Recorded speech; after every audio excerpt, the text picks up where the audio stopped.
The snow fell in fat, lazy flakes outside number 4 Privet Drive, coating the perfectly manicured lawns and identical driveways in a blanket of pristine white that would have been beautiful if Harry Potter had been allowed to enjoy it. Instead, he pressed his nose against the cold glass of his bedroom window, watching the neighborhood children build snowmen and wage snowball wars while he remained trapped inside, nursing a bruised shoulder from Uncle Vernon's latest demonstration of Christmas spirit. 7 years old and small for his age, Harry had learned to make himself invisible long before magic entered the equation. The Dursleys preferred it that way. Aunt Petunia's shrill voice carried up from the kitchen where she was preparing Christmas dinner for the family, a meal Harry would not be invited to share. Uncle Vernon's thunderous laughter boomed from the living room as Dudley unwrapped present after present, each gift more expensive than anything Harry had ever touched. Harry's own Christmas haul consisted of a single wrapped box that had appeared on his windowsill sometime during the night. No sound had woken him, no footsteps in the hallway, nothing to indicate how the package had arrived. It simply existed where none had been before, wrapped in brown paper, tied with rough twine. His name written across the top in emerald green ink that seemed to shimmer when he looked at it directly. The boy had been staring at the package for nearly an hour, afraid to touch it. In his 7 years with the Dursleys, unexpected gifts had proven to be either mistakes meant for Dudley or elaborate traps designed to justify punishment. Uncle Vernon took particular pleasure in accusing Harry of stealing things that mysteriously appeared in his vicinity, using the accusations as excuses for increasingly creative forms of discipline. But this package was different. The handwriting was careful and deliberate, nothing like the hasty scrawl of package delivery services. The green ink caught the light from his bedroom window in ways that ordinary ink simply did not, and when Harry finally worked up the courage to examine the package more closely, he could swear he felt warmth radiating from whatever lay within. His stomach growled, a sharp reminder that he had been sent to his room without supper the previous evening after accidentally dropping one of Aunt Petunia's precious china plates while washing dishes. The punishment was nothing new, but Christmas morning hunger carried a special kind of cruelty. Downstairs, he could hear the sounds of a family celebrating together, the clink of silverware against expensive china, the rustle of gift wrap being discarded without thought. Harry had long since stopped believing in Father Christmas, but the mysterious package suggested that someone, somewhere, remembered he existed. With trembling fingers, he carefully untied the twine and peeled back the brown paper, revealing a folded piece of fabric that seemed to drink in light rather than reflect it. The material was unlike anything Harry had ever seen. It flowed like water between his fingers, weightless and impossibly smooth, shifting from deep black to silver depending on the angle of observation. When he held it up to the morning light streaming through his window, the fabric seemed to ripple with its own internal movement, as if alive. A note fluttered to the floor as Harry lifted the cloak fully from its wrapping, the same green ink, the same careful handwriting, but this message was longer and far more intriguing than his name on the package exterior. Your father left this in my possession. It has been in your family for centuries, passed down through generations of extraordinary wizards. Use it well, and remember that true power lies not in what others can see, but in what they cannot. A friend who knew your parents. Harry read the note 3 times before the words fully penetrated his understanding. Father, wizards, family. Each word carried implications that shattered everything the Dursleys had told him about his origins. According to them, his parents had been unemployed drunks who died in a car crash, leaving behind nothing but trouble and unwanted responsibility. Yet this note suggested a heritage far more complex and magnificent than anything Uncle Vernon's limited imagination could conjure. The word wizards should have seemed ridiculous, the stuff of fairy tales and children's fantasies, but Harry had spent 7 years witnessing things he could not explain, experiencing moments when reality bent around his emotions in ways that defied rational explanation. When Aunt Petunia had attempted to force him into one of Dudley's old sweaters, it had somehow shrunk to fit him perfectly, despite being 3 sizes too large. When Mrs. Henderson's cat had cornered him in an alley, he had somehow found himself on the roof of the garage with no memory of climbing there. When Dudley and his gang had chased him through the neighborhood, Harry had hidden behind a tree that was far too narrow to conceal him, yet somehow they had run right past without seeing him. Magic. The word whispered through his mind with the force of revelation. Not impossible after all, but an explanation that finally made sense of his strange and solitary existence. Harry lifted the cloak with newfound reverence, noting how it seemed to respond to his touch, growing warmer and more pliant as he handled it. When he wrapped it around his shoulders, the transformation was immediate and complete. Looking down, he could see nothing of himself but empty air. His reflection had vanished from the mirror across the room, leaving only the winter landscape visible through the window behind where he stood. The implications hit him like a physical blow. Invisibility. True invisibility. Not the metaphorical kind he had perfected through years of avoiding Uncle Vernon's attention. With this cloak, he could move through the world unseen, undetected, free from the constant vigilance required to avoid punishment for existing. For several minutes, Harry simply stood in his empty bedroom, marveling at the sensation of occupying space while casting no reflection, leaving no visual evidence of his presence. He moved carefully around the room, testing the limits of his concealment, dropping the cloak briefly to confirm his visibility returned, then wrapping it around himself again to disappear once more. The cloak was perfect. Too perfect to be real, yet undeniably present and functional. Harry began to understand why someone had left it for him specifically, why the note referenced his father and heritage. This was not merely a gift, but an inheritance, a tool that connected him to a family and culture the Dursleys had worked so hard to erase from his understanding. Downstairs, Uncle Vernon's voice boomed with holiday cheer as he praised Dudley's latest expensive acquisition. Aunt Petunia's laughter tinkled like broken glass as she described her plans for showing off their prosperity to the neighbors. Neither sound included any consideration of the small boy locked away upstairs, and Harry felt the familiar ache of exclusion settle into his chest. But for the first time in his memory, exclusion came with opportunity. Harry wrapped the cloak around himself and carefully opened his bedroom door, wincing as the hinges creaked softly. The hallway beyond was empty, the family's attention focused entirely on their celebration below. Moving with exaggerated care, Harry descended the stairs, each footstep placed with precision to avoid the boards he knew would squeak under pressure. The living room was a disaster of wrapping paper and discarded boxes, Dudley surrounded by enough toys and electronics to stock a small store. Uncle Vernon lounged in his chair, face flushed with Christmas morning whiskey, while Aunt Petunia flitted around the room, arranging and rearranging presents to achieve maximum visual impact for the neighbors who would undoubtedly be invited to admire their generosity toward their precious son. Harry stood in the doorway for several minutes, invisible and forgotten, watching a family celebrate a holiday he was not invited to share. The ache in his chest deepened, but it was joined now by something else, something that felt dangerously close to power. He could be anywhere, do anything. The Dursleys had built their control over him on constant surveillance, on their ability to track his movements and anticipate his actions. But the cloak changed everything, shifting the balance of power in ways they could never predict or counter. Moving through the house like a ghost, Harry explored spaces that had been forbidden to him for as long as he could remember. Uncle Vernon's study, with its locked filing cabinet and desktop computer that Dudley was allowed to use, but Harry was not. Aunt Petunia's bedroom, with its vanity table covered in expensive cosmetics and jewelry that caught the morning light like tiny stars. The basement, where boxes of possessions were stored away from the main living areas, including several trunks marked with names Harry did not recognize.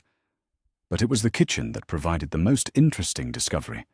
Hidden behind a false back in one of the drawers, Harry found a bundle of letters tied with a faded ribbon. each envelope addressed to his aunt in handwriting that seemed somehow familiar. The return address made his breath catch in his throat. Lily Evans Potter. His mother. Harry's hands shook as he carefully untied the ribbon, afraid the letters might crumble at his touch. The dates on the envelope spanned several years, from before his birth through what must have been shortly before his parents' death. Each letter began with, "Dearest Tuny," written in the same careful script Harry had seen on the note accompanying his cloak. The contents were a revelation that shattered what remained of his understanding. His mother had not been an unemployed drunk, but a witch, trained at a school called Hogwarts in Scotland. She had married his father, James Potter, who came from a long line of wizards dating back centuries. They had lived in a world parallel to the one Harry knew, a world of magic and wonder that existed just beyond the perception of ordinary people. More importantly, the letters made clear that Aunt Petunia had known everything. Known about magic, about Harry's heritage, about the world he should have grown up understanding. She had chosen ignorance, chosen to pretend that magic did not exist, chosen to raise Harry in deliberate darkness about his own identity. The final letter was dated just days before his parents' death, and its contents made Harry's blood run cold with implications he was only beginning to understand. "Tuny, if something happens to us, you must tell Harry about his world when he is old enough to understand. He has a right to know who he is, what he comes from, and what he is capable of becoming. The magical world is not always kind to those it sees as different, but Harry will need to know the truth to survive what is coming. Dumbledore has promised to watch over him, but promises from powerful men sometimes prove less reliable than the love of family. Please, Tuny, do not let our son grow up ignorant of who he truly is." Love always. Lily Harry read the letter twice, then a third time, each reading driving the betrayal deeper into his understanding. Aunt Petunia had received explicit instructions from his dying mother, instructions she had ignored for 7 years, while allowing Harry to believe himself an unwanted burden, with no heritage beyond tragedy. The sound of Uncle Vernon's voice, calling for more coffee, sent Harry scrambling to replace the letters exactly as he had found them. But his mind was racing with implications that extended far beyond the Dursleys' deception. Someone named Dumbledore was supposed to be watching over him, yet Harry had seen no evidence of such protection. If his parents had been important enough to warrant such arrangements, why was he living in ignorance with relatives who clearly resented his existence? Wrapped once again in his cloak, Harry returned to his room with a head full of questions and a growing determination to find answers. The world was far larger and more complex than the Dursleys had allowed him to believe, and somewhere beyond the boundaries of Little Whinging lay a community of people like his parents, people who might understand what it meant to make strange things happen when emotions ran too high. The afternoon stretched endlessly as Harry paced his small bedroom, testing the limits of the cloak's concealment and planning his next moves. The garment seemed to respond to his intentions, wrapping more securely around him when he felt anxious, flowing more freely when he relaxed into its embrace. By evening, Harry was beginning to suspect that the cloak was more than mere fabric, that it carried its own form of awareness that complemented and enhanced his natural abilities. When the Dursleys finally retired for the night, glutted on Christmas dinner, and satisfied with their day of celebration, Harry was ready. The cloak settled around him like a second skin as he crept from the house, moving through the winter night with a confidence he had never experienced before. The streets of Little Whinging were empty, save for the occasional car passing between gatherings of extended family, their headlights cutting through the darkness without revealing the small figure moving purposefully through the shadows. Harry had no destination in mind, only a desperate need to explore beyond the boundaries that had contained him for 7 years. The cloak made movement a joy rather than a risk, allowing him to walk down the center of the street if he chose, to peer into windows and observe the lives of families he had only glimpsed from a distance. But as he walked, Harry became aware of something that made his newly discovered confidence waver. he was being followed. The realization came gradually, an accumulation of small details that individually meant nothing but collectively suggested surveillance. A cat that appeared on too many street corners, always watching him with eyes that reflected light in unnatural ways. A man walking a dog who seemed to take the same route Harry chose, maintaining a careful distance while never quite disappearing from sight. A woman waiting at a bus stop that had no scheduled service on Christmas night, her attention focused not on the empty street, but on the space Harry occupied. Invisible as he was, something was tracking his movement through the neighborhood with an efficiency that suggested preparation and intent. The cloak concealed him from normal sight, but whatever watched him operated by different rules, using senses that penetrated his magical concealment. Fear and excitement warred in Harry's chest as he led his watchers on a meandering path through Little Whinging, testing their persistence and range. They maintained their observation regardless of his route, coordinating their movements with a precision that spoke of extensive training and clear purpose. Someone had been watching him long before he acquired the cloak, and his new invisibility had not changed their ability to monitor his activities. The implications were staggering. If people were watching him, they must know about his strange incidents, his accidental magic, his connection to a world the Dursleys insisted did not exist. Yet they had done nothing to contact him, nothing to explain his abilities or offer guidance in their development. Instead, they observed from a distance, maintaining surveillance while leaving him ignorant and isolated.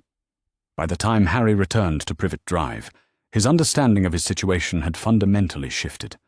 The cloak was indeed a gift of extraordinary value, but it had also revealed the existence of forces in his life that operated beyond his awareness or control. Someone was managing his existence from the shadows, and the mysterious Dumbledore referenced in his mother's final letter might be the architect of an elaborate deception designed to keep him powerless and uninformed. Harry slipped back into the house through the same route he had used to leave, the Dursleys' snores indicating they remained unaware of his absence. But as he settled into his bed with the cloak folded carefully beside him, Harry's mind was far from sleep. Tomorrow would bring new opportunities to test the limits of his invisibility, to explore beyond the boundaries of Little Whinging, and to seek answers to questions that had multiplied exponentially since morning. The note accompanying the cloak had promised that true power lay in what others couldn't see, and Harry was beginning to understand that his greatest strength might lie not in the magic that occasionally erupted from his emotions, but in the knowledge he could gather while moving through the world unobserved.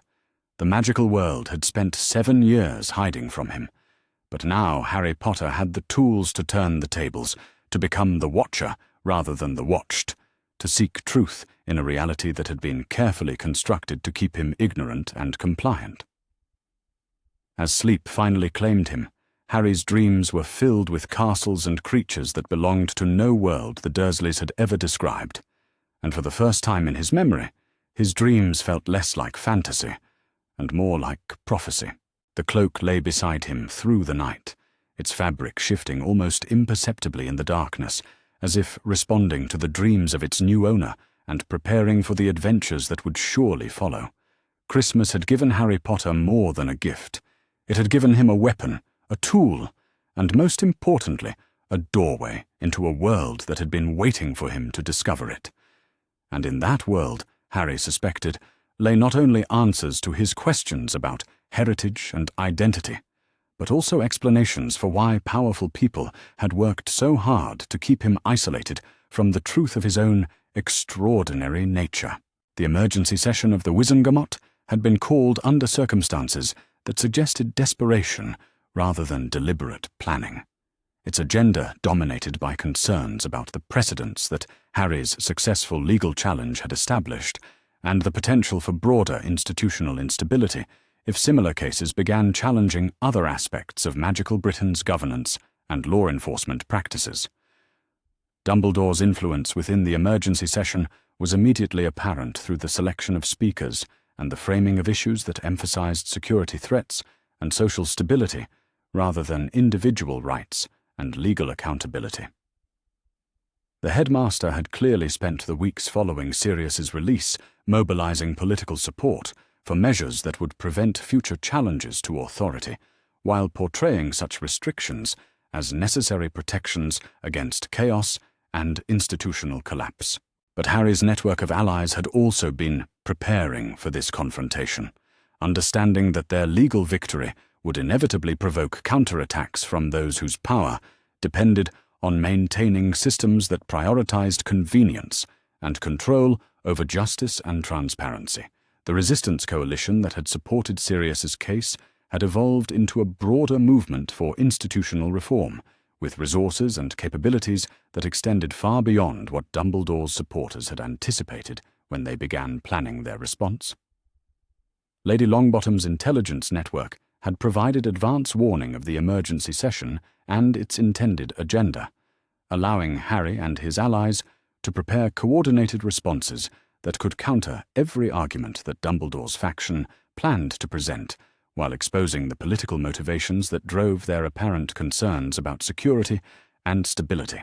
The session itself took place under heavy security that reflected both legitimate concerns about public safety and obvious attempts to limit access by journalists and advocates, whose presence might complicate efforts to frame the proceedings according to predetermined narratives about necessity and emergency response, rather than institutional accountability and legal reform.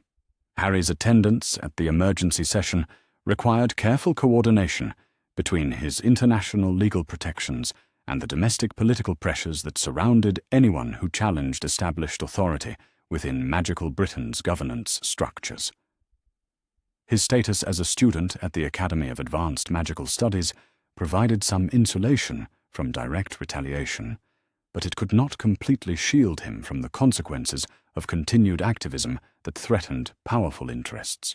Professor Sinistra accompanied Harry as both educational advisor and legal observer, her presence serving multiple functions that included ensuring his physical safety, documenting any procedural violations that might occur during the session, and providing expert testimony if questions arose about the legitimacy of his involvement in proceedings that some critics argued exceeded appropriate roles for minors, regardless of their demonstrated capabilities. The opening statements delivered by Dumbledore's supporters revealed the full scope of their concerns about the implications of Harry's successful legal challenge, concerns that extended far beyond Sirius's individual case to encompass broader questions about institutional authority and the relationship between individual rights and collective security that had been central to magical governance for decades.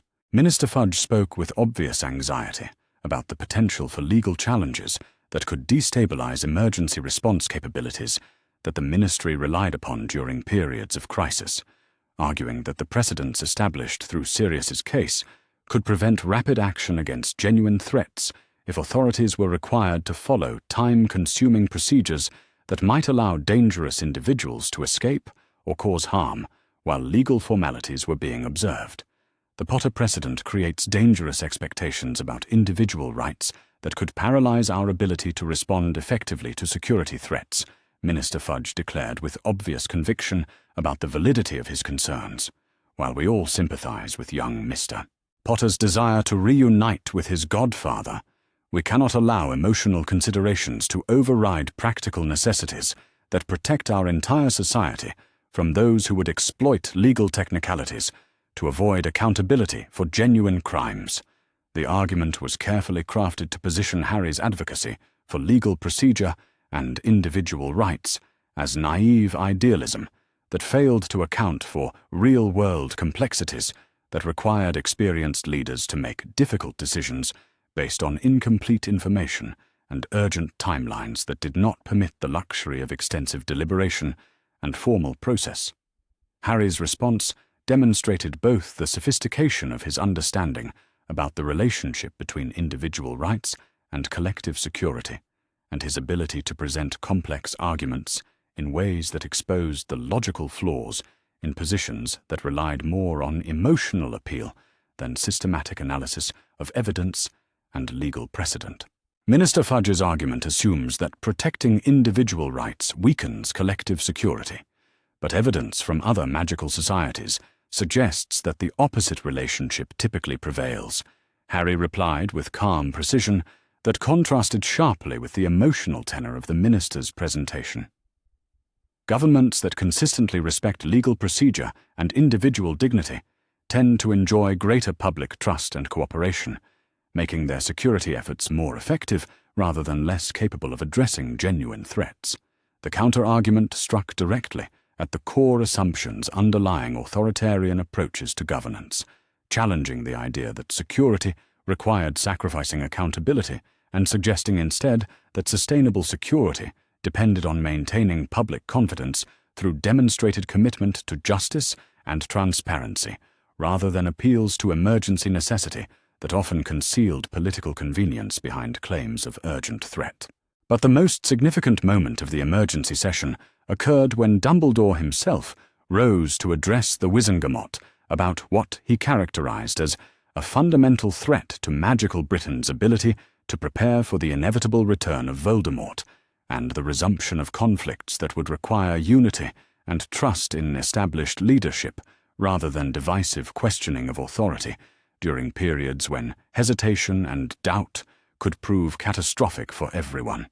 "Members of the Wizengamot," Dumbledore said with obvious gravity, "we face a choice between maintaining the institutional structures that have protected our society for generations and embracing changes that may seem progressive, but will leave us vulnerable to forces that operate according to principles far more ruthless than our own democratic ideals and legal protections."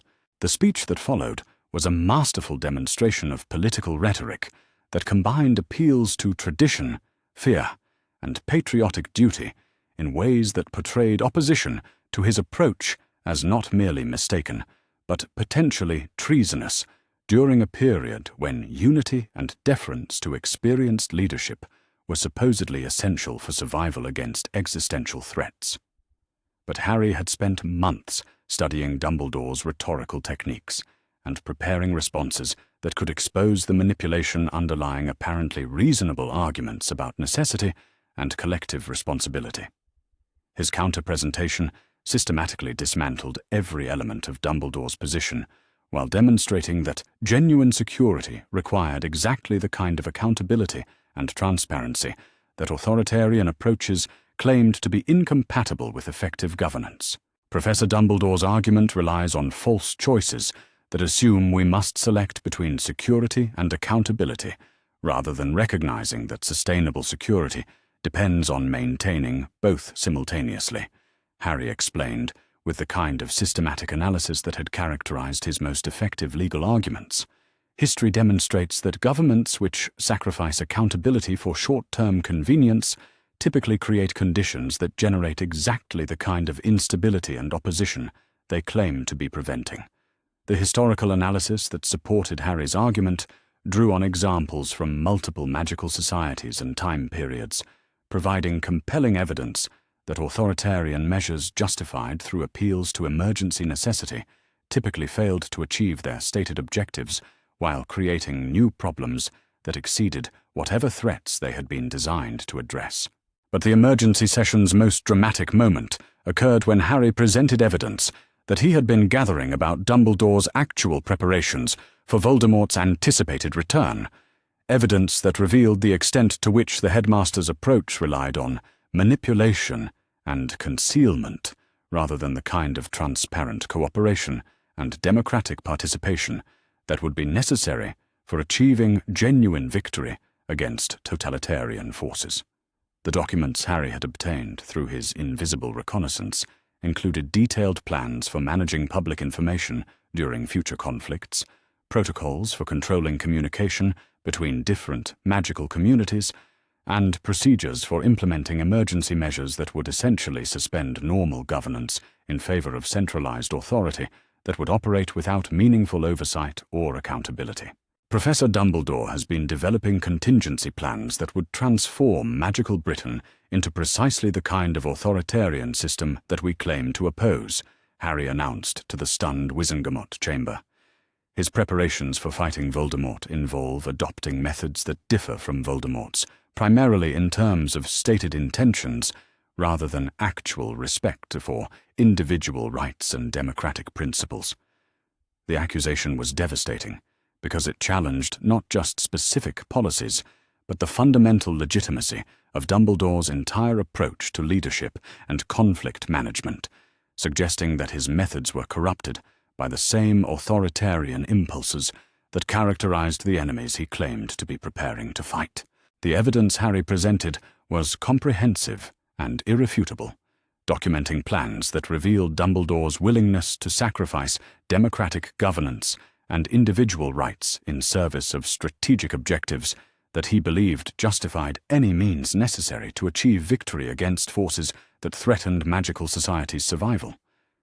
The Wizengamot's response to Harry's revelations demonstrated the political sophistication that his months of activism and legal advocacy had developed throughout magical Britain's governance structures, with different factions responding according to calculations that balanced their assessment of Harry's credibility against their existing relationships and obligations to established authority figures. But the most significant response came from Chief Warlock Ogden, whose statement accompanying the emergency session's conclusions established new oversight mechanisms that would prevent future abuse of emergency powers while ensuring that any measures taken during periods of genuine crisis would be subject to regular review and democratic accountability rather than becoming permanent features of magical governance. The evidence presented by Mr. Potter raises serious concerns about the concentration of authority that has characterized our recent approaches to security planning, Chief Warlock Ogden announced, with obvious reluctance to challenge someone of Dumbledore's reputation and historical contributions. While we acknowledge the complexity of preparing for potential conflicts with forces that do not respect democratic ideals, we cannot allow such preparation to undermine the very principles and institutions that we seek to protect. The formal statement was a qualified victory for Harry's position, establishing important precedents for oversight and accountability, while stopping short of the comprehensive reforms that would have been necessary to address all the institutional problems that his activism had exposed. But the emergency session's most important outcome was not its formal conclusions, but the political momentum it generated for broader discussions about governance and authority that would continue long after the immediate crisis had been resolved through procedural adjustments and administrative reforms. Harry's success in challenging Dumbledore's authority before the Wizengamot had demonstrated that institutional change was possible through legitimate political channels when properly organized and systematically presented, creating opportunities for other advocates and reform movements to build on the precedents he had established while addressing different aspects of magical Britain's governance that required modernization and democratization. The aftermath of the emergency session brought both recognition of Harry's growing political influence and increased scrutiny from opponents who viewed his activism as a fundamental threat to established order and traditional relationships between authority figures and those they claimed to serve and protect. Dumbledore's personal response to the session's outcomes revealed the depth of his frustration with Harry's continued resistance to arrangements that he believed were necessary for preparing magical society for conflicts that would require sacrifice and discipline rather than democratic debate and individual autonomy. The private meeting that Dumbledore requested with Harry took place under circumstances that reflected both the headmaster's recognition that traditional approaches to managing difficult individuals had proven inadequate, and his determination to regain some measure of influence over someone whose development had proceeded according to patterns he had not anticipated or prepared to address. "Harry," Dumbledore said with obvious weariness, "I fear that your recent activities have created expectations and precedents that will prove impossible to maintain when we face the realities of genuine conflict with forces that operate according to principles far more ruthless than the democratic ideals you have been advocating." The conversation that followed revealed the fundamental philosophical differences that separated Harry's approach to leadership and conflict from Dumbledore's utilitarian calculations about acceptable costs and necessary sacrifices, differences that made meaningful compromise impossible despite their shared opposition to Voldemort and commitment to protecting innocent people from totalitarian oppression. But Harry's response demonstrated the maturity and clarity of vision that his educational experiences at the academy had developed, enabling him to articulate positions that acknowledged the complexity of leadership decisions while maintaining commitment to principles that could not be abandoned without losing the moral authority that made resistance to tyranny meaningful and sustainable. Professor Dumbledore, I understand that you believe your methods are necessary for achieving victory against forces that threaten everything we value, Harry replied with respect, but without deference. But I have studied enough history to know that victories achieved through methods that compromise our fundamental principles typically create conditions for new conflicts that are worse than whatever problems they were intended to solve. The argument reflected Harry's growing understanding of the relationship between means and ends in political action, insights that had been developed through his study of successful resistance movements and his analysis of conflicts where short-term tactical success had been undermined by strategic approaches that sacrificed legitimacy for convenience. The conversation concluded without resolution, but with mutual acknowledgement that their differences represented more than simple disagreement about tactics and timing, extending to fundamental questions about human nature and the kind of society that would be worth preserving and defending against those who sought to destroy it. Dumbledore's departure from the meeting carried the weight of someone whose certainties had been challenged by arguments and evidence that he could not dismiss but could not bring himself to accept, creating internal conflicts that would influence his future decisions in ways that neither he nor Harry could fully anticipate. But for Harry, the meeting represented confirmation that his development had proceeded beyond the point where external authority could determine his choices and values, marking his transition from someone who reacted to others' decisions to someone who could initiate action based on his own analysis of complex situations and moral requirements. The political consequences of the emergency session continued to unfold over the following weeks as different factions within Magical Britain's governance structure adapted to new realities that included Harry's demonstrated ability to challenge established authority through legitimate channels while building coalitions that could sustain pressure for institutional reform. The precedents established through his legal and political activism had created tools and frameworks that other advocates could use to address different aspects of magical society that required modernization and democratization, generating momentum for changes that extended far beyond Harry's personal circumstances and immediate concerns. But the most significant development was the recognition throughout Magical Britain's political establishment that traditional assumptions about authority and deference were no longer adequate for managing a society that included individuals who possessed both exceptional capabilities and access to alternative sources of legitimacy and support. Harry Potter had evolved from an isolated child whose suffering served others' strategic purposes into a political force whose influence was based on demonstrated competence and moral clarity, rather than inherited authority or institutional position. The transformation had implications that would reshape Magical Britain's governance for generations to come, creating opportunities for more democratic and accountable approaches to leadership while establishing safeguards against the kind of manipulation and abuse that had characterized too many aspects of magical society for too long.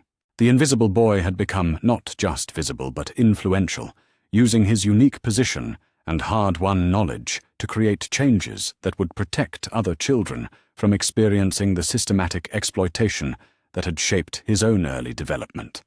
The war for his future had been won, but the broader campaign for institutional reform and democratic accountability was just beginning to demonstrate its potential for transforming magical society in ways that served everyone's interests, rather than merely those with sufficient power to impose their will on others. Tonight marked the end of one phase of conflict and the beginning of another. But Harry faced the future with confidence, born of experience, and allies whose commitment to justice and accountability had been tested through genuine adversity and proven capable of achieving meaningful change through systematic effort and unwavering principle. The boy who lived had become the young man who changed everything, and tomorrow would bring new opportunities to continue that work while building the foundation for a magical society that truly deserved the loyalty and sacrifice of those who called it home. The legal documents that established Harry's emancipation reflected months of careful preparation and coordination between multiple legal systems, creating a framework that provided him with unprecedented independence while maintaining protective oversight that addressed legitimate concerns about his welfare and continued development. The Goblin legal representatives from Gringotts had worked closely with international magical law experts to ensure that every aspect of the arrangement would withstand challenges from those who might attempt to reverse his newly secured autonomy.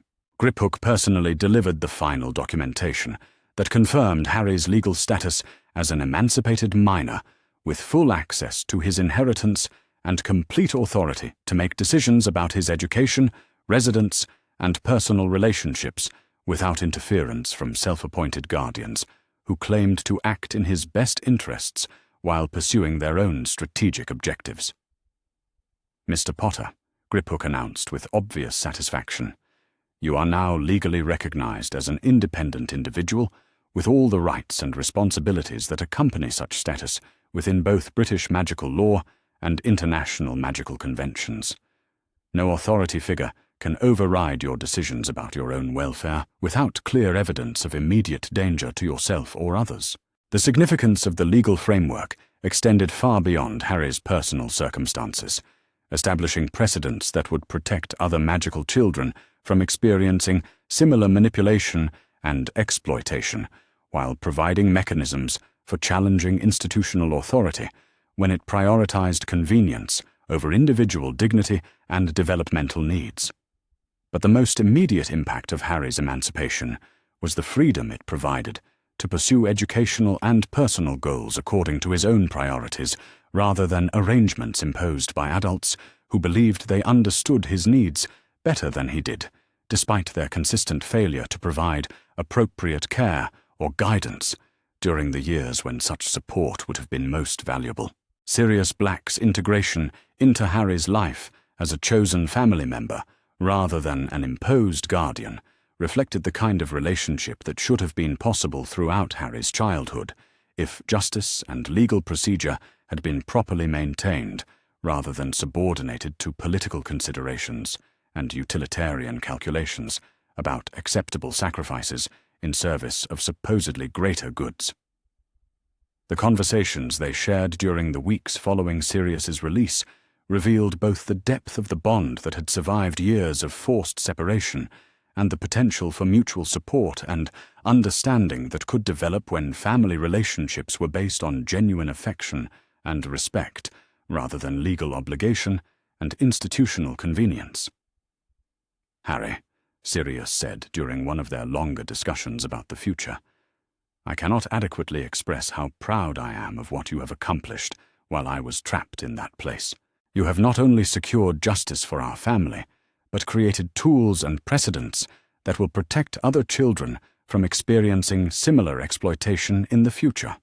The praise was deeply meaningful because it came from someone who understood both the personal costs and broader implications of Harry's activism, someone whose own suffering had been caused by the same institutional failures that Harry had systematically challenged and overcome through careful preparation and unwavering commitment to principles that transcended immediate convenience. But their relationship also provided opportunities for Harry to learn about his family's history and magical traditions in ways that had been impossible during his years of isolation and deliberate ignorance about his heritage and capabilities. The Potter family's contributions to magical society extended far beyond the dramatic events that had made Harry famous, encompassing generations of innovation and public service that provided context for understanding his own exceptional abilities and development. The Black family's parallel history offered different perspectives on magical politics and the complex relationships between individual conscience and institutional loyalty that had shaped British magical society for centuries.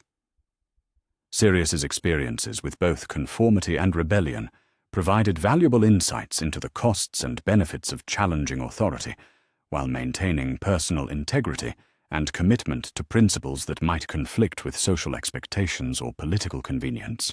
The educational program that Harry designed for himself with Sirius's input reflected both his demonstrated capabilities and his specific interests in magical theory, legal studies, and political analysis that had been developed through necessity, but had evolved into genuine intellectual passion that could guide his future academic and professional development.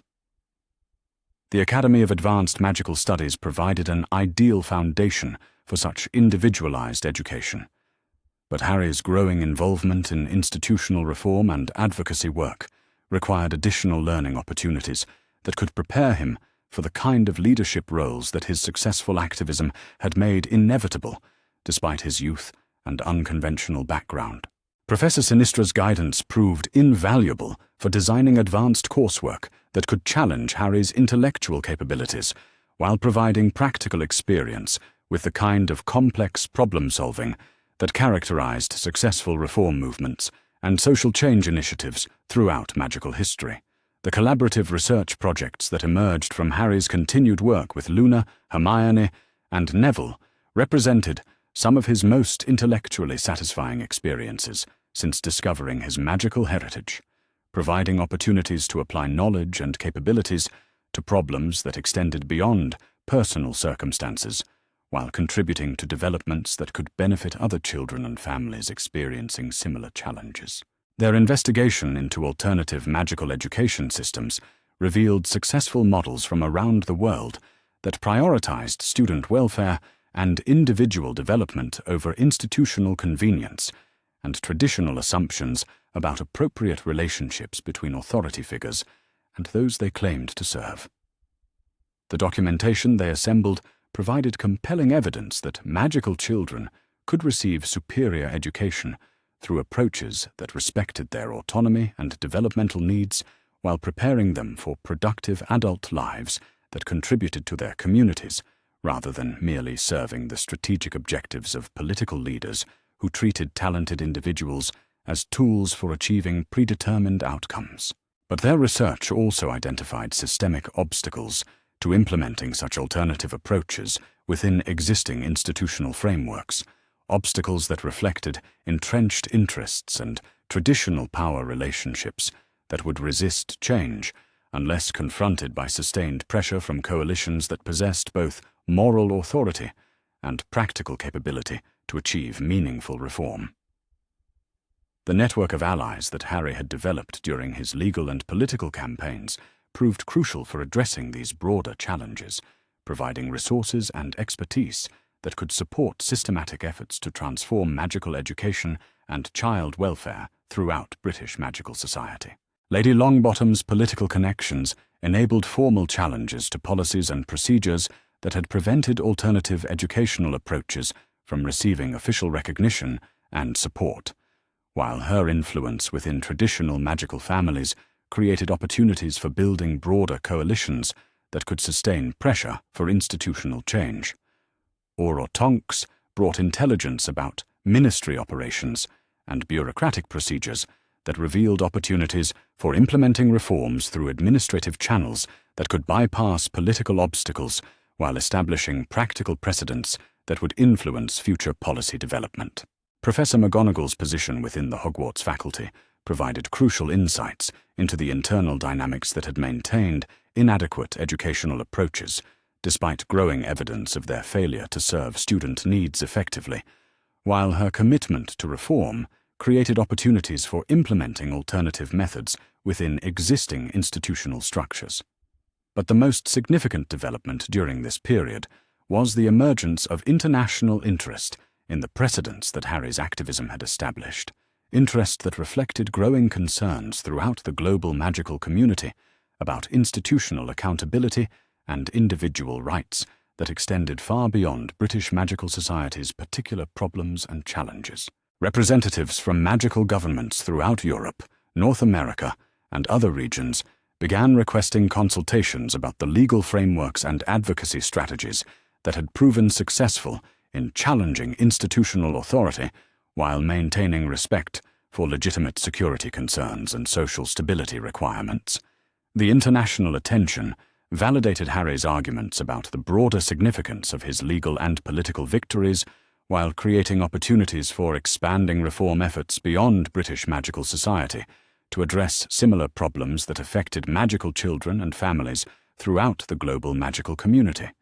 But it also created new responsibilities and expectations that tested Harry's ability to balance personal development and education with the kind of public service and advocacy work that his unique position and demonstrated capabilities made possible despite his youth and unconventional background.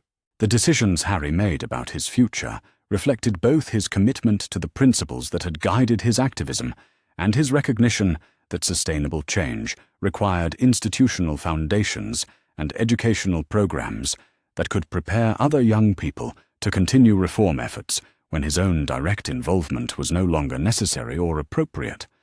The alternative magical education initiative that Harry proposed with his allies represented the most ambitious aspect of his reform agenda, encompassing not just individual schools and programs, but a comprehensive network of institutions that could provide superior educational opportunities while demonstrating practical alternatives to traditional approaches that had failed too many children for too long.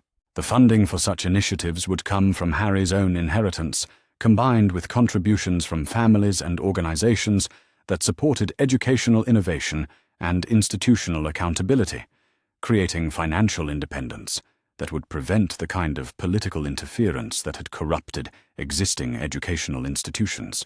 The educational philosophy that would guide these initiatives emphasized student agency and individual development rather than conformity to predetermined curricula and social expectations, preparing young people to think independently and act ethically rather than simply accepting authority and following instructions without question or moral reflection. But the most innovative aspect of the Alternative Education Network was its commitment to transparency and democratic governance that would prevent the concentration of authority that had enabled manipulation and abuse within existing institutions, ensuring that educational decisions were made through processes that respected both expertise and stakeholder input rather than arbitrary exercise of power by self-appointed leaders.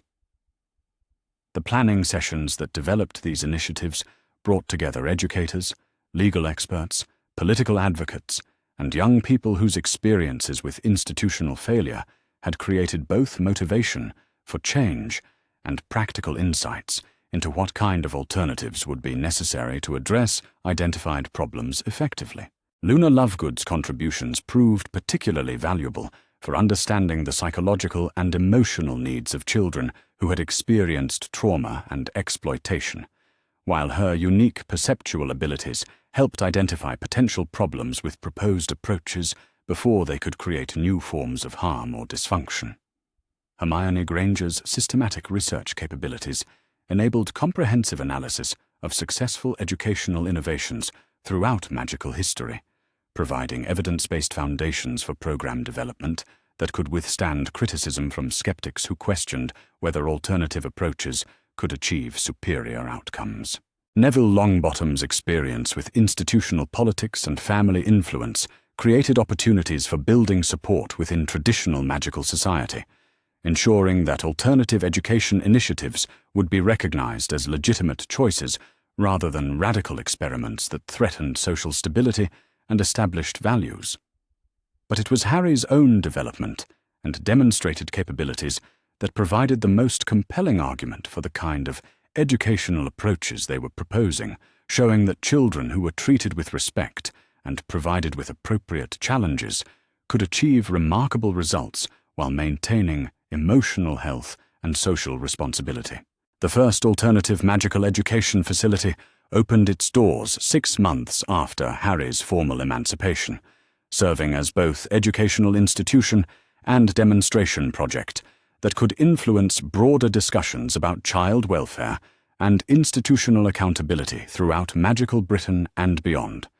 The students who enrolled in the program represented a diverse group of young people whose needs had not been adequately addressed by traditional educational approaches including children from non-magical backgrounds who required specialized support for adjusting to magical society, and young people whose exceptional abilities had been overlooked or inadequately challenged by conventional curricula. But the program also attracted children from magical families who recognized that alternative approaches could provide superior preparation for adult lives that would require independent thinking and ethical decision-making, rather than mere compliance with authority and acceptance of traditional assumptions about appropriate social roles and relationships. The educational outcomes achieved by the alternative program exceeded even the optimistic projections that Harry and his allies had developed during their planning process, demonstrating that children could indeed achieve remarkable intellectual and personal development when provided with appropriate support and challenge within institutional frameworks that prioritized their welfare over administrative convenience.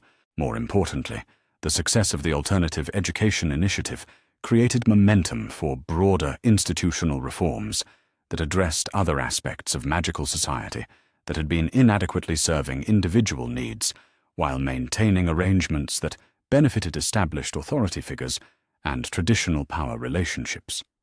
The political impact of Harry's educational innovations extended throughout magical Britain's governance structures as other institutions began examining their own practices and procedures in light of the evidence that alternative approaches could achieve superior outcomes while respecting individual dignity and developmental needs.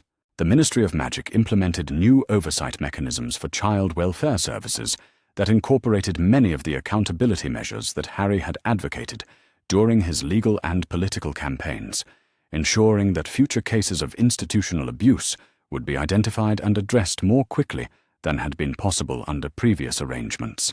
The Wizengamot established new procedures for reviewing emergency powers and extraordinary measures that had been justified through appeals to security concerns, creating regular oversight processes that would prevent the kind of indefinite extension of extraordinary authority that had enabled systematic violations of individual rights and legal protections.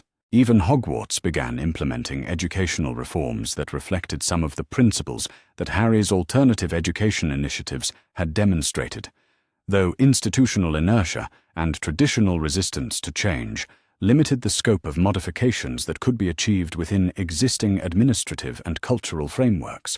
But the most significant long-term impact of Harry's activism was the cultural shift it had created in magical Britain's approach to authority and institutional accountability, establishing expectations that power should be exercised transparently and that claims about necessity and emergency should be subject to regular review and democratic oversight rather than accepted without question or challenge. The generation of young magical people who had observed Harry's successful challenges to institutional authority would carry different assumptions about appropriate relationships between individuals and institutions throughout their adult lives, creating foundations for continued reform and improvement that would extend far beyond his direct involvement or personal influence. As Harry reflected on the year that had transformed him from an isolated and abused child into an influential advocate for institutional reform and educational innovation, he understood that his personal journey had been completed, but that the broader work of creating a more just and accountable magical society would require continued effort from many people over many years.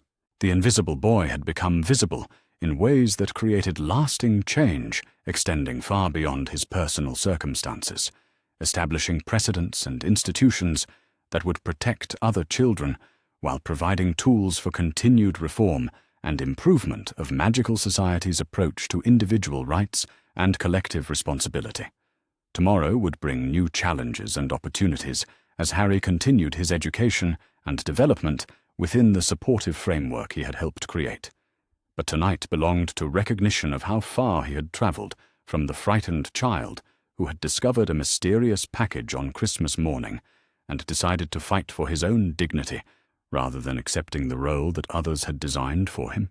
The war for his future had been won through systematic effort and unwavering principle, creating victories that extended far beyond personal liberation to encompass institutional transformation that would benefit countless other children and families who might otherwise have experienced similar exploitation and abuse. The boy who lived had become the young man who changed everything, and the legacy of that transformation would continue influencing magical society long after his own direct activism had evolved into other forms of contribution and service to the communities that had supported his development and benefited from his courage to challenge authority when it prioritized convenience over justice. 4 years had passed since the emergency Wizengamot session that had marked the decisive defeat of Dumbledore's authoritarian approach to magical governance. 4 years during which the precedents and institutions that Harry Potter had established had taken root throughout magical Britain and begun influencing similar reform movements in magical communities around the world.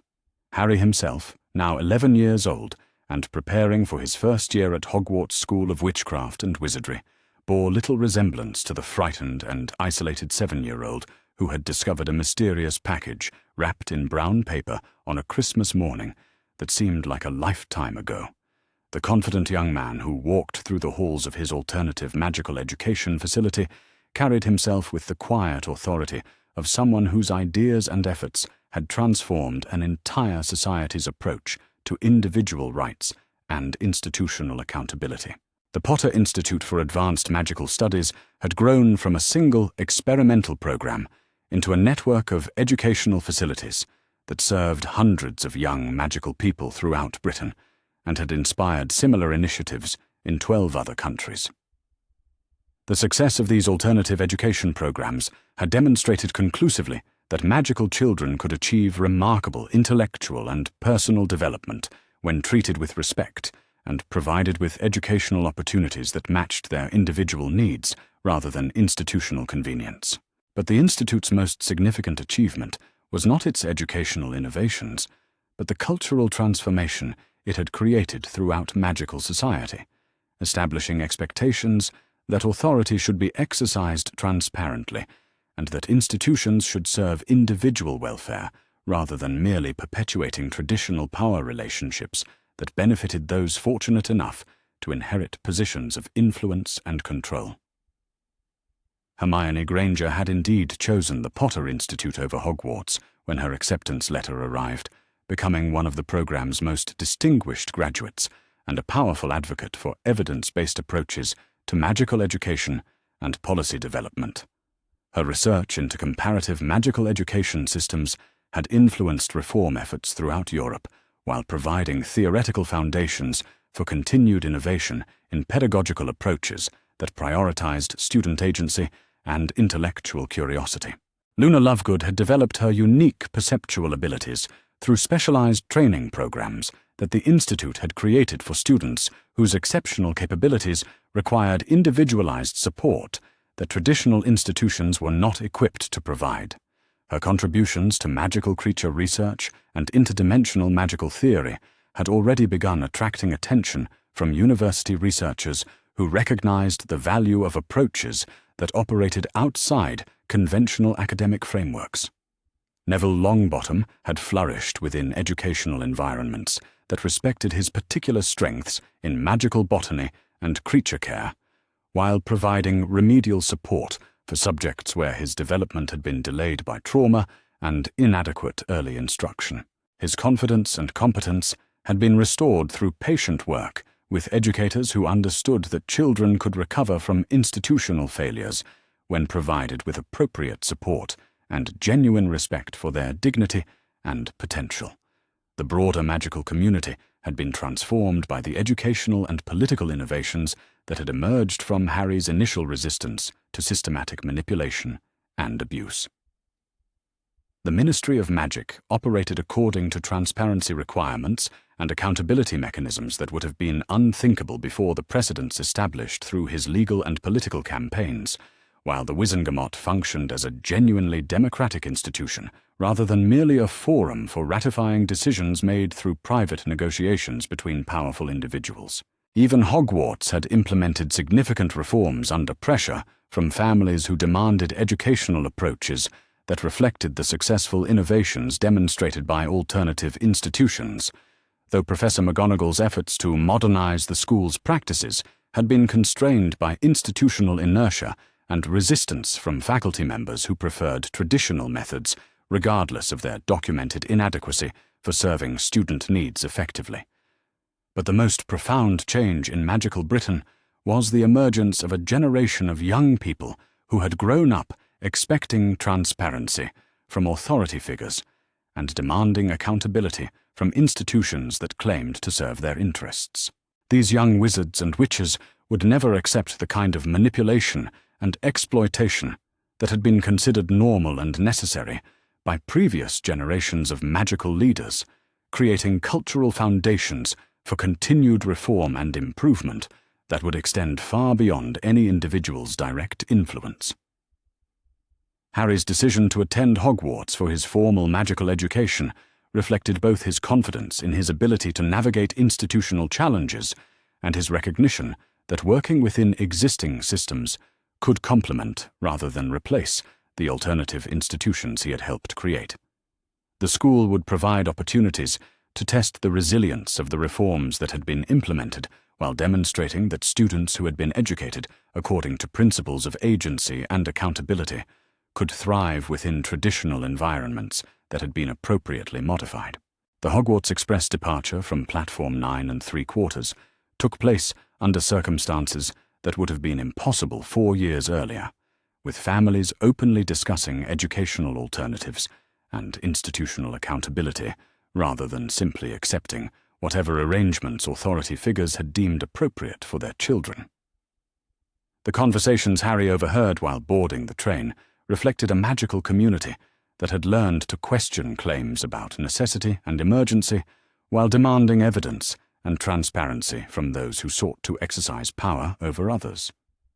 But Harry's journey to Hogwarts was complicated by the knowledge that his enrollment would inevitably create challenges for Professor McGonagall and other reform-minded faculty members who had worked to implement changes within existing institutional structures while facing resistance from colleagues who preferred traditional approaches regardless of their documented failures. The relationship between Harry and Professor Dumbledore had evolved over the 4 years since their confrontation before the Wizengamot into something approaching mutual respect, despite fundamental disagreements about governance and authority that could never be completely resolved. The headmaster had been forced to acknowledge the success of institutional reforms he had opposed, while adapting his own methods to operate within frameworks of accountability and transparency that limited his ability to pursue utilitarian strategies that sacrificed individual welfare for supposedly greater goods. The conversation that Harry and Dumbledore shared during the welcoming feast revealed both the distance they had travelled from their previous antagonistic relationship and the continuing philosophical differences that separated their approaches to leadership and responsibility in situations where individual and collective interests might appear to conflict. "Mr. Potter," Dumbledore said, with genuine warmth that would have been impossible during their previous encounters, "I must acknowledge that the reforms you have championed have strengthened rather than weakened our magical community's ability to address genuine threats while protecting the rights and dignity of individuals who might otherwise have been sacrificed to expedient solutions." The admission was significant because it demonstrated Dumbledore's capacity for recognizing evidence that contradicted his previous assumptions, even when such recognition required acknowledging that his traditional methods had been both unnecessary and counterproductive for achieving the security and stability he had claimed to prioritize above individual considerations.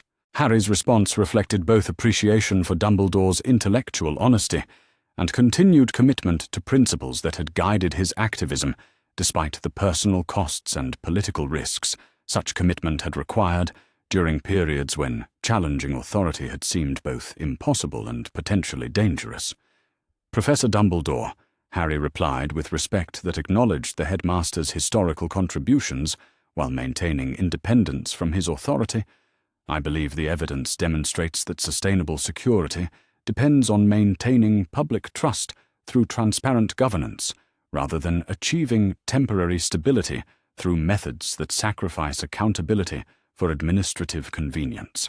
The exchange established foundations for a working relationship that could function effectively despite continuing disagreements about specific policies and approaches, creating opportunities for collaboration on challenges that would require both Harry's perspective on institutional accountability and Dumbledore's experience with complex political and magical threats. But the most significant aspect of Harry's Hogwarts experience would not be his relationship with faculty members or his academic performance in subjects he had already mastered through years of advanced study, but rather his integration into a student body that included young people whose own experiences with institutional reform had shaped their expectations about appropriate relationships between authority figures and those they claimed to serve. The Sorting Hat ceremony revealed the extent to which magical Britain's educational culture had been transformed by the precedents and innovations that Harry's activism had established. The Hat's commentary on incoming students reflected awareness of individual capabilities and personal values that went far beyond traditional house affiliations, acknowledging diverse approaches to courage, wisdom, loyalty, and ambition that could not be adequately captured by conventional categories and stereotypes. When Harry's turn came to be sorted, the Hat's internal commentary provided insights into how his experiences and development were perceived by magical institutions that had observed his transformation from isolated victim to influential advocate for systemic reform and democratic accountability. Remarkable, the Sorting Hat murmured in Harry's mind as it considered his placement. You have already achieved more than most wizards accomplish in entire lifetimes, yet you remain committed to learning and growth rather than simply enjoying the influence and authority your efforts have earned. The question is not which house deserves you, but rather which house will benefit most from your continued presence and contributions. The Hat's eventual placement of Harry in Gryffindor reflected not just his demonstrated courage in challenging institutional authority, but also his continued commitment to fighting for principles that transcended personal advantage or social convenience, qualities that exemplified the house's traditions while extending them in directions that previous generations had not fully explored. But Harry's house placement was less significant than his relationships with classmates who had grown up in a magical community that had been fundamentally altered by the institutional reforms and cultural changes that had emerged from his initial resistance to systematic manipulation and abuse. The first-year students who joined Harry at Gryffindor table included children from both traditional magical families and alternative educational backgrounds, creating a diverse group whose shared experiences with reformed institutions had prepared them for collaborative learning and democratic participation rather than mere competition for approval from authority figures who claimed to know what was best for everyone, regardless of individual preferences and capabilities. Susan Bones brought perspectives on magical law and institutional accountability that reflected her family's involvement in ministry reform efforts, while her awareness of international magical governance provided context for understanding how British innovations had influenced similar movements throughout the global magical community. Hannah Abbott represented agricultural magical families who had benefited from educational programs that respected practical knowledge and traditional skills while providing academic challenges that prepared young people for leadership roles within communities that valued both innovation and continuity with historical practices. Dean Thomas and Seamus Finnegan brought experiences with integration between magical and non-magical communities, perspectives that had been enhanced by educational approaches that treated cultural diversity as an asset rather than a problem requiring management through assimilation or segregation strategies that failed to serve anyone's actual interests. But it was Harry's interactions with students from other houses that revealed the full scope of how magical education and social relationships had been transformed by the institutional changes that had emerged from his years of activism and reform advocacy. Draco Malfoy's presence at Hogwarts reflected his family's gradual adaptation to political and social changes that had made their traditional approaches to magical governance and social organization increasingly obsolete despite their historical influence and accumulated resources. His willingness to engage respectfully with students from different backgrounds demonstrated the kind of character development that became possible when educational institutions prioritized individual growth over mere reproduction of inherited prejudices and social hierarchies. Theodore Nott and Blaise Zabini brought perspectives on international magical politics and economics that had been shaped by families whose global connections had exposed them to alternative approaches to governance and social organization, creating openness to innovation and reform that would have been unthinkable among their parents' generation.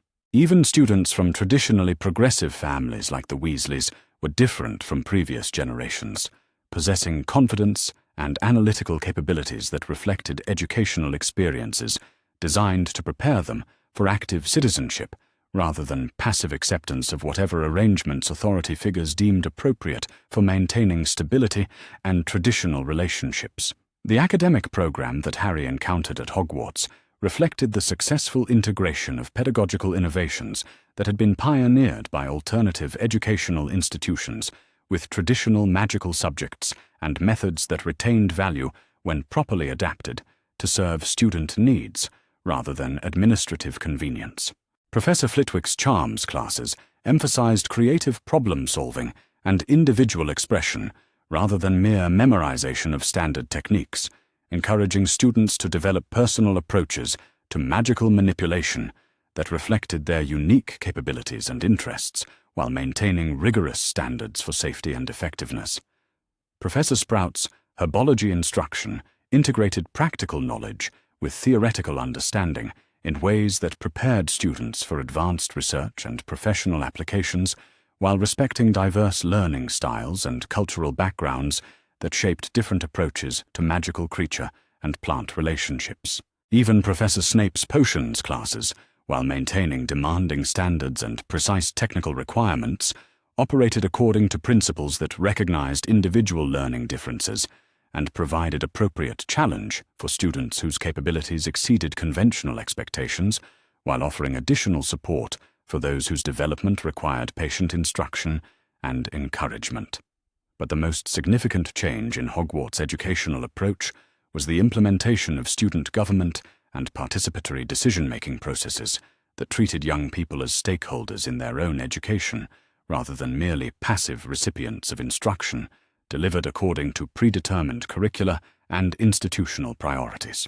The student council that Harry was elected to represent Gryffindor first years reflected democratic principles and collaborative problem-solving approaches that had been impossible under previous administrative systems that concentrated authority in faculty positions while treating student input as optional consultation rather than essential participation in educational governance.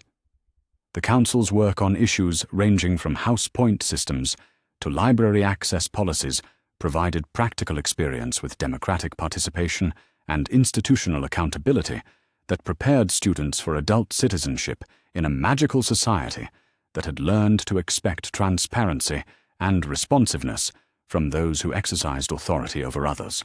Harry's contributions to student council deliberations reflected both his experience with institutional reform and his continued commitment to principles that prioritized individual dignity and collective welfare over administrative convenience and traditional hierarchies that served historical precedent rather than current needs and capabilities.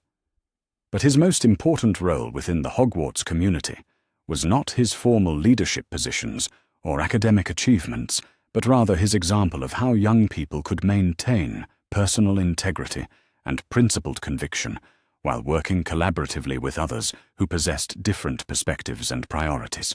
The holiday break that marked the end of Harry's first term at Hogwarts provided opportunities for reflection on how much had changed since the 7-year-old boy had first wrapped himself in an invisibility cloak and begun the journey that had transformed not just his own life, but the entire magical society of which he was now an integral and influential member.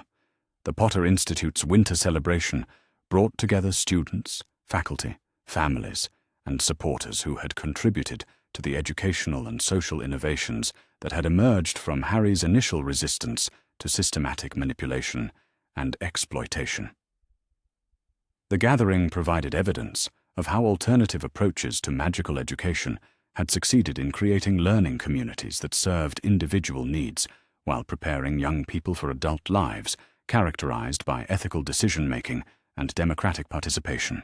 But the celebration also acknowledged the ongoing challenges that faced a magical society in transition, challenges that included resistance from traditional authority figures who preferred established hierarchies despite their documented inadequacy for addressing contemporary problems and opportunities.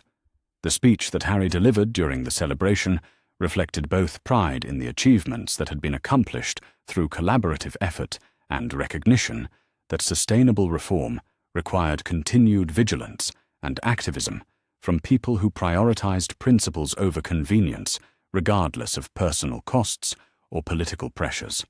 The transformation of magical Britain from an authoritarian society that sacrificed individual welfare for institutional convenience into a democratic community that balanced collective security with personal dignity represents one of the most significant achievements in our history, Harry announced to the assembled crowd.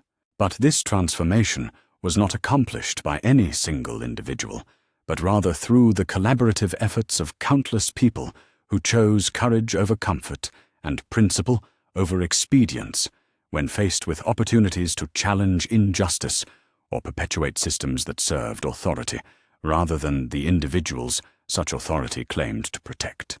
The acknowledgement of collective achievement, while accepting personal responsibility for continued leadership, reflected the kind of mature perspective that had characterized Harry's approach to activism and reform throughout his development, from victim to advocate to institutional innovator. The winter break also provided opportunities for Harry to spend time with Sirius Black, whose own recovery from years of unjust imprisonment had been facilitated by the supportive community and meaningful work that had emerged from their successful legal challenge to institutional abuse and political manipulation. Sirius's involvement in the Potter Institute's governance and his contributions to magical law reform had provided purposes and relationships that demonstrated the kind of rehabilitation and reintegration that became possible when justice systems prioritized restoration over mere punishment while addressing underlying problems rather than simply managing their symptoms. The conversations they shared during the holiday period revealed both the depth of their family bond and the mutual respect that had developed through shared commitment to principles that transcended personal advantage or social convenience, creating foundations for continued collaboration on challenges that would require both Harry's innovative perspective and Sirius's experience with institutional politics and social change. As Harry prepared to return to Hogwarts for the spring term, he reflected on the distance he had traveled from the isolated and abused child who had discovered magical heritage through a mysterious Christmas gift and chosen to fight for dignity rather than accepting exploitation disguised as necessary preparation for roles he had never agreed to fulfill. The invisible boy had become visible in ways that created lasting positive change, extending far beyond personal circumstances to encompass institutional transformation that would protect countless other children and families from experiencing similar manipulation and abuse, while providing tools and precedents for continued reform and improvement. But perhaps the most significant achievement was not any particular policy or institutional change, but rather the cultural shift that had made such changes possible, the emergence of expectations that authority should serve rather than merely command, and that institutions should justify their existence through demonstrated service to individual welfare, rather than appeals to tradition and claims about emergency necessity that too often concealed convenience behind rhetoric about unavoidable sacrifice. Harry Potter was 11 years old, confident in his capabilities, surrounded by family and friends who valued him for himself rather than his utility for achieving their objectives, and prepared to face whatever future awaited someone whose childhood had ended the moment he chose resistance over submission and principle over comfort. The boy who lived had become the young man who changed everything, and the legacy of that transformation would continue influencing magical society long after his own direct involvement had evolved into other forms of contribution and service to communities that had learned to expect better from those who claimed the authority to shape their lives. Tomorrow would bring new challenges and opportunities as Harry continued his education within institutions that had been transformed by his efforts, while maintaining commitments to continued learning and growth that would prepare him for whatever role he would choose to play in a magical world that had been fundamentally changed by a 7-year-old's refusal to accept injustice simply because it was convenient for those with sufficient power to impose their will on others. The war for his future had been won, but the larger campaign for justice and accountability would continue as long as there remained people willing to fight for principles that valued individual dignity over institutional convenience and collective welfare over the narrow interests of those fortunate enough to inherit positions of authority and influence. Tonight belonged to celebration of victories achieved and relationships built through collaborative effort and shared commitment to creating a magical society worthy of the loyalty and sacrifice of those who called it home. But tomorrow would belong to continued work toward ideals that could never be completely achieved, but were always worth pursuing through sustained effort and unwavering dedication to principles that transcended personal advantage and social convenience. The morning after his first invisible expedition brought harsh reality crashing back into Harry's life. Uncle Vernon's voice thundered through the house before dawn, demanding to know why the kitchen window had been left unlatched during the night.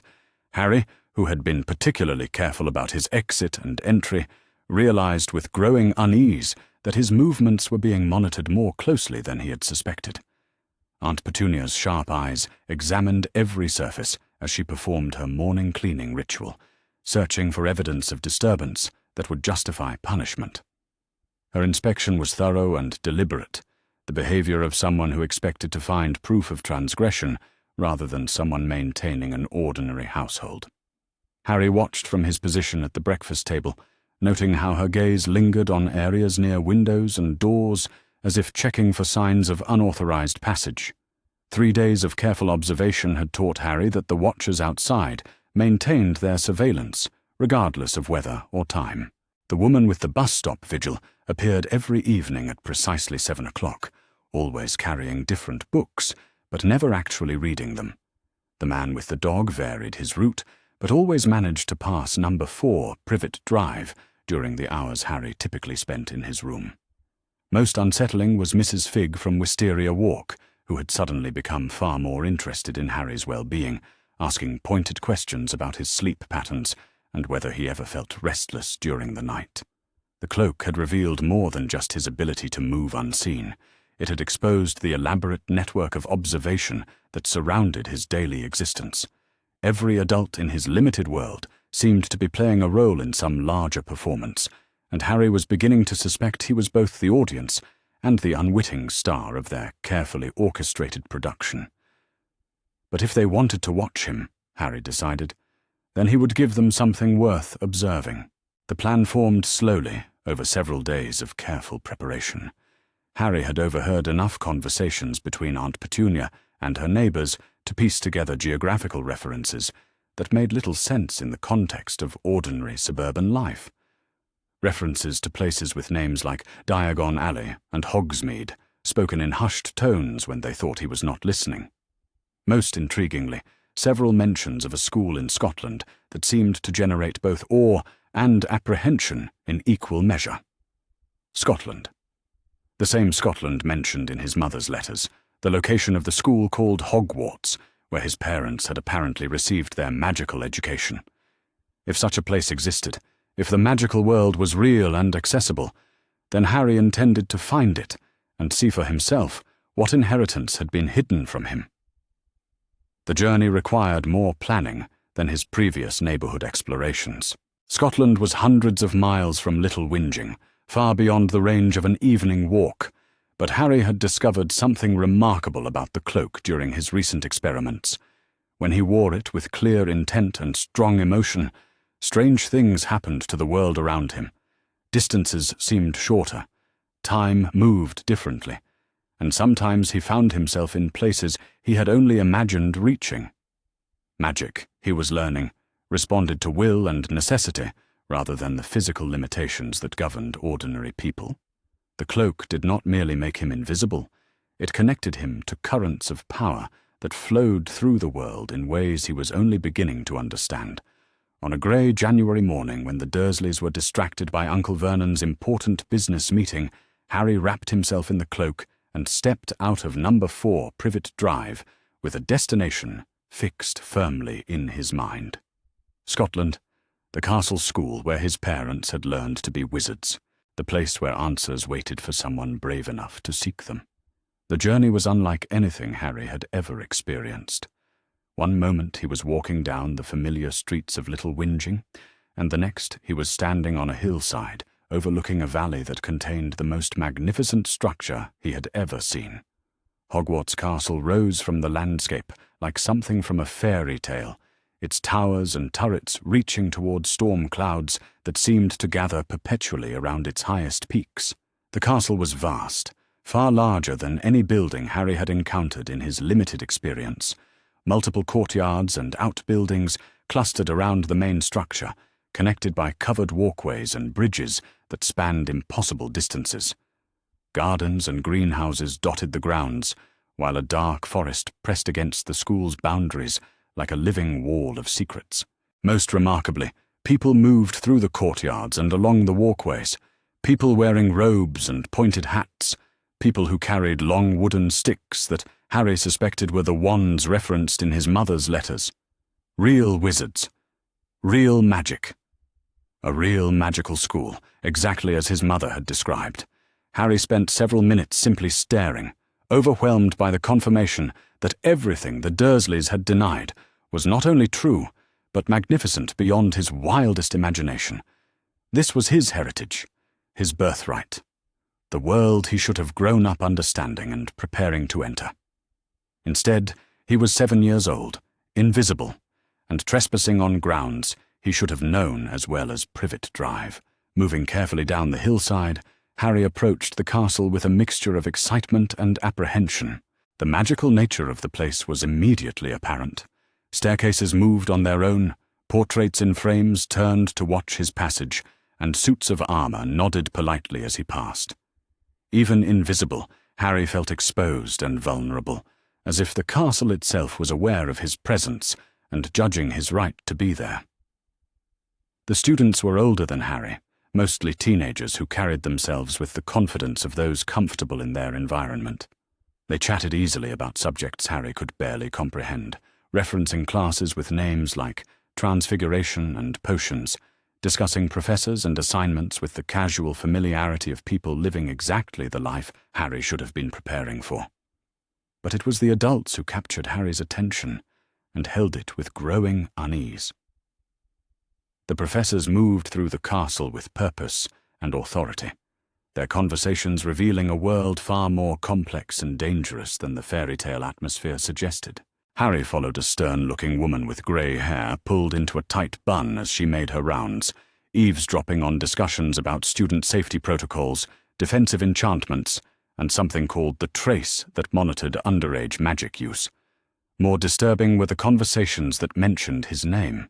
The grey-haired professor, whom students addressed as Professor McGonagall, spoke with other faculty members about the Potter boys' placement, expressing concerns that were quickly dismissed by references to Dumbledore's explicit instructions. The boy was to remain with his relatives until his 11th birthday, regardless of other considerations.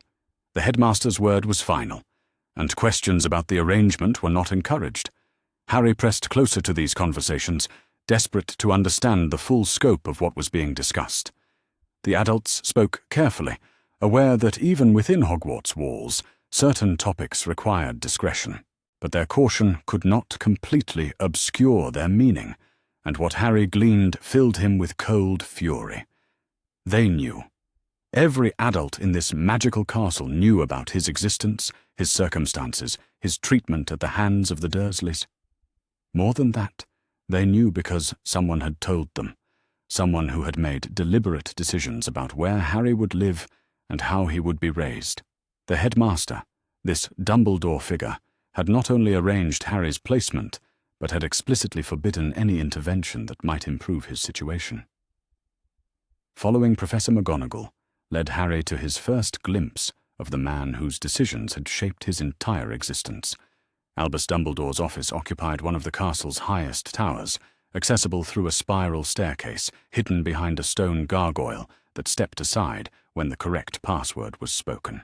Harry slipped in behind Professor McGonagall, invisible and undetected, entering a circular room filled with strange instruments, sleeping portraits, and a magnificent bird that Harry suspected was a phoenix. Dumbledore himself was exactly what Harry had expected, and nothing like he had imagined.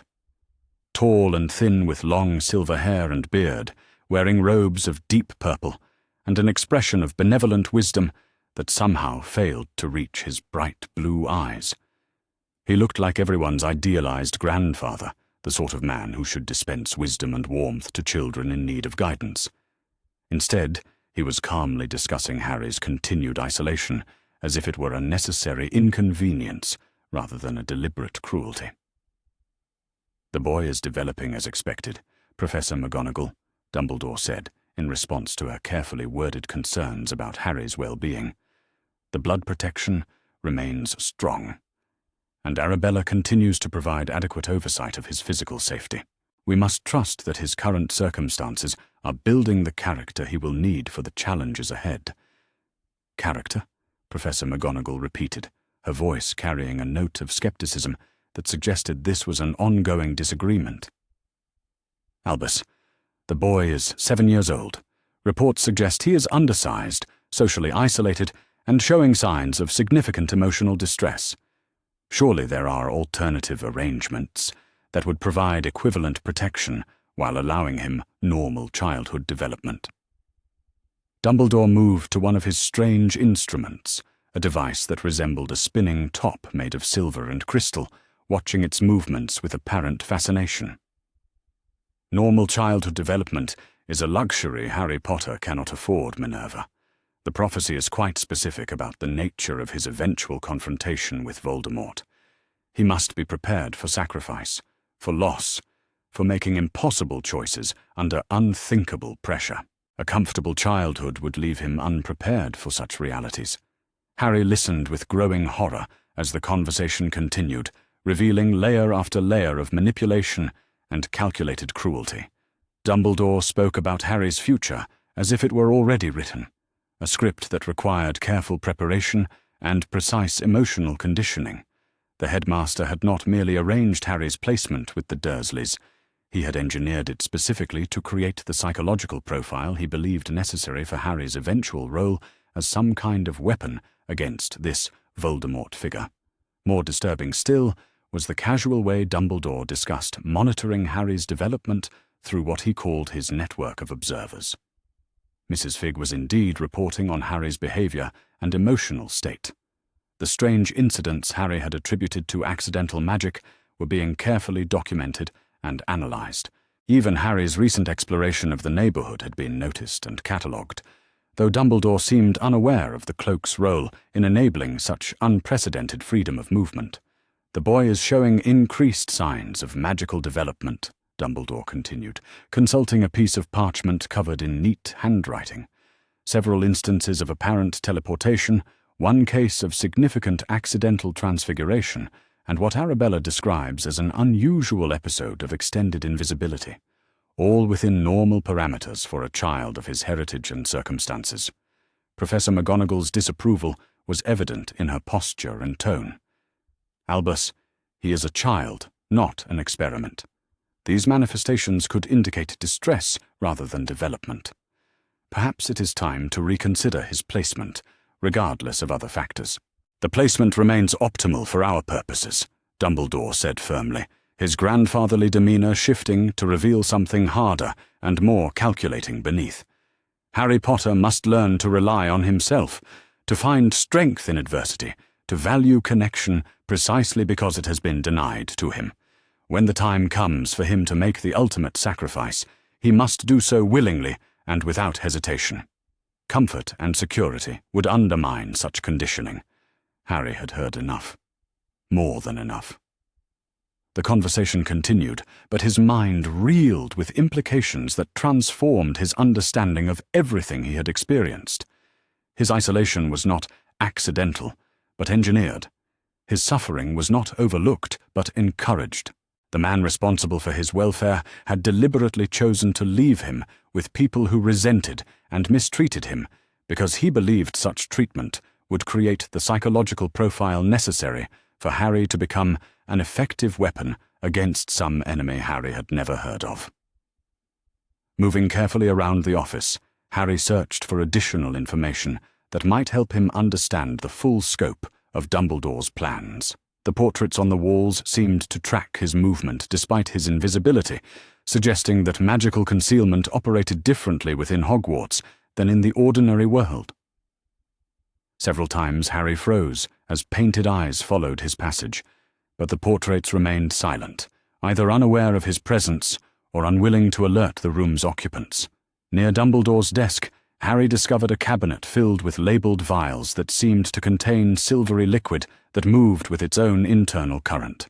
Memories, Harry realized, remembering references from his mother's letters to devices that could store and replay thoughts and experiences. These vials were labelled with dates and names, including several marked with variations of Potter, Harry, and arranged in chronological order. Dumbledore was collecting memories related to Harry's development, documenting his progress like a researcher studying an experimental subject. The implications were staggering and deeply disturbing. Not only was Harry being deliberately shaped by his circumstances, but his responses to those circumstances were being carefully monitored and preserved for future analysis.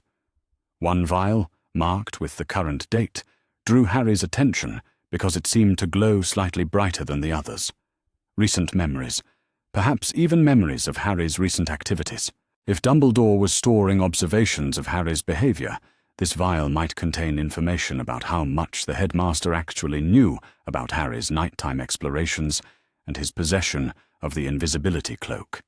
The temptation to somehow access those memories was overwhelming, but Harry lacked both the knowledge and the physical capability to operate Dumbledore's pensieve without detection. Instead, he focused on gathering as much additional information as possible from his position as an invisible observer.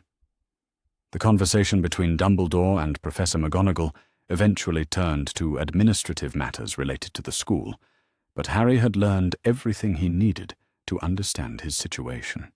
He was not a student being prepared for education, but a weapon being forged for a specific purpose. His childhood was not being protected, but systematically dismantled to create the psychological conditions Dumbledore believed necessary for Harry's eventual function as what sounded like a sacrificial tool in some larger conflict. The revelation was devastating and clarifying in equal measure. Harry now understood why powerful people had worked so hard to keep him isolated and ignorant. Knowledge was indeed power, and they had deliberately denied him, both because an informed and empowered Harry Potter might make choices that did not align with their plans for his future.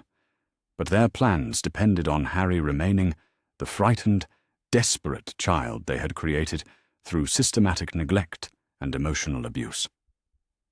The cloak had already begun to change that dynamic, giving Harry both literally and figuratively a way to move through the world unseen by those who sought to control him.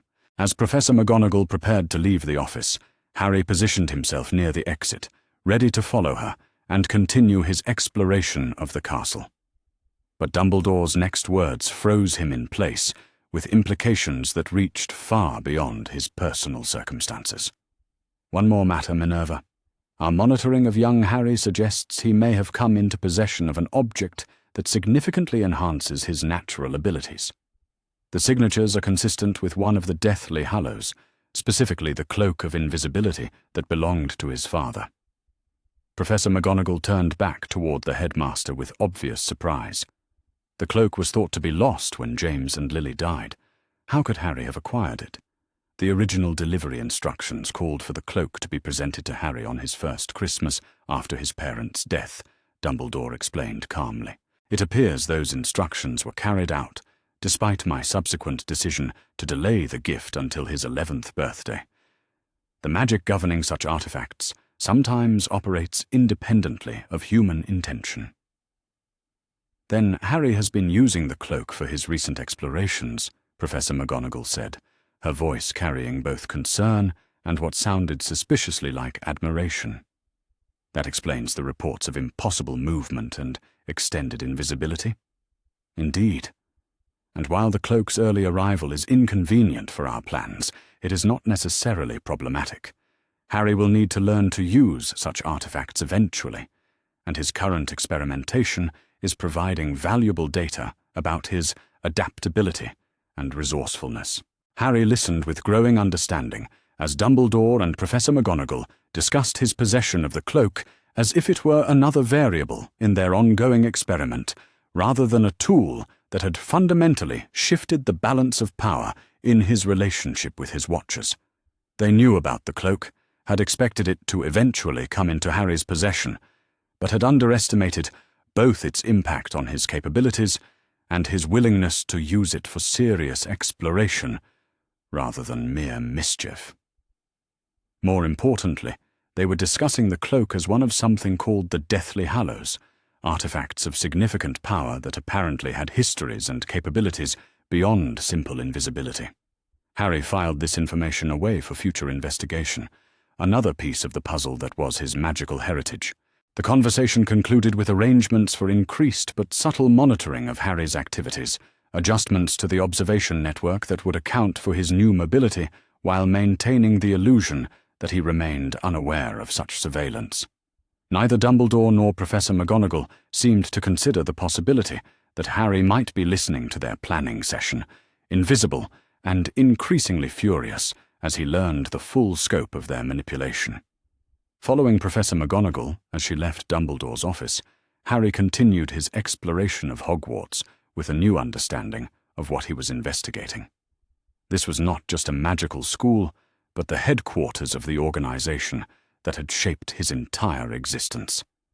Every adult here was either part of the conspiracy to control his development or complicit in their silence about the systematic abuse being perpetrated in the name of some greater good.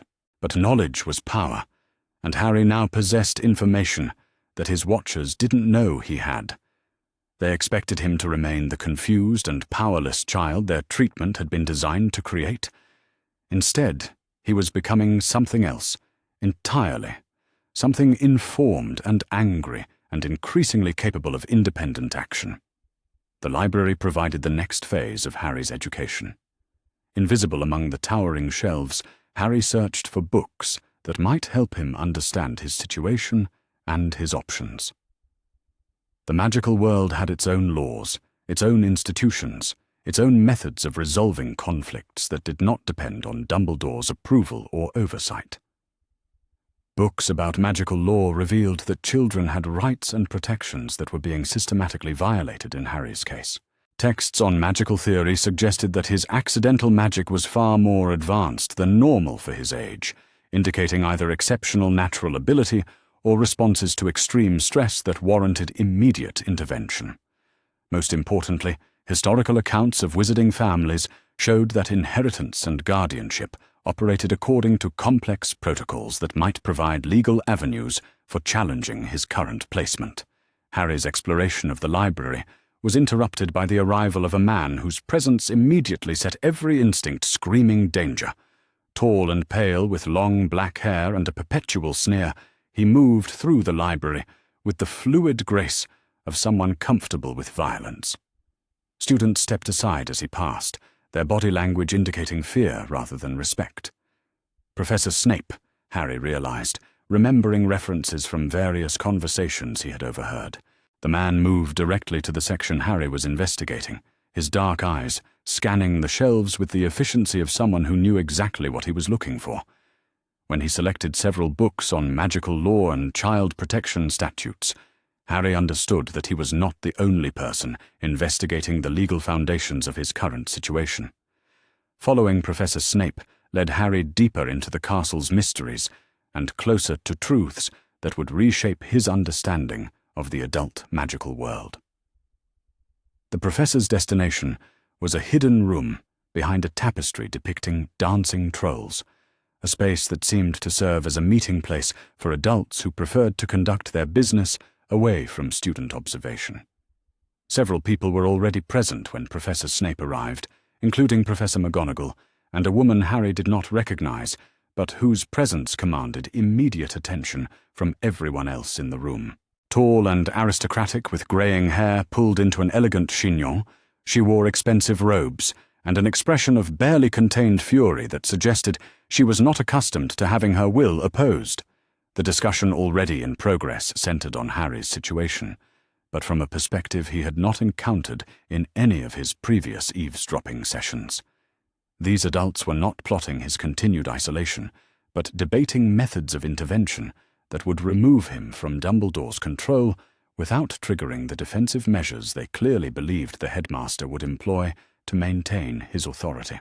The woman Harry did not recognize was arguing for immediate legal action, citing specific statutes that required intervention when children showed signs of systematic neglect and abuse. Professor McGonagall was advocating for a more gradual approach that would gather evidence while avoiding direct confrontation with Dumbledore. Professor Snape was outlining the potential magical consequences of various rescue scenarios, his analysis cold and tactical, but clearly focused on Harry's welfare rather than Dumbledore's plans. Most remarkably, they were discussing Harry as a child deserving of protection and advocacy, rather than a weapon requiring specific conditioning for future deployment. Their concern was genuine, their anger at his treatment sincere, and their commitment to intervention absolute, despite the professional risk such action would entail. Harry had discovered that not all adults in the magical world were complicit in Dumbledore's manipulation.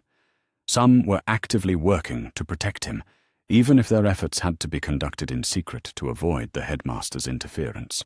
The unknown woman was speaking with particular passion about the legal precedents for emergency guardianship transfers, when the meeting was interrupted by the arrival of another participant who made Harry's breath catch in recognition.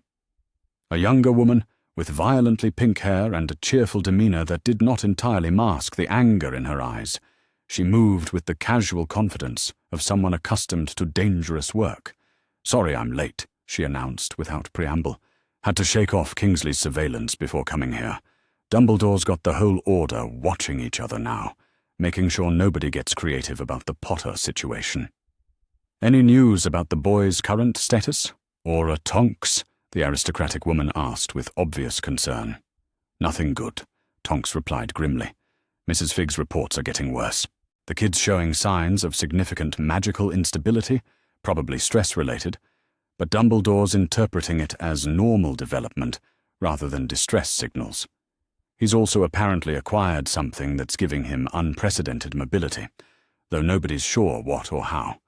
Harry's heart raced as he realized these people were discussing rescue plans that might actually succeed. They had resources, legal knowledge, and most importantly, genuine concern for his welfare rather than his usefulness as a future weapon. But their conversation also revealed the complexity of challenging Dumbledore's authority and the risks they were accepting by even discussing intervention. The meeting continued for nearly an hour, covering topics that ranged from magical law to political maneuvering to detailed logistical planning for operations that sounded suspiciously like kidnapping scenarios disguised as legal interventions. Harry absorbed every word, filing away names and procedures and organizational structures that might prove crucial if he decided to trust these people with knowledge of his independent activities. But the most important revelation came near the end of the meeting when Professor Snape raised concerns that went to the heart of Harry's situation. "The boy's magical development is advancing far beyond normal parameters," he said in his cold, precise voice. "Recent incidents suggest he may be accessing abilities that typically manifest only under extreme duress or advanced training. If he continues to develop at this rate without proper guidance, he could become a danger to himself and others. Or he could become something Dumbledore cannot control," the aristocratic woman observed, with a note of speculation that suggested she found such possibilities interesting rather than concerning. That may be our opportunity, Professor McGonagall added, thoughtfully. If Harry demonstrates capabilities that exceed Dumbledore's expectations, it may create openings for alternative arrangements that prioritize his education and development over his eventual deployment. The meeting concluded with arrangements for continued surveillance of Harry's situation and coordination of efforts to gather evidence that could support legal intervention. But Harry had learned enough to understand that he was not alone, that powerful people in the magical world were working to protect him, and that Dumbledore's control was neither absolute nor unquestioned. As the adults dispersed, Harry remained in the hidden room for several minutes, processing everything he had learned and considering his options. The magical world was far more complex than he had imagined, filled with people whose motivations and loyalties extended beyond simple obedience to authority figures. Some were working to perpetuate his suffering in service of larger goals, but others were risking their positions and safety to protect a child they had never met. The return journey to Privet Drive was swifter than his arrival at Hogwarts, the cloak responding to his desire for speed and concealment with an efficiency that suggested his magical abilities were indeed developing beyond normal parameters. By the time Harry slipped back into his room at number 4 Privet Drive, the sun was setting and the Dursleys were beginning their evening routines, unaware that their unwanted nephew had spent the day learning secrets that could reshape the magical world. But Harry's understanding of his situation had been fundamentally altered by his exploration of Hogwarts. He now knew the scope of the conspiracy that surrounded his life, the existence of people working to protect him, and most importantly, the true nature of his inheritance as something far more significant than even the remarkable invisibility cloak. The magical world had spent 7 years hiding from him, but Harry Potter was no longer content to remain hidden. Armed with knowledge and tools that his watchers did not fully understand, he was prepared to begin changing the rules of a game he had never agreed to play. Tomorrow would bring new opportunities to explore, to learn, and to begin building the foundation for a future that served his needs rather than Dumbledore's plans. The invisible boy was becoming visible in ways that would surprise everyone who thought they understood his capabilities and intentions. And in a world where power was measured by knowledge and the ability to act independently, Harry Potter was quickly becoming one of the most powerful 7-year-olds in magical history. The patterns became visible only after Harry learned what to look for, but once seen, they were impossible to ignore. The network of surveillance surrounding his daily existence operated with clockwork precision, a carefully choreographed dance of observation that revealed itself through repetition and subtle coordination between participants who thought themselves undetected.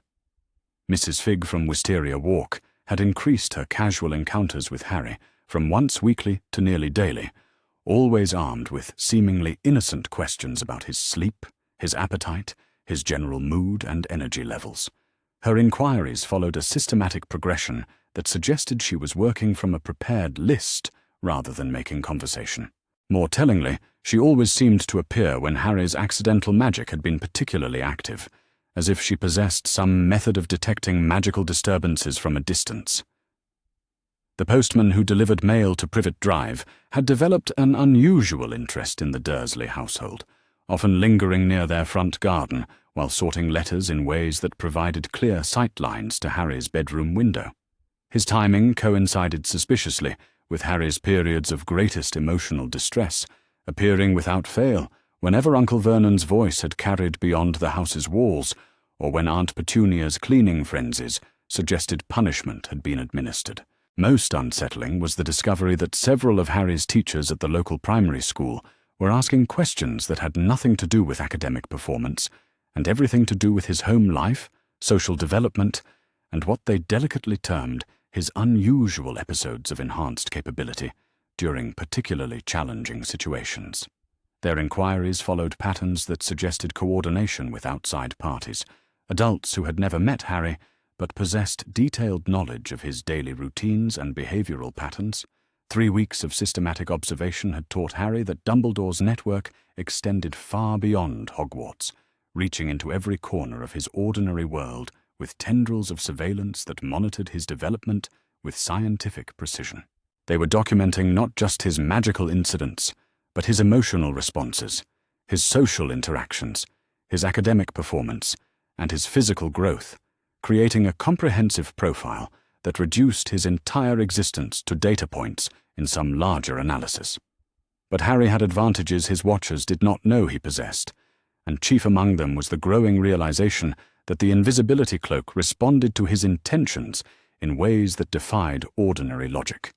When he needed to move quickly, distances compressed around him, allowing him to travel from Little Whinging to locations hundreds of miles away in minutes rather than hours. When he required concealment beyond mere invisibility, the cloak seemed to muffle sound, mask his scent, and even suppress the magical signature that might otherwise betray his presence to those trained in such detection. Most remarkably, the cloak appeared to enhance his natural magical abilities, amplifying accidental magic into deliberate spellwork that should have been impossible for someone without formal training. Harry had discovered this during a particularly frustrating evening when Dudley's gang had cornered him in the park, their usual intimidation tactics escalating toward actual violence. Harry's desperate desire to escape had somehow transformed into a controlled apparition that transported him not just away from danger, but directly into his bedroom at Privet Drive, bypassing all the magical monitoring that should have detected such advanced magic from an untrained child. The implications were staggering. Harry was developing abilities that exceeded not just normal childhood parameters, but the expectations of adults who considered themselves expert in magical education and development. More importantly, he was learning to control these abilities through practice and experimentation rather than formal instruction, creating a magical foundation that operated independently of the institutions designed to shape young wizards according to established patterns. If Dumbledore's network was documenting Harry's development to predict and control his eventual capabilities, they were working with incomplete information that grew more inaccurate with each passing day. Harry's weekly expeditions to Hogwarts had evolved from reconnaissance missions into comprehensive intelligence-gathering operations.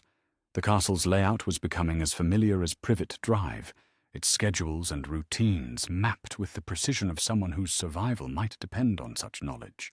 More importantly, Harry had identified the locations where sensitive conversations occurred, the times when important meetings took place, and the methods by which information flowed between different factions within the magical community. The resistance group Professor McGonagall had been meeting with proved to be larger and more organized than Harry had initially realized. Their gatherings rotated between different hidden locations throughout the castle, always conducted under heavy secrecy charms that made detection by casual observation nearly impossible. But Harry's invisibility cloak seemed to penetrate such protections as easily as it concealed him from normal sight, allowing him to witness planning sessions that revealed the true scope of opposition to Dumbledore's handling of his situation. The aristocratic woman Harry had observed during his first encounter with the group was Lady Augusta Longbottom, a formidable witch whose political influence extended throughout magical Britain and whose personal experience with the costs of war made her particularly sensitive to the manipulation of children for strategic purposes. Her grandson Neville had apparently suffered under similar though less extreme circumstances, creating a foundation of shared experience that fueled her determination to protect Harry from comparable exploitation. Aura Nymphadora Tonks brought intelligence from within the Ministry of Magic, where growing concerns about Dumbledore's methods were creating political pressure for oversight of his guardianship decisions. The magical government was beginning to question whether the headmaster's authority over Harry's placement was absolute or subject to review by child welfare services that operated independently of Hogwarts administration. Professor Snape's contributions were more subtle but equally valuable, providing detailed analysis of Harry's magical development based on careful observation during his invisible visits to the castle. The potions master had detected Harry's presence during several reconnaissance missions, not through sight or sound, but through the distinctive magical signature that accompanied his enhanced abilities. Rather than exposing Harry's activities, Snape had chosen to monitor and document them, building a case for intervention based on evidence of accelerated development that required immediate educational support. Most intriguingly, the group had identified additional children throughout magical Britain who were experiencing similar manipulation, suggesting that Harry's situation was part of a larger pattern of control that extended far beyond individual cases. Dumbledore's network of influence was being used not just to monitor Harry, but to shape the development of an entire generation of young wizards according to his vision of their eventual roles in whatever conflict he was preparing them to fight. The Resistance was developing counter-networks, alternative support systems for children whose welfare was being sacrificed to strategic considerations they were too young to understand or consent to. Their discussions revealed plans for safe houses, independent educational programs, and legal challenges that could establish precedents for protecting children from institutional abuse disguised as necessary preparation. But their most ambitious project involved direct intervention in Harry's circumstances through methods that would circumvent Dumbledore's authority while providing legal protection for their actions. Harry learned about the planned intervention during a particularly detailed planning session conducted in the Room of Requirement, a magical space within Hogwarts that configured itself according to the needs of its users. The Resistance had requested a meeting room that could not be detected by Dumbledore's monitoring instruments, and the castle had provided a chamber that existed partially outside normal space, accessible only to those who possessed specific knowledge of its location and activation methods. The plan they were developing was elegant in its simplicity and devastating in its implications for Dumbledore's control over Harry's future. Rather than challenge the headmaster's guardianship decisions through official channels that he had already demonstrated ability to influence, they intended to create circumstances that would force him to reveal the true nature of his authority and the motivations behind his decisions. Lady Longbottom had discovered legal precedents that allowed for emergency guardianship transfers when children demonstrated magical abilities that exceeded their current guardian's capacity to provide appropriate supervision and protection. Such transfers could be initiated by any qualified magical adult who could demonstrate both the child's need and their own capability to provide superior care and education.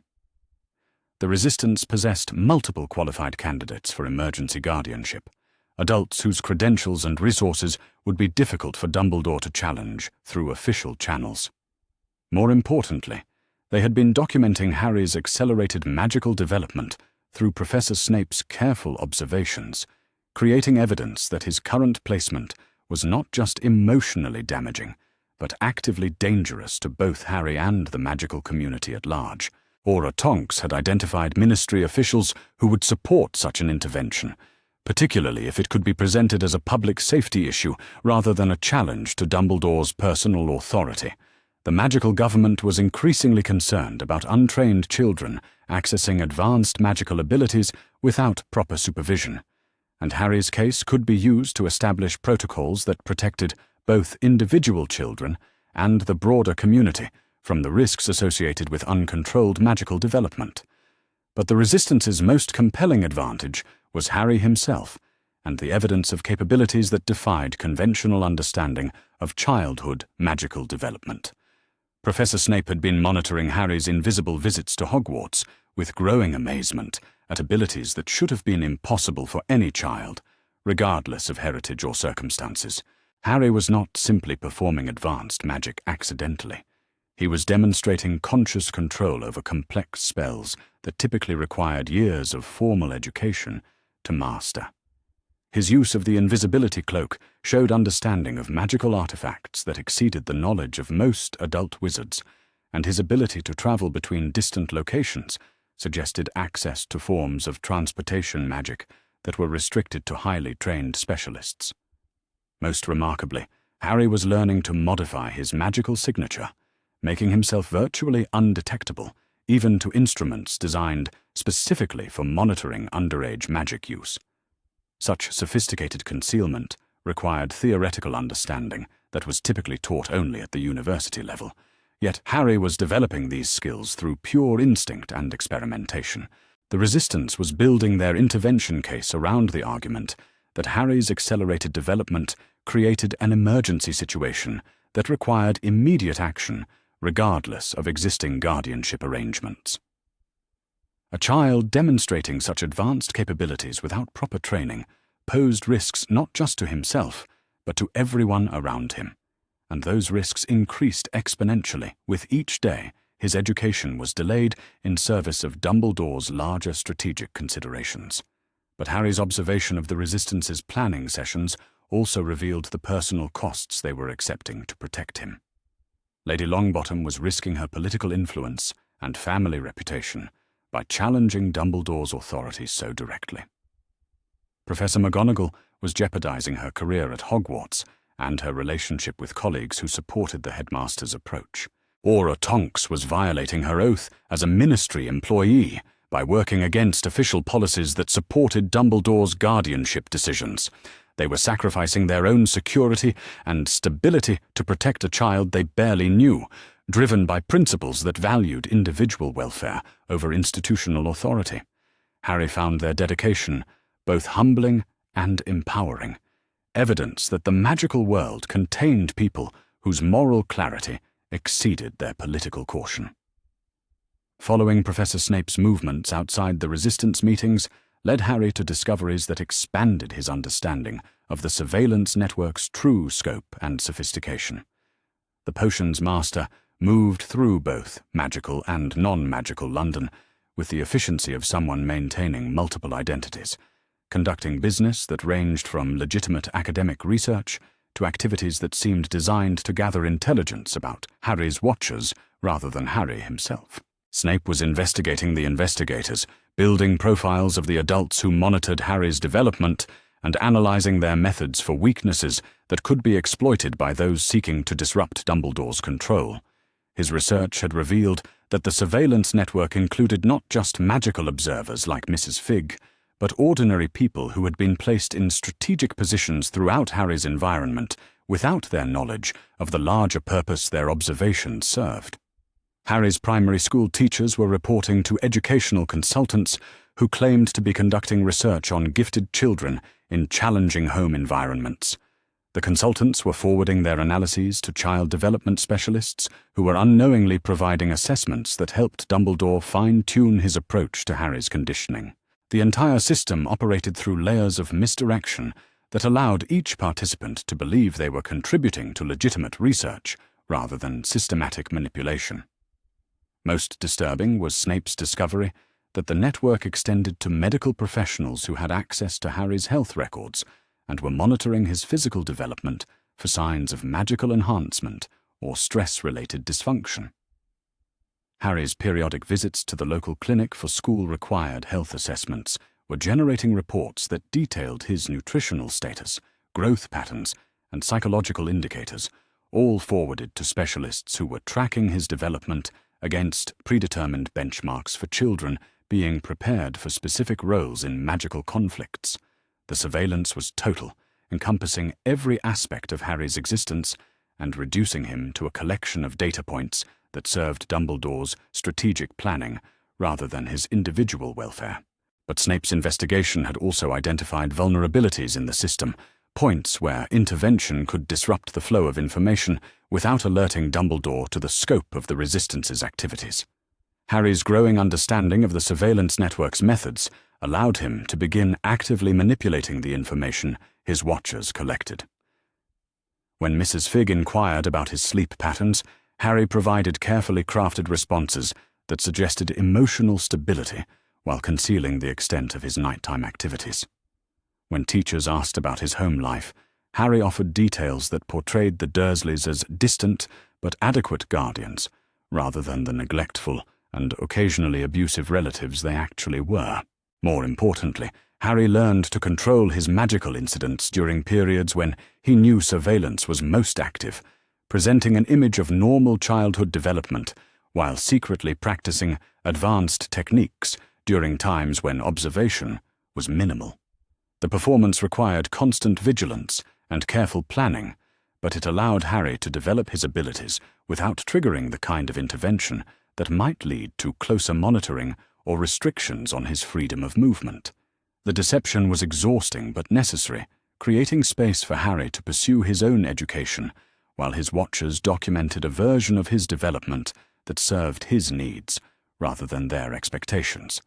Harry's exploration of Diagon Alley during one of his extended reconnaissance missions provided crucial insights into the broader magical economy and the institutions that supported it.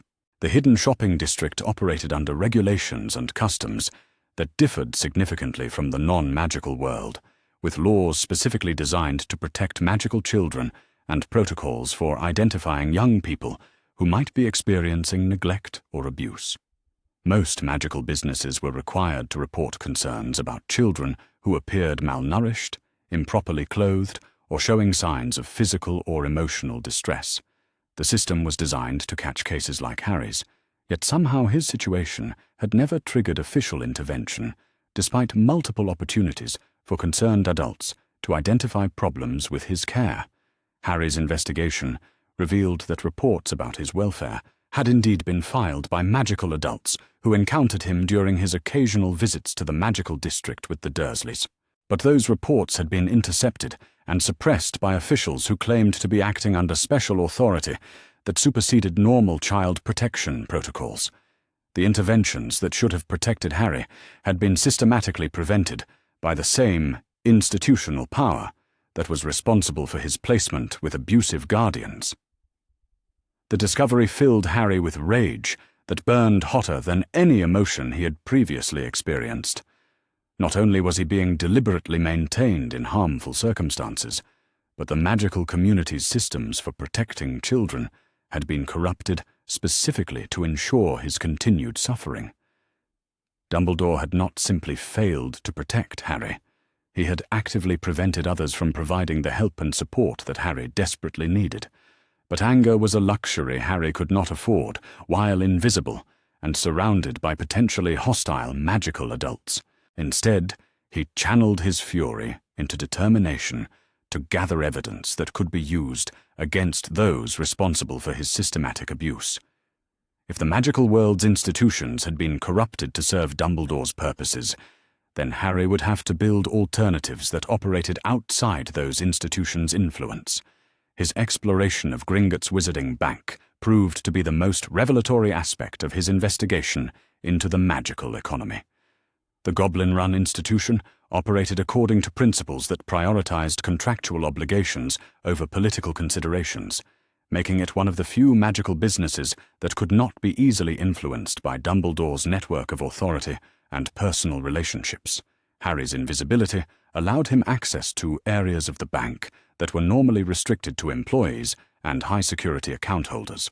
Following Goblin employees through the underground tunnels that connected different sections of the facility, Harry learned about the institution's role in managing magical inheritances and the legal protections that governed such arrangements. The Potter family accounts were extensive and complex, encompassing not just liquid wealth, but properties, investments, and magical artifacts that represented centuries of accumulated resources. More importantly, the accounts included specific provisions for Harry's education and welfare that had been established by his parents before their death, provisions that allocated substantial resources for his care, and specified educational requirements that were not being met by his current placement. Harry discovered that his parents had created a detailed plan for his upbringing that included not just financial support, but educational milestones, social development goals, and magical training benchmarks that assumed he would be raised within the magical community by people who understood his heritage and capabilities. The plan made provisions for alternative arrangements if the primary guardianship became inappropriate, including specific criteria that would trigger automatic transfers to designated backup guardians. According to his parents' detailed instructions, Harry's current circumstances clearly met the criteria for emergency intervention. He was receiving no magical education, had no contact with the magical community, was showing signs of neglect and emotional abuse, and was developing magical abilities without proper supervision or support. Any of these conditions individually should have triggered the protective measures his parents had established. Collectively, They represented a complete failure of the guardianship system that required immediate corrective action. But Harry also discovered that access to his parents' detailed instructions required specific legal procedures that could only be initiated by Harry himself or by qualified advocates acting with his explicit consent. Dumbledore's authority as chief warlock of the Wizengamot had allowed him to suspend many of the normal protections that governed magical inheritances, but he could not completely override provisions that required Harry's personal involvement to modify or cancel. The goblins managing Harry's accounts had been documenting violations of his parents' guardianship requirements for years, building a comprehensive case for intervention that awaited only Harry's decision to proceed with legal action. They possessed evidence of financial mismanagement, educational neglect, and systematic violation of the care standards his parents had established as conditions for his inheritance. Most importantly, the goblins operated outside Dumbledore's sphere of influence and had both the legal authority and institutional motivation to challenge his guardianship decisions if properly approached by qualified advocates acting in Harry's interests. Harry's return journey to Privet Drive was complicated by evidence that his extended absence had been noticed by at least some members of the surveillance network. Mrs. Figg was positioned on her front porch, despite the late hour and cold weather, her attention focused on number 4 Privet Drive with obvious concern.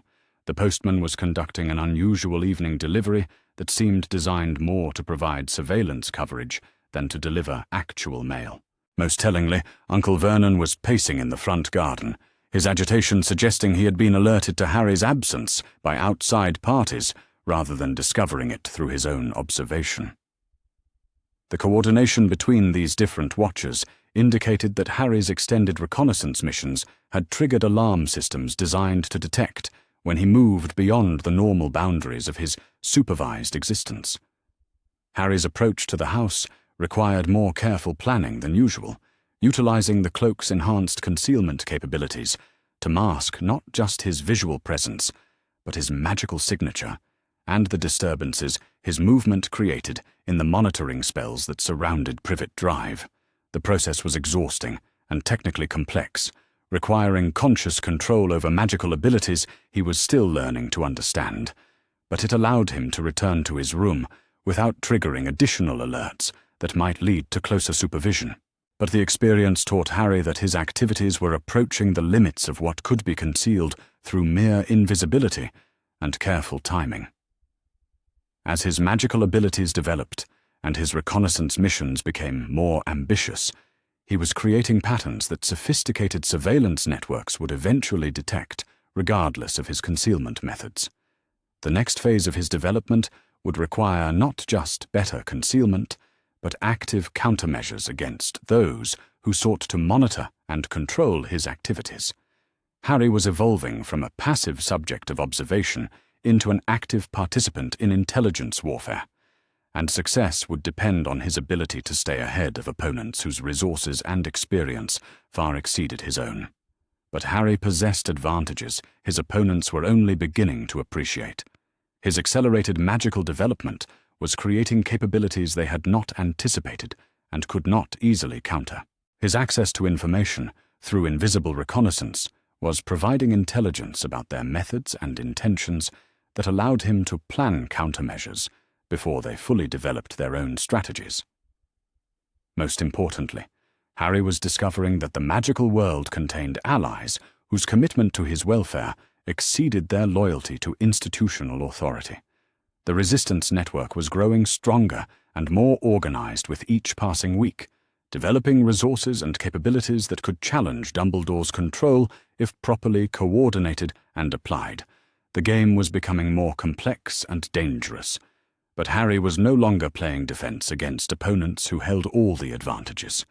He was developing his own resources, building his own networks, and preparing to take initiatives that would surprise everyone who thought they understood the limits of what a 7-year-old wizard could accomplish when properly motivated and adequately equipped. The patterns that had once trapped him were becoming tools he could use against those who had created them. Knowledge was indeed power, and Harry Potter was rapidly becoming one of the most knowledgeable and powerful children in magical history, despite every effort to keep him ignorant and helpless.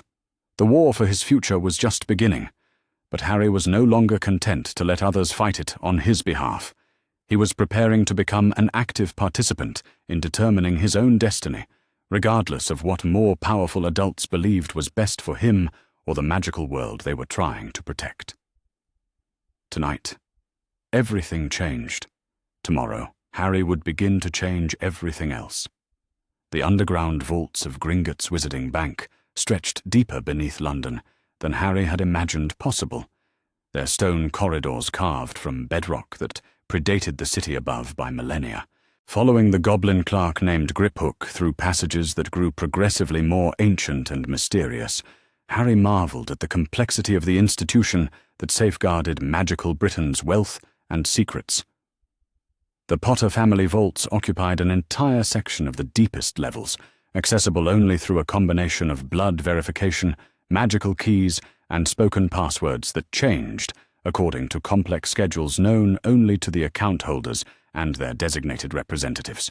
Harry's invisible presence allowed him to observe the security protocols without triggering them, learning procedures that would be crucial if he ever needed to access his inheritance independently of Dumbledore's oversight. But it was the discovery of additional vaults registered under his name that transformed Harry's understanding of his true financial position and the scope of his parents' preparations for his future. Beyond the primary Potter vault that contained the liquid wealth necessary for immediate expenses, Harry learned he possessed separate accounts for property management, educational funding, magical artifact storage, and what the goblins delicately termed legacy obligations.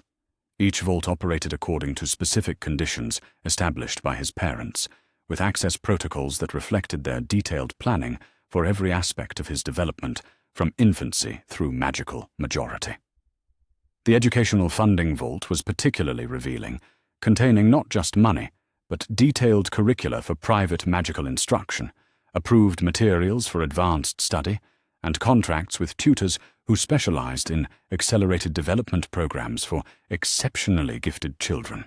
Harry's parents had anticipated that he might require educational resources beyond what traditional institutions could provide, and they had made extensive arrangements to ensure such resources would be available regardless of his official guardianship situation. More importantly, the educational vault contained explicit instructions for its activation, including criteria that would trigger automatic funding for alternative schooling if Harry's formal education proved inadequate or inappropriate. The conditions his parents had established were being met and exceeded by his current circumstances, yet no effort had been made to provide the educational support they had carefully arranged and fully funded. Harry discovered that Griphook and his colleagues had been documenting these violations for years, building a comprehensive case file that detailed every instance where Dumbledore's guardianship decisions had prevented Harry from receiving the care and education his parents had specifically mandated.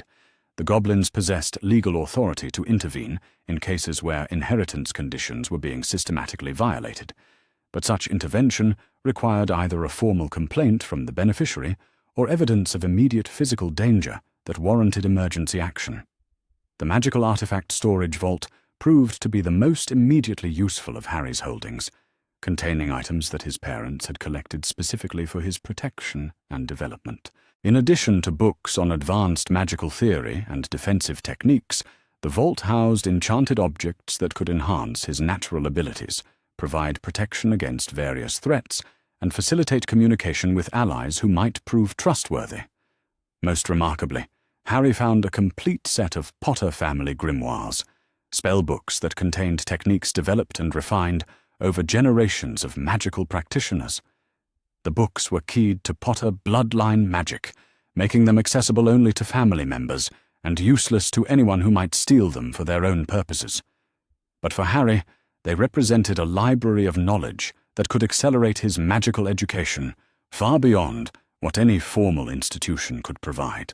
The Legacy Obligations Vault contained the most complex and politically sensitive aspects of Harry's inheritance, including debts of honor that the Potter family had accumulated over centuries of involvement in magical Britain's governance and defense.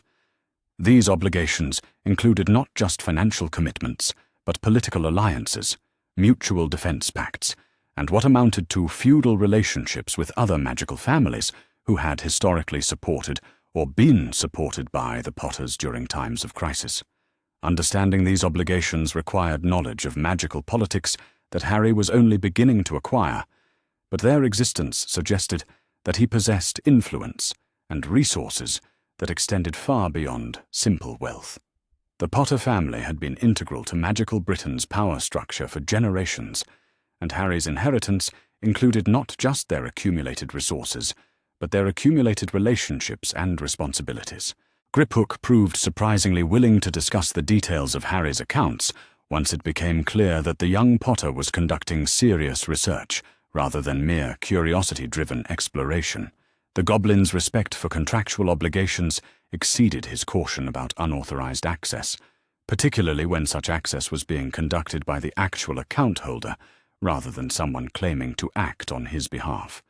According to Griphook, Dumbledore's authority over Harry's inheritance was far more limited than the headmaster had claimed when establishing the current arrangements. While magical law granted guardians significant discretion over their ward's daily care, it provided strict protections for inheritance rights that could not be suspended or modified without clear evidence of necessity and explicit approval from magical courts that operated independently of Hogwarts administration. Dumbledore had never sought such court approval, instead relying on his personal authority and political influence to prevent challenges to his guardianship decisions. But his authority was based on custom and deference rather than legal foundation, making it vulnerable to properly prepared challenges from qualified advocates who understood the relevant statutory protections. More importantly, Griphook revealed that several other families had attempted to offer alternative guardianship for Harry over the years, including the Longbottoms, the Bones family, and even foreign magical families who had historical connections to the Potters. All such offers had been rejected by Dumbledore without explanation or consideration of their merits, despite several that would have provided superior care and education while maintaining the security protections that justified Harry's isolation from the magical community. The pattern of rejected alternatives suggested that Harry's placement with the Dursleys served purposes beyond simple protection, purposes that required his continued ignorance and emotional deprivation rather than mere safety from external threats. Dumbledore was not just maintaining Harry's security. He was actively preventing him from developing the knowledge, relationships, and confidence that would allow him to make independent decisions about his own future. Armed with this new understanding of his financial resources and legal position, Harry began the most ambitious phase of his investigation: systematic infiltration of the Ministry of Magic itself. The magical government occupied a complex of underground offices accessed through various concealed entrances throughout London, with security protocols that relied heavily on identification charms and authorization verification rather than physical barriers.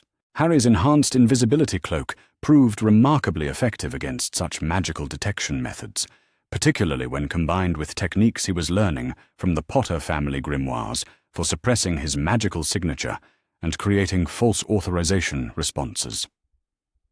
The Department for Regulation and Control of Magical Creatures housed the offices responsible for monitoring underage magic use, and Harry's invisible exploration of their records revealed the true scope of surveillance that surrounded his daily existence. His file was extensive and detailed, documenting every instance of accidental magic from early childhood through his recent experiments with advanced techniques that should have been impossible for someone without formal training. But the records also revealed significant gaps and inconsistencies that suggested deliberate manipulation of the monitoring data. Several of Harry's most powerful magical incidents had been attributed to nearby adult wizards, or dismissed as instrument malfunctions, rather than accurately recorded as evidence of his developing abilities. The pattern of altered records coincided with periods when Harry's activities had been most closely supervised, suggesting that his watchers were not just observing, but actively managing the official documentation of his magical development. Most disturbing was the discovery that his file contained psychological assessments based on his behavioral patterns and responses to various stressors, analyses that treated him more like an experimental subject than a child requiring protection and guidance. The assessments included detailed recommendations for maintaining his emotional isolation and preventing him from developing the confidence and social connections that might interfere with his eventual compliance with authority figures who claimed to act in his best interests. The Department of Magical Accidents and Catastrophes maintained separate records about incidents involving Harry that had required cleanup or memory modification to prevent exposure of the magical world to non-magical authorities. The file revealed that Harry's accidental magic had been far more frequent and powerful than the Dursleys had ever indicated, with several incidents requiring significant intervention to prevent discovery by neighbors or local authorities, who might have questioned why a child was consistently present during impossible or dangerous events. The pattern of concealment extended to medical records that documented injuries Harry had sustained during periods when his magic had been particularly unstable, injuries that had been treated by magical healers and then concealed from non-magical medical professionals who might have identified them as evidence of abuse or neglect. The magical authorities had been protecting not Harry but the Dursleys, ensuring that their treatment of him remained hidden from oversight systems that might have provided genuine protection. Harry's exploration of the Department of Magical Law Enforcement revealed the existence of multiple formal complaints that had been filed about his treatment over the years, complaints that had been systematically dismissed or buried by officials who claimed to be acting under special authority that superseded normal child protection protocols. The complaints had come from magical adults who had encountered Harry during his rare appearances in Diagon Alley, from Hogwarts staff members who had observed him during his parents' visits to the school, and from foreign magical authorities who had been monitoring his welfare as part of international agreements about the protection of war orphans. Each complaint had been detailed and well documented, providing clear evidence of neglect and emotional abuse that warranted immediate intervention according to standard magical child protection procedures. But each had been rejected without investigation, often within hours of being filed, suggesting that a system was in place to prevent any official scrutiny of Harry's circumstances, regardless of the evidence presented or the qualifications of those expressing concern. The Department of International Magical Cooperation housed the most politically sensitive information about Harry's situation, including correspondence with foreign magical governments who had expressed interest in providing alternative arrangements for his care and education. Several offers had been formally submitted through diplomatic channels, including proposals from magical schools in other countries that specialized in educating children who had experienced trauma or required specialized protection. All such offers had been rejected by British magical authorities without explanation or consideration of their merits, despite several that would have provided superior educational opportunities while maintaining security protections equivalent to or better than his current situation. The pattern of rejection suggested that keeping Harry in Britain was more important than his individual welfare, possibly because his eventual role in whatever conflict Dumbledore was preparing him for required his presence within British magical society. Most remarkably, Harry discovered evidence that his situation had become a subject of international diplomatic concern, with several allied magical governments expressing formal objections to British handling of his case. The objections had been based on reports from their own intelligence services about his treatment, reports that painted a far more accurate picture of his circumstances than the sanitized versions being maintained for domestic consumption. The international pressure had resulted in several attempts to establish independent monitoring of Harry's welfare through neutral magical organizations that specialized in child protection. All such attempts had been blocked by British magical authorities, who claimed that existing arrangements were adequate and that outside interference would compromise security measures essential for protecting Harry from ongoing threats. But the most devastating discovery came from Harry's infiltration of the Wizengamot archives, where the official records of Magical Britain's governing body revealed the true legal foundation for Dumbledore's authority over his guardianship. The documents Harry found in the deepest sections of the archives painted a picture of legal manipulation that exceeded even his growing understanding of the corruption surrounding his situation. Dumbledore's guardianship authority was based not on established law, but on emergency powers that had been granted during the immediate aftermath of Voldemort's attack on his family, powers that were supposed to be temporary and subject to regular review by the full Wizengamot. No such reviews had ever taken place, despite legal requirements that mandated annual assessment of emergency guardianship arrangements to ensure they remained necessary and appropriate. Dumbledore had allowed the emergency powers to become permanent through simple neglect of legal obligations, creating a situation where his authority existed in a legal grey area that had never been properly examined or validated. More importantly, Harry discovered that several Wizengamot members had attempted to initiate mandatory reviews of his guardianship over the years, efforts that had been consistently delayed or derailed through procedural manipulations that prevented formal consideration of his case. The pattern of avoidance suggested that Dumbledore was aware his guardianship decisions would not survive legitimate scrutiny, making him dependent on political maneuvering rather than legal authority to maintain control over Harry's future. The archives also contained detailed records of the Potter family's historical relationship with magical Britain's governing institutions, including hereditary seats on the Wizengamot that would become available to Harry when he reached magical majority.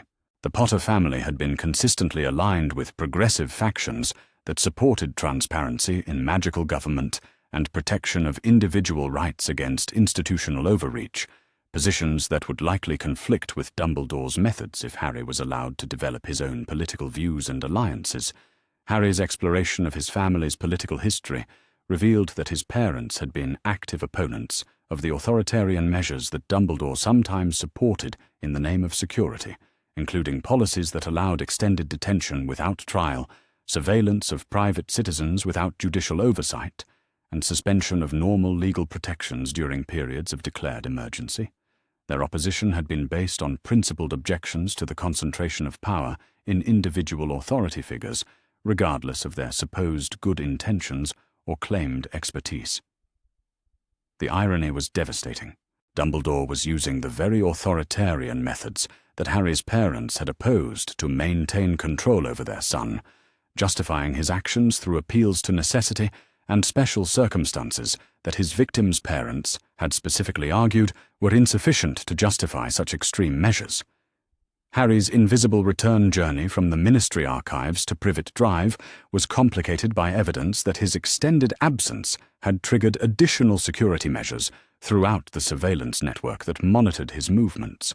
The coordination between different watchers had increased significantly, with observers positioned at locations that would provide comprehensive coverage of possible routes between Little Whinging and London. More concerning was the deployment of what appeared to be professional security personnel who possessed detection equipment designed specifically for locating invisible intruders. Their presence suggested that someone had identified the possibility that Harry might be using advanced concealment techniques to conduct unauthorized travel, making future reconnaissance missions significantly more dangerous and potentially impossible. But Harry's investigation had provided him with resources and knowledge that transformed his ability to operate independently of his watchers' expectations. The Potter family grimoires contained techniques for magical transportation that operated differently from the standard apparition methods his opponents would be monitoring. More importantly, his access to the family vaults provided funding for equipment and services that could support more sophisticated operations than simple, invisible reconnaissance. Harry's return to his bedroom at Privet Drive that night marked the end of his investigation phase and the beginning of his operational planning phase. He now possessed comprehensive understanding of the forces arrayed against him, detailed knowledge of their methods and limitations, and access to resources that could support direct action rather than mere observation. The Resistance Network was preparing to challenge Dumbledore's authority through legal channels, but their success would depend on having an informed and willing participant who understood the stakes and consequences of such action. Harry was no longer the ignorant and helpless child their intervention plans had been designed to protect. He was an informed and capable young wizard who possessed both the knowledge and resources necessary to take an active role in determining his own future. The next phase would require careful coordination between Harry's independent capabilities and the Resistance Network's institutional resources, creating a combined effort that could challenge Dumbledore's authority while providing protection against the inevitable counterattack such challenges would provoke. But first, Harry needed to establish secure communication with his potential allies, a process that would require revealing his true capabilities to people who had been planning to rescue someone they believed was far less informed and competent than he had actually become. Tomorrow would begin the most dangerous phase of his campaign for independence. But tonight, Harry allowed himself a moment of satisfaction at how far he had come from the frightened and isolated child who had discovered a mysterious package on Christmas morning. He was still 7 years old, still small for his age, still legally powerless in both magical and non-magical society. But he was no longer helpless, no longer ignorant, and no longer alone. The war for his future was about to escalate dramatically, and for the first time since it began, Harry Potter would be fighting as an informed participant rather than an unwitting prize to be claimed by whichever side proved most successful at manipulating his circumstances. The invisible boy was preparing to become visible in ways that would surprise everyone who thought they understood his capabilities and intentions. And tomorrow, the balance of power in magical Britain would begin to shift in directions that no one, not even Dumbledore, had anticipated when they made their plans for controlling the future of the boy who lived. The breaking point came not during one of Harry's carefully planned reconnaissance missions, but during an ordinary Thursday evening, when Uncle Vernon's frustrations with his work situation collided with his resentment toward his unwanted nephew in a perfect storm of violence and magical instability. Harry had been practicing advanced concealment techniques from the Potter family grimoires, working to perfect a charm that would allow him to suppress his magical signature completely, rather than merely dampening it, as the invisibility cloak did naturally. The spell required intense concentration and precise control over his magical core, skills that he was developing through careful study of his inherited texts, but which remained unpredictable when performed under stress.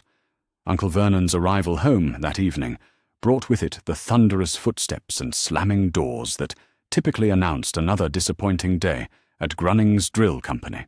His voice carried through the house with escalating volume as he detailed the latest indignities he had suffered at the hands of superiors who failed to appreciate his contributions to the company's success. Aunt Petunia's responses grew increasingly shrill as she attempted to placate his ego while managing her own anxieties about their financial situation and social standing. The familiar pattern of domestic tension was heading toward its usual conclusion when Uncle Vernon's attention focused on Harry with an intensity that suggested the evening's frustrations required a more satisfying target than mere verbal complaints about workplace politics. "Boy," Uncle Vernon's voice boomed through the house, carrying the particular note of malicious satisfaction that preceded his most creative punishments. "Get down here, now." Harry had learned to recognize the subtle variations in his uncle's tone that indicated different levels of danger, and tonight's summons carried implications that made his stomach clench with familiar dread. But he also possessed resources now that he had not owned during previous encounters with Uncle Vernon's disciplinary methods, and the Potter family grimoires had included detailed sections on magical self-defense that were specifically designed for emergency situations. The scene that awaited Harry in the living room was depressingly familiar. Uncle Vernon positioned in his chair like a judge preparing to pronounce sentence, Aunt Petunia hovering nearby with the nervous energy of someone who anticipated violence but lacked the moral courage to prevent it, and Dudley lounging on the couch with the expression of someone expecting to be entertained by another person's suffering. "Your teacher called today," Uncle Vernon announced with obvious relish. "Seems you've been asking questions about things that are none of your business. Asking about your parents, about where you came from, about things we've told you not to think about." Harry's heart sank as he realized that his carefully constructed persona of obedient ignorance had finally failed to conceal his growing knowledge from the surveillance network that monitored his every interaction. The questions he had asked his teachers had been subtle and indirect, designed to gather information without revealing the scope of what he already knew, but apparently they had been sufficient to trigger reports that found their way back to his guardians. "We've been too lenient with you," Uncle Vernon continued, his voice rising with each word.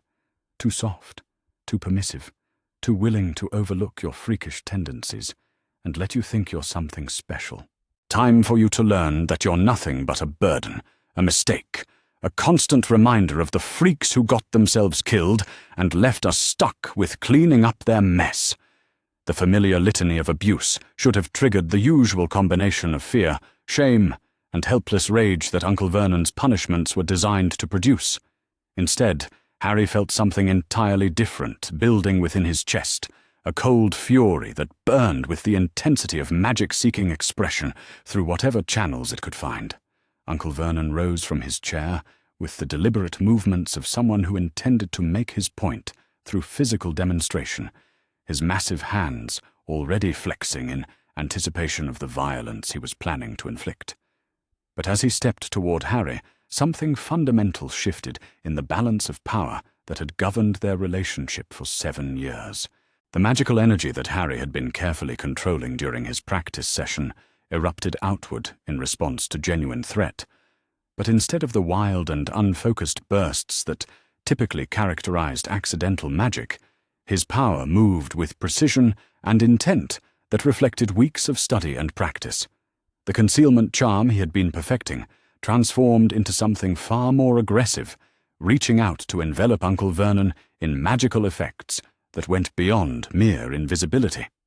Uncle Vernon froze mid-step as Harry's magic wrapped around him, his expression shifting from confident aggression to confused alarm as he found himself unable to move forward, despite having encountered no visible obstacle. The magic was not holding him in place through force, but rather convincing his nervous system that continuing his approach would result in consequences too terrible to contemplate, creating a psychological barrier that was far more effective than any physical restraint. "What?" Uncle Vernon began, his voice carrying the first note of uncertainty Harry had ever heard from him. "What are you?" But Harry was beyond responding to questions. His attention focused entirely on managing the magical energy that was flowing through him with unprecedented intensity and clarity. The Potter family grimoires had described magical states that occurred during moments of extreme emotional stress, conditions where accidental magic could transform into deliberately controlled spellwork if the practitioner possessed sufficient theoretical knowledge and emotional discipline. Harry had studied those passages with academic interest, never imagining he might need to apply such techniques in practice. But the knowledge was there when he needed it, guiding his instincts and providing structure for the raw power that sought expression through his growing fury at years of systematic abuse and deliberate manipulation. The magic flowing from Harry began to affect the entire room, causing objects to vibrate with harmonic frequencies that created low humming sounds, making the air shimmer with visible energy distortions and generating electromagnetic effects that caused the television and lights to flicker in patterns that suggested intelligence rather than random malfunction. Dudley whimpered from his position on the couch, his usual cruelty replaced by genuine terror as he witnessed manifestations of power that exceeded anything his limited imagination had prepared him to understand.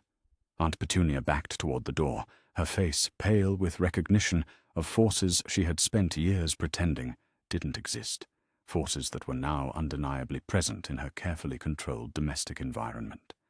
But it was Uncle Vernon's response that pushed Harry's magical demonstration beyond defensive measures into something approaching genuine attack. Rather than retreat or attempt to defuse the situation, Uncle Vernon's confusion transformed into rage at having his authority challenged by someone he had worked so hard to keep powerless and submissive. "Freakish little monster!" Uncle Vernon snarled, his face purpling with fury as he fought against the magical barrier that prevented his advance. Think you can threaten me in my own house? Think you can use your abnormality to avoid the punishment you deserve? I'll show you what happens to freaks who forget their place."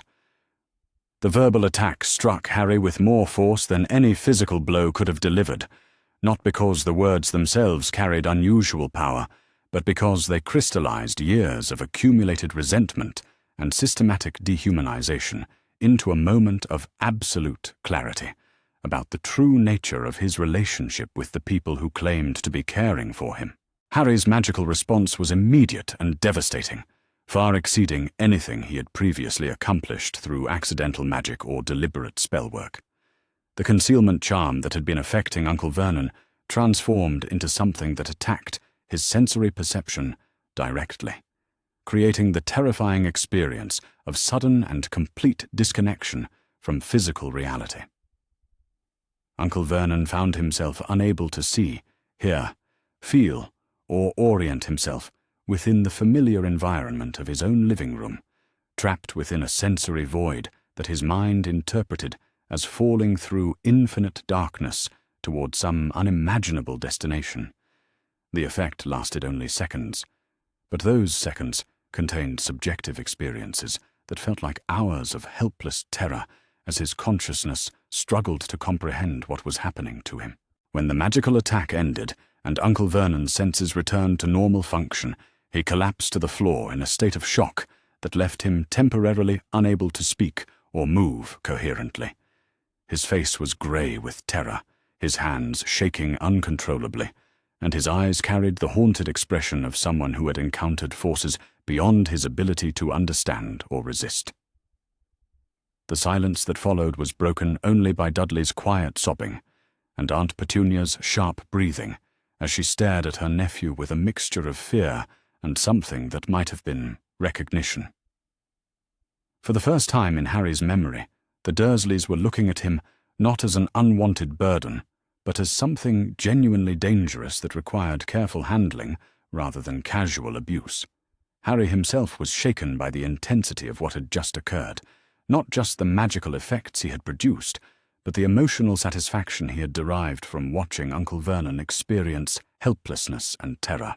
The knowledge that he possessed power capable of inflicting genuine consequences on those who had tormented him for years was intoxicating and deeply disturbing in equal measure. But the immediate situation required practical considerations rather than philosophical reflection. Harry's magical outburst had undoubtedly triggered every monitoring system within miles, alerting Dumbledore's surveillance network to the fact that something extraordinary had occurred at Privet Drive. The response would be swift and decisive, potentially including direct intervention that could completely derail Harry's carefully developed plans for independence. Moving quickly, Harry gathered essential items from his room, including the most important of the Potter family grimoires and several magical artifacts he had acquired during his exploration of the family vaults. The invisibility cloak settled around him with familiar comfort, but he could sense that its concealment properties might not be sufficient to hide him from the kind of intensive search that would surely follow such a dramatic display of underage magic. The escape from Privet Drive required all of Harry's developed skills in magical concealment and transportation, techniques that he had been perfecting during weeks of careful practice, but had never tested under genuine emergency conditions. The apparition that carried him away from Little Whinging was more controlled than any he had previously attempted, depositing him precisely where he intended, rather than in some random location determined by panic and desperation. His destination was a small flat in Diagon Alley that he had purchased using funds from his inheritance, a property that existed under legal protections that made it accessible only to him and any guests he explicitly invited. The flat had been prepared as a safe house during his exploration of his financial resources, equipped with communication devices, magical reference materials, and defensive enchantments that would provide security while he planned his next moves. But Harry's arrival at the safe house was complicated by the discovery that he was not alone. Professor McGonagall was waiting in the sitting room, her expression carrying a mixture of concern, admiration, and carefully controlled anger that suggested she had been anticipating his arrival and preparing for a conversation that would determine the future course of their relationship. "Mr. Potter," she said formally, her voice carrying none of the warmth she typically displayed toward students, but also none of the condescension that characterized most adult interactions with children. "I believe it is time we spoke directly about your situation and your options." Harry's hand moved instinctively toward his wand, a gesture that Professor McGonagall noted with obvious approval rather than alarm. Her own wand remained holstered, but her posture indicated readiness to respond to threats, while demonstrating that she did not consider Harry himself to be dangerous, despite the magical disturbance that had undoubtedly brought her to his location. "How did you find this place?" Harry asked, his voice steady, despite the adrenaline that was still flowing through his system from the confrontation with Uncle Vernon and the subsequent escape from Privet Drive. "The same way I have been tracking your movements for the past several weeks," Professor McGonagall replied calmly. "Your magical signature has become quite distinctive, Mr. Potter, and your recent activities have generated considerable interest among those of us who have been working to ensure your welfare, despite official policies that prevent direct intervention." Harry studied her carefully, analyzing her words and body language for signs of deception or hidden agenda. His experiences with adult authority figures had taught him to be suspicious of claims about concern for his welfare, but Professor McGonagall's presence in his safe house suggested either genuine alliance or threat assessment capabilities that exceeded his current ability to counter. "You have been investigating the Resistance Network," Harry said, making it a statement rather than a question. "You know about my reconnaissance missions to Hogwarts, my infiltration of the Ministry, my exploration of the family vaults at Gringotts." "Indeed," Professor McGonagall confirmed. "And I must say, your initiative and capabilities have exceeded our most optimistic projections. We had planned to approach you as someone requiring rescue and protection. Instead, we find ourselves dealing with someone who has independently developed resources and skills that make him a potential ally rather than simply a victim requiring assistance." The conversation that followed revealed the full scope of the Resistance Network's activities and their assessment of Harry's situation following his magical confrontation with Uncle Vernon. The incident had indeed triggered every monitoring system within the surveillance network, but it had also created an opportunity for direct intervention that bypassed many of the legal and political obstacles that had previously prevented action. According to Professor McGonagall, Harry's demonstration of advanced magical abilities under stress conditions provided clear evidence that his current guardianship was inadequate for someone of his capabilities and development needs. The magical community possessed legal frameworks for emergency intervention when children displayed abilities that exceeded their guardian's capacity to provide appropriate supervision, and Harry's case now clearly met those criteria. More importantly, his independent development of advanced magical techniques through study of family grimoires and artifacts suggested that he possessed both the intellectual capacity and emotional maturity to participate in decisions about his own future, rather than simply accepting arrangements made by adults who claimed to know what was best for him. But the Resistance Network's intervention plans had been complicated by Harry's independent actions and the resources he had developed through his own initiative. Rather than rescuing a helpless child from an abusive situation, they now needed to coordinate with someone who had already begun implementing his own solutions and possessed capabilities that could significantly enhance their collective efforts. The discussion of tactical cooperation was interrupted by the arrival of Aura Tonks, whose pink hair was even more violently colored than usual, and whose expression suggested urgent news that could not wait for more convenient timing. "We have a problem," she announced without preamble. "Dumbledore's response to tonight's incident is not what we anticipated. Rather than sending Hagrid or one of the usual suspects to investigate, he's deployed a full Aura team with authorization to use whatever methods they deem necessary to locate and secure Harry Potter for his own protection." The implications were immediately clear to everyone present. Dumbledore was no longer treating Harry as a child whose independence could be managed through surveillance and gentle manipulation. Tonight's magical display had convinced him that Harry represented a genuine threat to his carefully constructed plans, a threat that required decisive action rather than continued observation and gradual conditioning. Professor McGonagall's expression hardened as she processed the tactical situation. "How much time do we have before they locate this safe house?" she asked. "Not long," Tonks replied grimly. "They're using tracking methods that go beyond normal magical detection. Whatever Harry did to his uncle generated a magical signature that they can follow, regardless of concealment charms or protective wards. We have perhaps an hour before they pinpoint this location."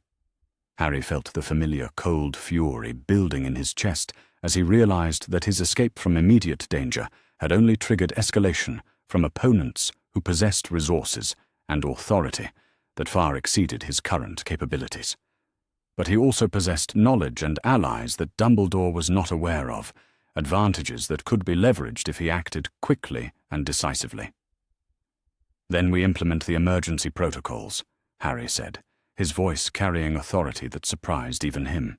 "Contact Lady Longbottom and inform her that I am formally requesting assistance under the terms of the mutual aid agreements between our families.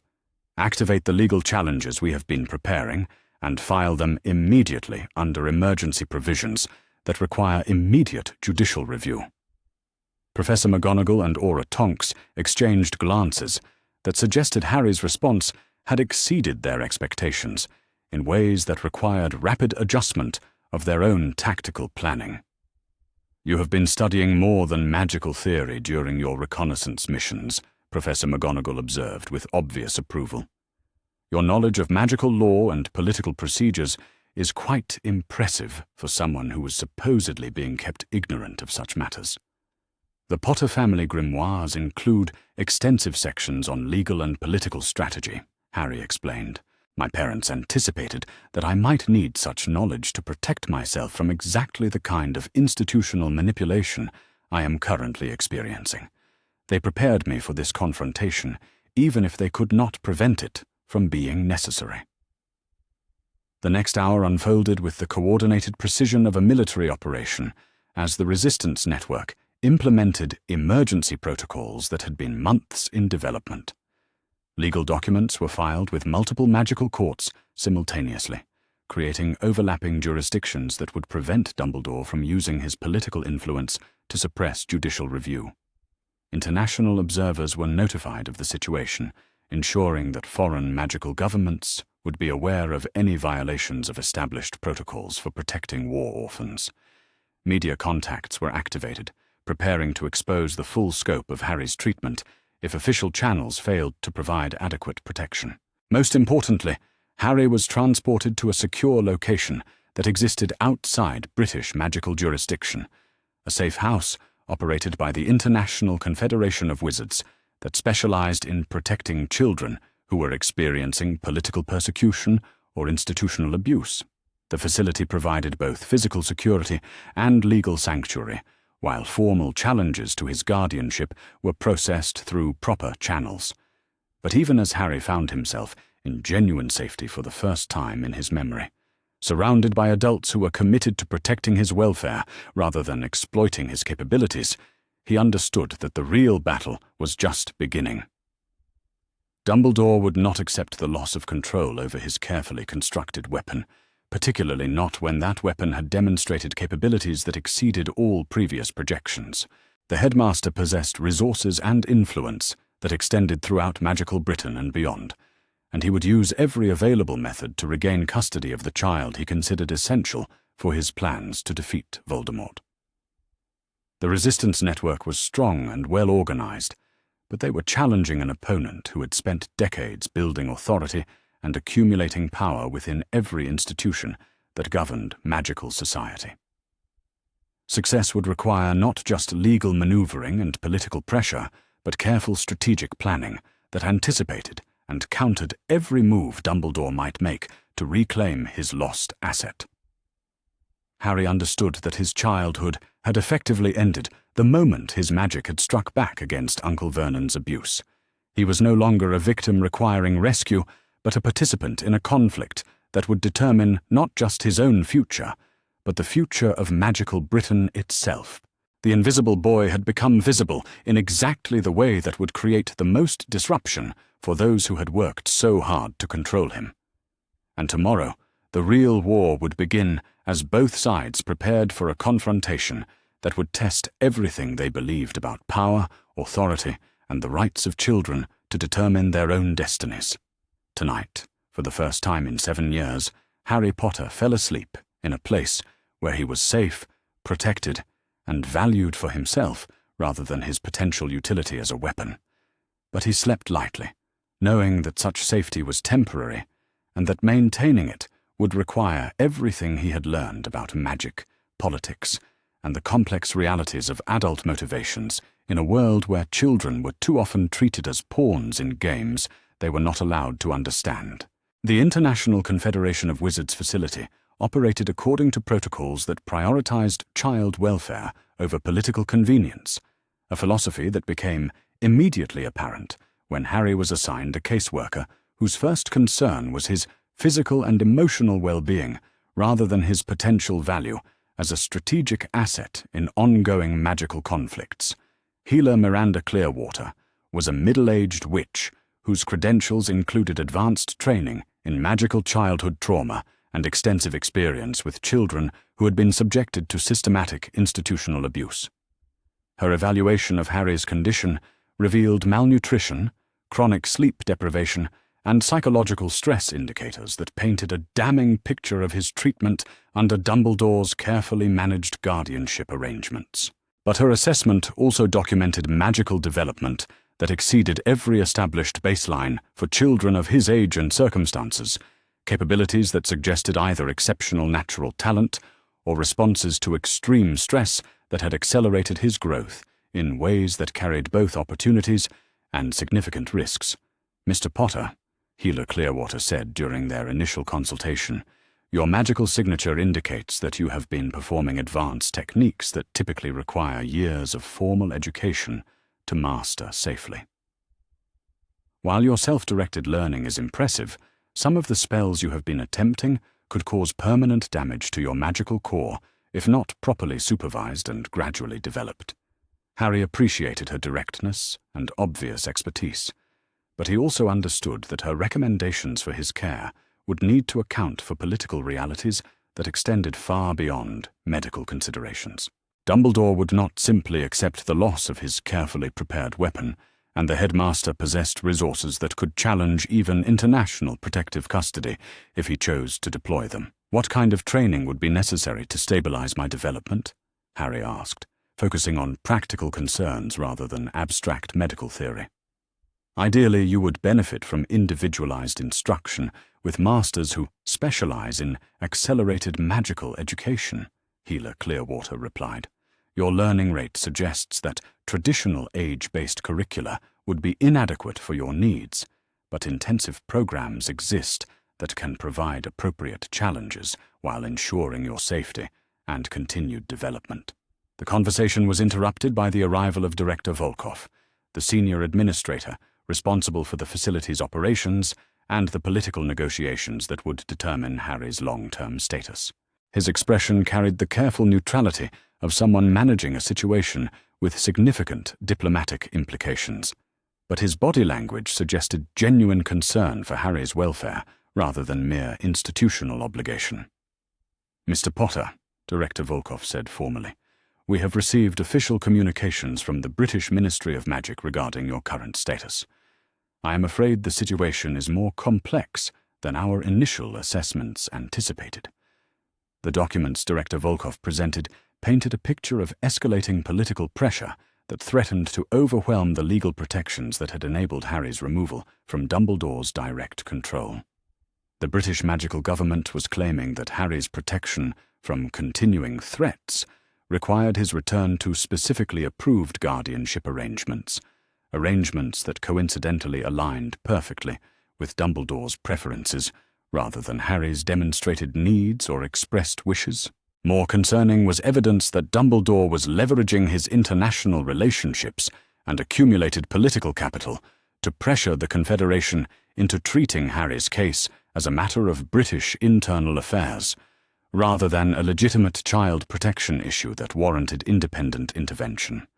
However, Director Volkov continued, We have also received formal requests for asylum evaluation from several foreign magical governments that have been monitoring your situation and believe you may qualify for refugee status based on systematic persecution by your own government's authorities.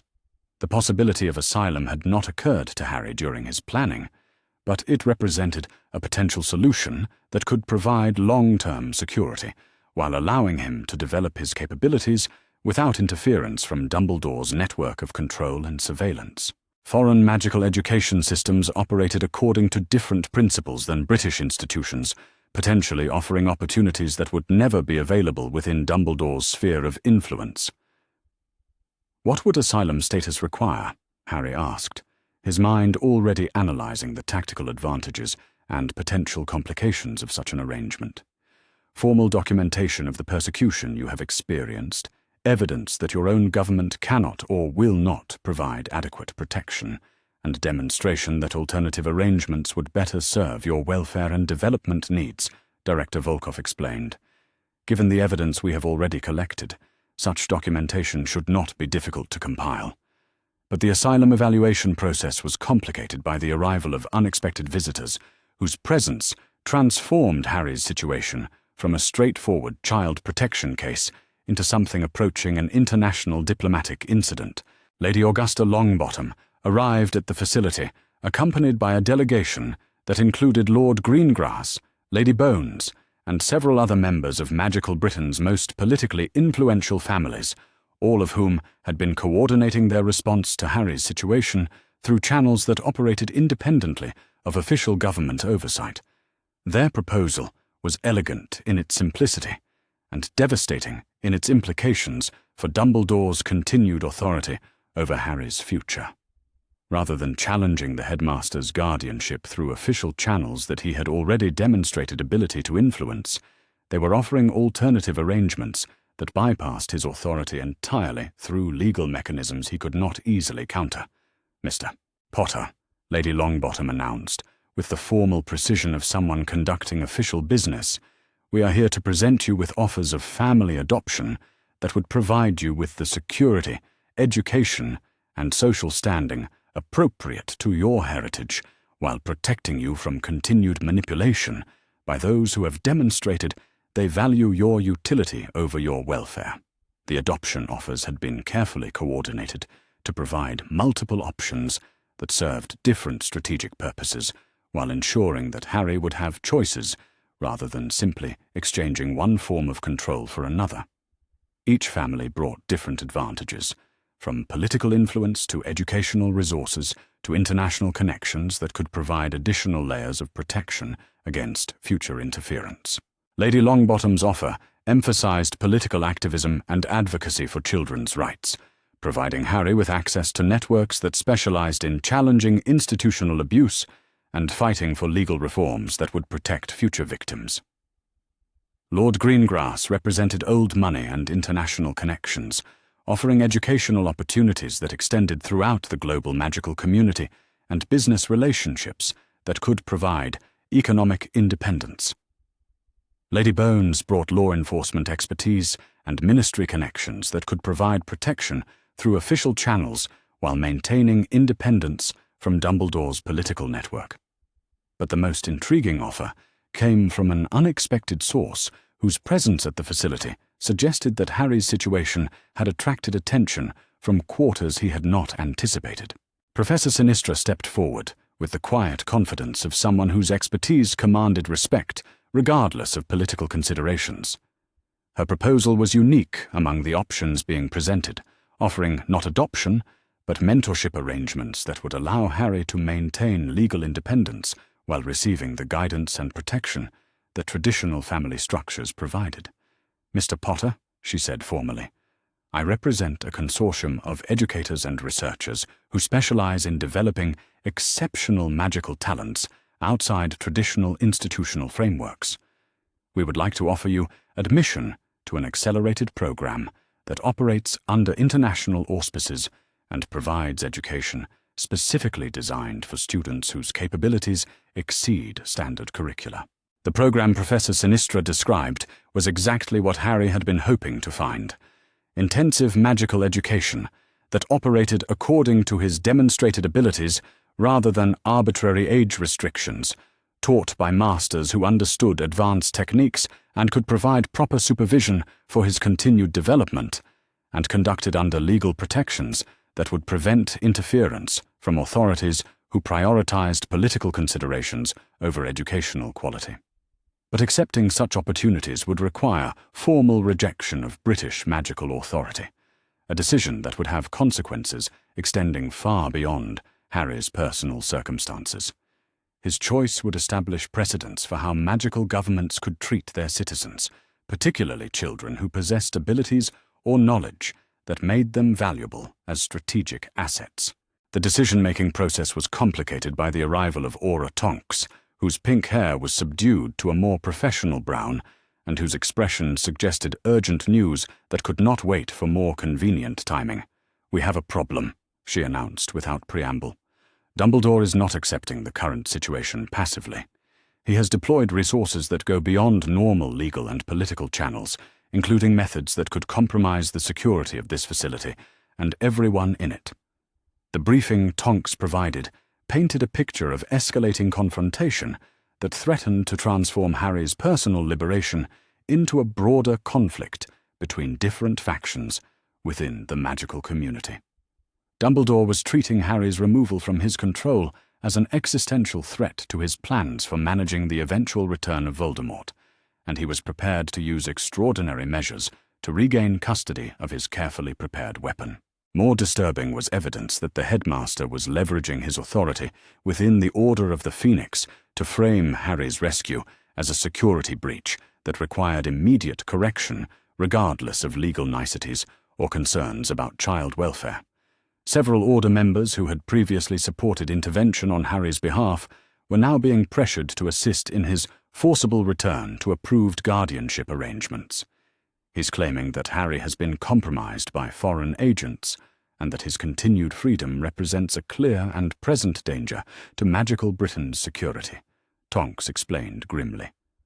The argument is gaining traction because Harry's demonstrated abilities exceed what most people believe possible for a 7-year-old, making it easier to suggest that he has been subjected to magical enhancement or compulsion by hostile forces. The implications were immediately clear to everyone present. Dumbledore was using Harry's accelerated development and independent capabilities as evidence of external manipulation rather than natural talent combined with self-directed learning, creating a narrative that justified extreme measures to regain control over what he portrayed as a compromised strategic asset. But the Resistance Network had anticipated such tactics and prepared countermeasures that could challenge Dumbledore's narrative through evidence that exposed the true nature of his motivations and methods. Lady Longbottom produced a comprehensive dossier that documented Dumbledore's systematic manipulation of Harry's circumstances, including financial records that proved deliberate diversion of funds intended for his care, correspondence that revealed coordination with the Dursleys to maintain his isolation and ignorance, and testimony from international observers who had been monitoring his treatment for years. Most damning was a pensive memory that Professor McGonagall had provided, a recording of Dumbledore's explicit statement that Harry's suffering was necessary to prepare him for eventual sacrifice in service of the greater good. The memory provided irrefutable evidence that the headmaster's guardianship decisions were motivated by strategic considerations rather than genuine concern for Harry's welfare. "We are prepared to release this information publicly if Dumbledore continues his current course of action," Lady Longbottom announced. "The evidence will demonstrate conclusively that he has been systematically abusing his authority and violating every principle that governs the protection of magical children." The threat of public exposure created tactical opportunities, but it also escalated the stakes of the confrontation in ways that could have consequences extending far beyond Harry's personal situation. Dumbledore's reputation was integral to his authority throughout magical Britain, and destroying that reputation could destabilize institutions and relationships that many people depended on for security and stability. Harry found himself in the position of determining not just his own future, but potentially the future of magical Britain's political structure and the broader conflict with Voldemort that everyone agreed was inevitable. The responsibility was overwhelming and deeply unfair for someone of his age, but it was also an opportunity to ensure that future conflicts would be conducted according to principles that valued individual dignity over utilitarian calculations of acceptable casualties. The decision Harry announced surprised everyone present, including himself. "I want to meet with Dumbledore directly," he said quietly. "I want him to explain to my face why he believes my suffering is necessary for the greater good, and I want him to do so in the presence of witnesses who can ensure that his explanations are preserved for future evaluation." The proposal was strategically brilliant and emotionally satisfying, but it also carried significant personal risks that concerned everyone who had been working to protect Harry from exactly such confrontations with opponents who possessed far greater experience and resources. Director Volkov expressed the concerns that were obvious to everyone present. "Mr. Potter, Dumbledore is an exceptionally skilled manipulator with decades of experience in managing difficult political situations. A direct confrontation could provide him with opportunities to regain psychological control over you through methods that would be difficult for outside observers to detect or counter." But Harry's time studying the Potter family grimoires had included extensive sections on magical psychology and mental defense techniques, knowledge that provided him with theoretical understanding of the methods Dumbledore might employ and practical techniques for resisting such manipulation. More importantly, Harry understood that avoiding confrontation indefinitely was not a viable long-term strategy. Dumbledore would continue escalating his efforts to regain control until he either succeeded or was definitively defeated, and the longer the conflict continued, the more collateral damage would be inflicted on people who were trying to help or who simply happened to be positioned between the opposing forces. The confrontation Harry was proposing would force Dumbledore to either justify his methods publicly or abandon them in favor of approaches that acknowledged Harry's right to participate in decisions about his own future. Either outcome would represent progress toward resolution of a conflict that could otherwise continue indefinitely. The arrangements for the confrontation required careful planning that balanced Harry's safety against the need for transparency and accountability. The meeting would take place within the Confederation facility under international supervision, with multiple witnesses, including legal representatives, child welfare experts, and diplomatic observers whose presence would ensure that any agreements reached would be binding under international magical law. But the most important preparation involved Harry's own readiness for a conversation that would test everything he had learned about magical politics, adult psychology, and his own capabilities as someone who could no longer be dismissed as a mere child requiring protection rather than consultation.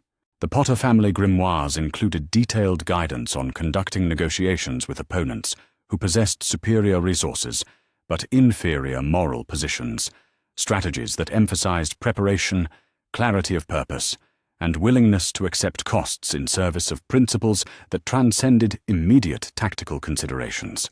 Harry spent the days before the confrontation reviewing those materials and practicing the mental defense techniques that would allow him to maintain clarity and independence regardless of whatever psychological pressure Dumbledore might apply during their conversation. But he also spent time considering the broader implications of the conflict he had initiated and the responsibilities that came with his unique position as someone whose personal choices could influence the future of an entire magical society.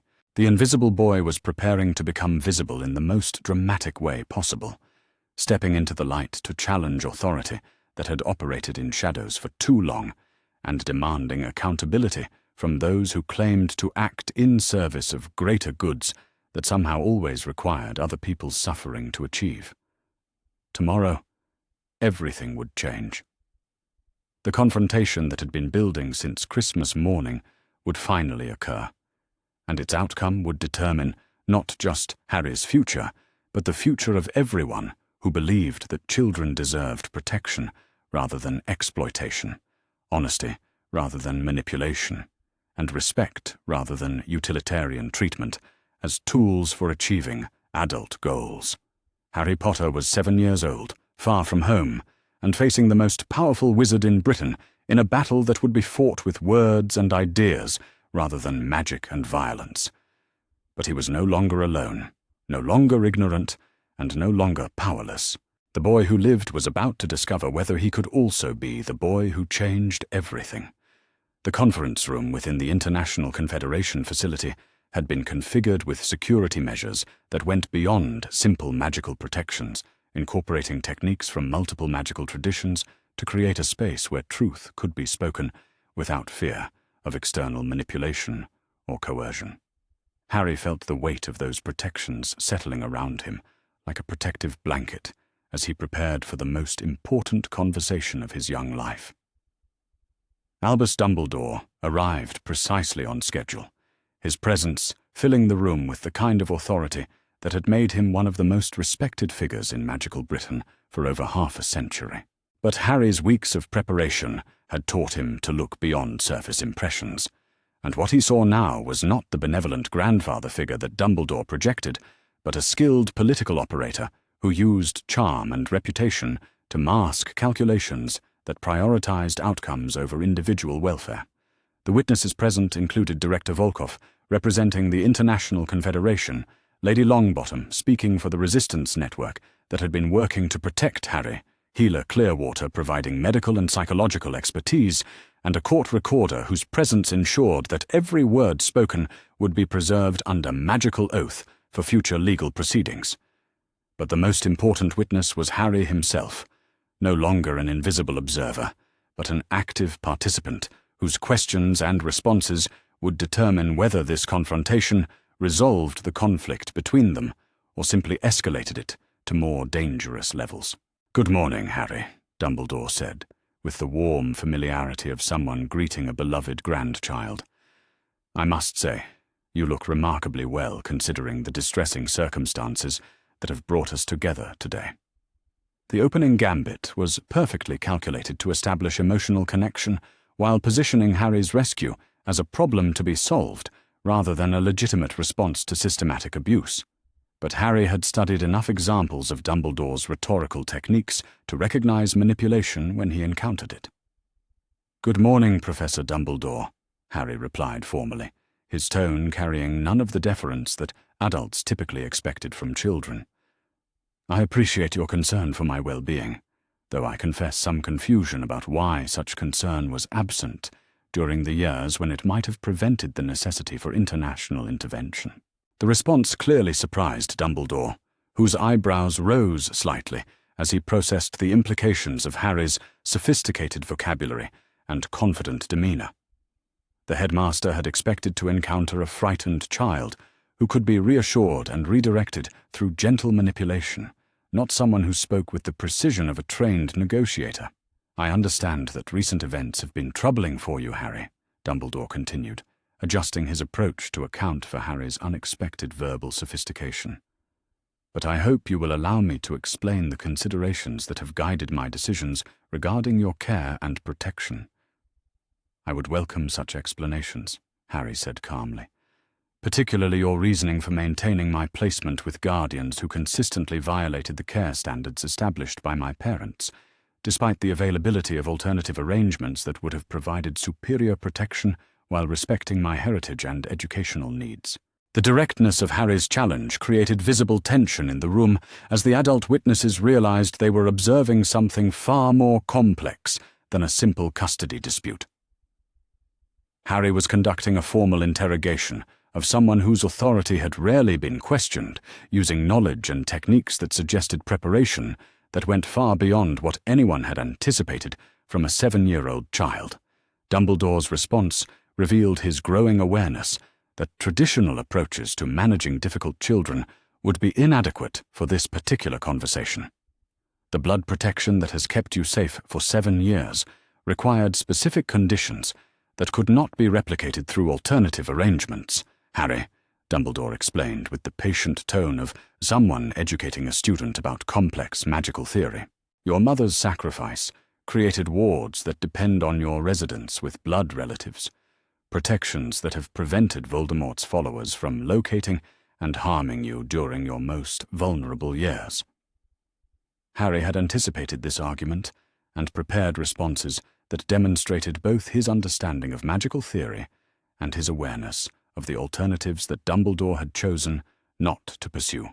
According to the research I have conducted into blood magic and protective ward systems, such protections can be maintained through ritual arrangements that do not require residence with specific relatives, Harry replied precisely.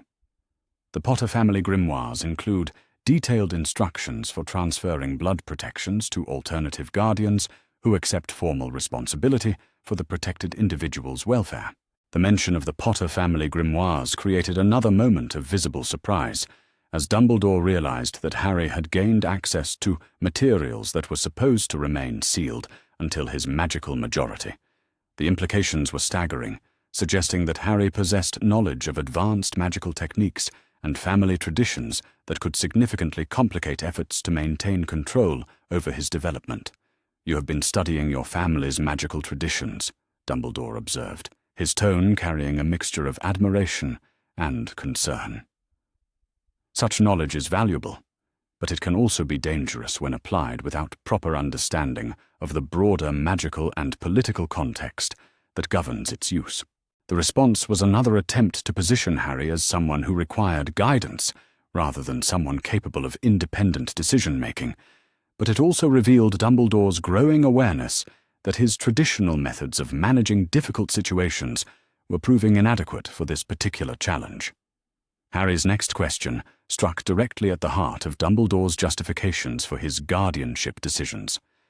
"If my protection was indeed your primary concern, why did you reject formal offers of alternative guardianship from the Longbottom, Bones, and Greengrass families, all of whom possessed the resources and capability to provide equivalent or superior protection while ensuring my integration into magical society, rather than my continued isolation from it?" The question was devastating in its precision, demonstrating that Harry possessed detailed knowledge of events that had been conducted through confidential channels, and revealing the existence of alternatives that would have served his welfare far better than his placement with the Dursleys. Dumbledore's hesitation before responding revealed his recognition that simple explanations would no longer suffice for someone who clearly understood the political complexities of the situation.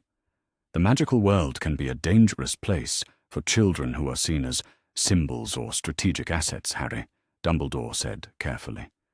"Your fame and the circumstances of your parents' death have made you a target for those who would exploit your significance for their own purposes.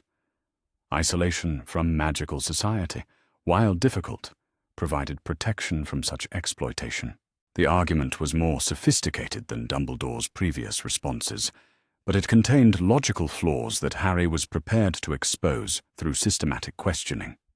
"Yet your own treatment of me suggests that such exploitation was exactly what you were preparing me for," Harry replied with devastating directness.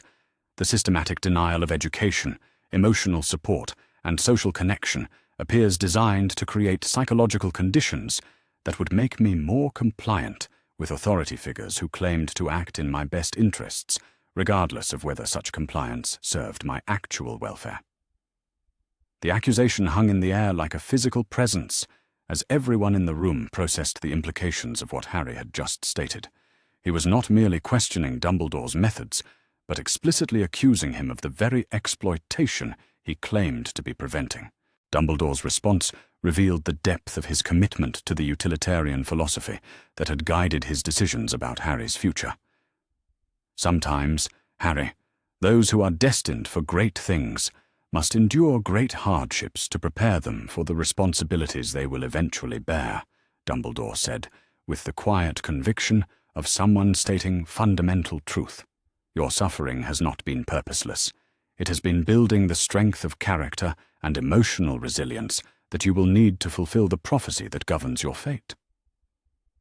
The admission was exactly what Harry had been hoping to provoke, a clear statement that Dumbledore had deliberately engineered Harry's suffering in service of his interpretation of a prophecy that Harry had never consented to fulfill. Harry's response demonstrated the full scope of his preparation for this confrontation.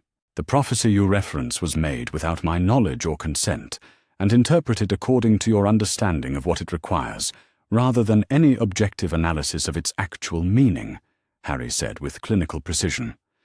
More importantly, your decisions to implement that interpretation through systematic abuse of a child constitute violations of magical law, international agreements on child protection, and basic principles of human dignity that no prophecy can justify. The legal and moral framework Harry was applying to challenge Dumbledore's authority reflected months of study and preparation, but it also revealed a sophisticated understanding of ethical principles that went far beyond what anyone had expected from someone of his age and circumstances. Lady Longbottom intervened at this point, her voice carrying the authority of someone who had been observing the conversation with growing satisfaction at Harry's performance. "Professor Dumbledore," she said formally, "Mr. Potter has raised serious allegations about your conduct that require formal response.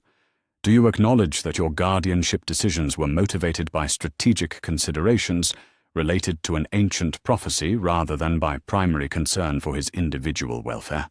The question was legally precise and politically devastating, requiring Dumbledore to either admit to the charges or provide alternative explanations that could be subjected to verification through magical oath and external investigation." Dumbledore's response revealed his recognition that traditional evasion tactics would no longer be sufficient. The greater good sometimes requires difficult decisions that prioritize long-term outcomes over short-term comfort, he said with obvious reluctance. Harry's role in the coming conflict with Voldemort is too important to be left to chance, and preparing him for that role has required methods that might seem harsh but are necessary for the survival of our entire society. The admission was complete and legally damning, providing explicit acknowledgement that Harry's treatment had been deliberately designed to serve strategic purposes rather than his individual needs and welfare. But Harry was not finished with his systematic dismantling of Dumbledore's justifications. "Your interpretation of necessity assumes that your approach to preparing me for conflict with Voldemort is the only viable option," Harry continued relentlessly. "However, alternative methods of preparation exist that would have provided superior training and development while respecting my dignity and legal rights as an individual, rather than treating me as a tool to be shaped according to your strategic preferences." The argument was devastating because it challenged not just Dumbledore's methods, but his fundamental assumption that his approach was uniquely necessary for achieving the desired outcome. Dumbledore's response revealed the depth of his commitment to controlling every aspect of the conflict with Voldemort, including the development of the weapon he believed essential for victory. "Harry, you are very young and cannot fully understand the complexity of the forces that threaten our world," Dumbledore said with obvious frustration at Harry's continued resistance to his authority. "The methods I have employed, while difficult, have been carefully designed to prepare you for realities that would destroy someone who had not been properly conditioned to endure them."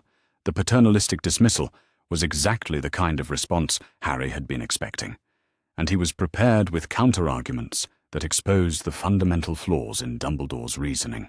"Your assumption that I cannot understand complexity is contradicted by my demonstrated ability to conduct independent research, analyze political situations, and engage in sophisticated legal and ethical reasoning," Harry replied calmly. "More importantly, your definition of proper conditioning appears to include systematic abuse that violates every established principle for developing resilience and emotional strength in children." The conversation continued for another hour, with Harry systematically dismantling every justification Dumbledore offered for his guardianship decisions, while demonstrating knowledge and capabilities that exceeded everyone's expectations for someone of his age and circumstances. But the most devastating moment came when Harry presented evidence that he had been gathering during his months of invisible reconnaissance. "Professor Dumbledore," Harry said formally, "I have here a collection of pensive memories that document conversations in which you explicitly discussed your intentions to maintain my suffering because you believed it necessary for developing what you termed my willingness to sacrifice myself for others when the time came. The memories Harry had collected were legally admissible evidence of Dumbledore's true motivations, providing irrefutable proof that his guardianship decisions had been motivated by his interpretation of prophecy requirements, rather than genuine concern for Harry's welfare. Dumbledore's response to this evidence revealed the full scope of his desperation to maintain control over the situation. Harry, those conversations were taken out of context and do not reflect the full complexity of the decisions I have had to make in preparing for a conflict that will determine the fate of our entire civilization, he said, with obvious distress at having his private statements exposed to formal scrutiny. But Harry was prepared for such objections and had additional evidence that demonstrated the systematic nature of Dumbledore's manipulation. The memories span several years and include multiple conversations with different individuals, all confirming the same basic approach to my development, Harry replied precisely. They also include your explicit instructions to various members of your surveillance network regarding methods for maintaining my isolation and preventing outside intervention in my circumstances. The additional evidence was overwhelming and legally conclusive, providing multiple sources of corroboration for the charges against Dumbledore's conduct. Director Volkov intervened at this point to formalize the conclusions that had emerged from the confrontation. Professor Dumbledore, he said with official authority, based on the evidence presented and admissions made during this proceeding, it is the determination of this tribunal that your guardianship of Mr. Potter has been conducted in violation of established standards for child protection and constitutes systematic institutional abuse justified through appeals to necessity that do not meet legal or ethical standards for such extreme measures. The formal conclusion was devastating for Dumbledore's reputation and authority, but it also created opportunities for Harry to pursue alternatives that would serve his actual needs rather than strategic considerations that treated him as an expendable asset in someone else's war. But Dumbledore was not prepared to accept defeat gracefully, and his final argument revealed the depth of his conviction that his methods were justified regardless of their cost to Harry personally. "You are making a terrible mistake," he said, with obvious anguish at the tribunal's conclusion. "Harry Potter is the only hope our world has against the darkness that is coming, and without proper preparation, he will fail in his destiny, and everyone will suffer the consequences of your idealistic refusal to accept necessary sacrifices." The emotional appeal was designed to create doubt about the wisdom of challenging his authority. But Harry was prepared with a response that challenged the fundamental assumptions underlying Dumbledore's entire approach. "Professor Dumbledore," Harry said quietly, "your certainty that I must be sacrificed to achieve victory against Voldemort assumes that such sacrifice is actually necessary, rather than simply the most convenient option for someone who prefers to maintain control over every aspect of the conflict, rather than trusting others to contribute to solutions you have not personally designed." The accusation struck at the heart of Dumbledore's psychology, suggesting that his methods were motivated more by his need for control than by objective analysis of strategic requirements. The confrontation concluded with formal arrangements for Harry's future that reflected his demonstrated capabilities and expressed preferences rather than the strategic considerations that had governed Dumbledore's decisions. Harry would be enrolled in the international accelerated program that Professor Sinistra had described, receiving education appropriate to his abilities while maintaining legal independence that protected him from future manipulation by authority figures who claimed to act in his best interests. But more importantly, he had established precedents that would protect other magical children from similar exploitation, creating legal and political frameworks that prioritized individual welfare over utilitarian calculations of acceptable casualties in service of greater goods. As Dumbledore departed the facility, his expression carried the haunted look of someone whose fundamental beliefs about necessary sacrifices had been challenged by someone he had expected to control completely. The confrontation had revealed not just the flaws in his methods, but the possibility that alternative approaches might achieve superior outcomes while respecting the dignity and rights of those he had been prepared to sacrifice. Harry watched him leave with a mixture of satisfaction and concern, understanding that their conflict was not truly resolved, but merely transformed into something that would require different tactics and strategies as both sides adapted to new realities. The invisible boy had become visible in exactly the way that would create maximum disruption for those who had worked so hard to control him. But visibility brought responsibilities that would test everything he had learned about power, authority, and the complex realities of adult motivations in a world where children were too often treated as pawns rather than people. Tomorrow would bring new challenges and opportunities as Harry began the next phase of his development. But tonight, he allowed himself a moment of satisfaction at having successfully challenged the most powerful wizard in Britain and emerged with his independence intact. The war for his future had been won through words rather than magic, through preparation rather than luck, and through moral clarity rather than utilitarian compromise, and the precedents established during this confrontation would echo through magical society for generations to come. The Academy of Advanced Magical Studies operated from a floating castle that moved between different magical territories, according to seasonal patterns that followed ancient agreements between various magical governments, ensuring that no single nation could claim jurisdiction over its operations, while providing access to diverse magical traditions and teaching methodologies from around the world. Harry's arrival at the Academy marked the beginning of a new phase in his development, one characterized by educational opportunities that matched his demonstrated capabilities rather than arbitrary age restrictions that had no relationship to his actual learning capacity or intellectual maturity. But the transition also brought challenges that tested his ability to integrate social interaction with peers who possessed similar, exceptional abilities without losing the independence he had fought so hard to achieve. Professor Sinistra had prepared him for the reality that he would be the youngest student the Academy had ever admitted, but she had not fully conveyed the implications of joining an educational community where intellectual giftedness was the baseline expectation rather than an anomaly requiring special accommodation. Every student at the Academy possessed abilities that set them apart from their age peers in their home countries, creating a social environment where Harry's exceptional development was merely one variation among many, rather than something that marked him as fundamentally different.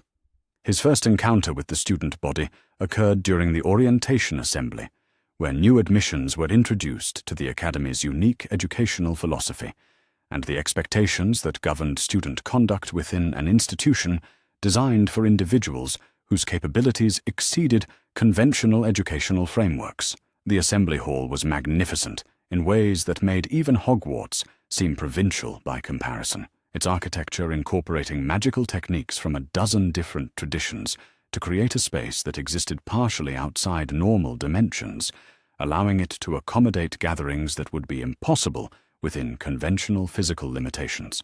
But it was the students themselves who captured Harry's attention and held it with a mixture of fascination and apprehension.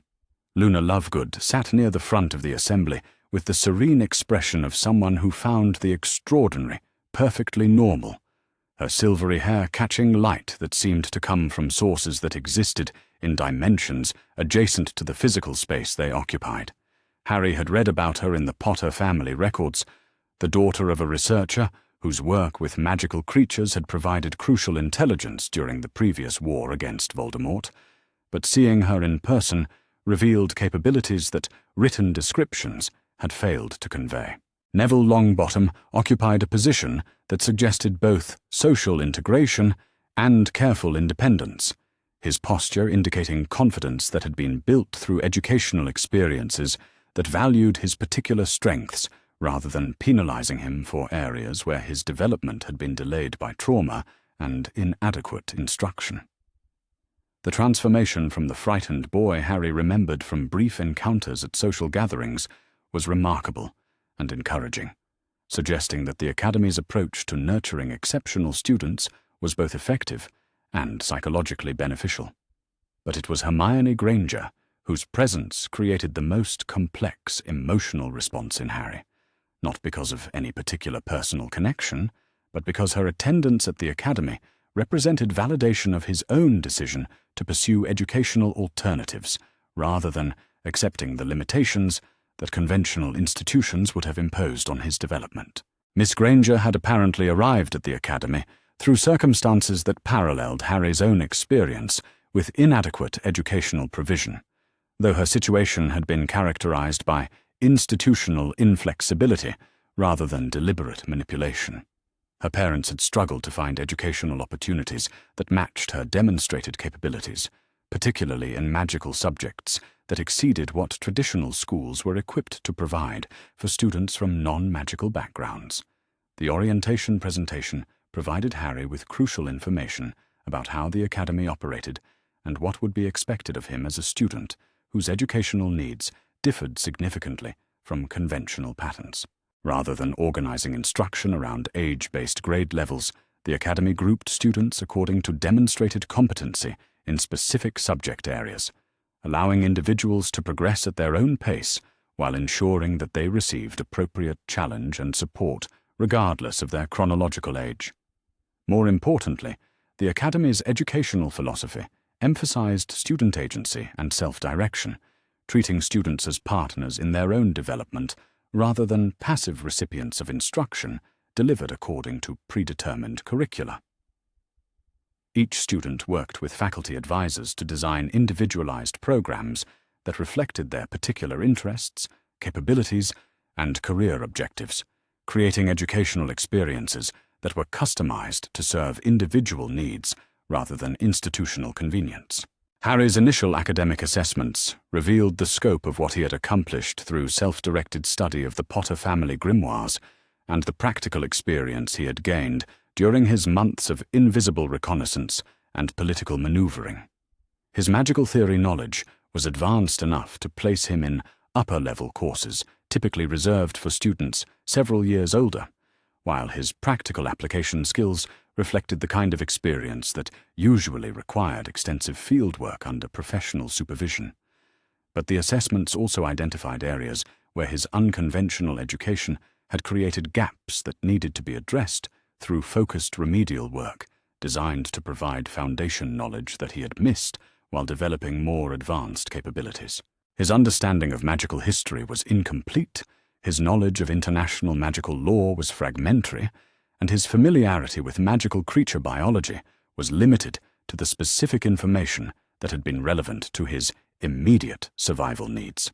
Professor Babbling, who served as Harry's primary academic advisor, approached these educational gaps with the kind of systematic planning that had made the academy renowned for its ability to develop students whose talents had been overlooked or inadequately served by conventional institutions. "Mr. Potter," she said, during their first individual consultation, "your educational profile presents a fascinating combination of advanced capabilities and significant knowledge gaps that will require carefully coordinated instruction to address effectively. We will need to provide you with intensive foundation courses in several subject areas, while simultaneously challenging you with advanced work that matches your demonstrated abilities."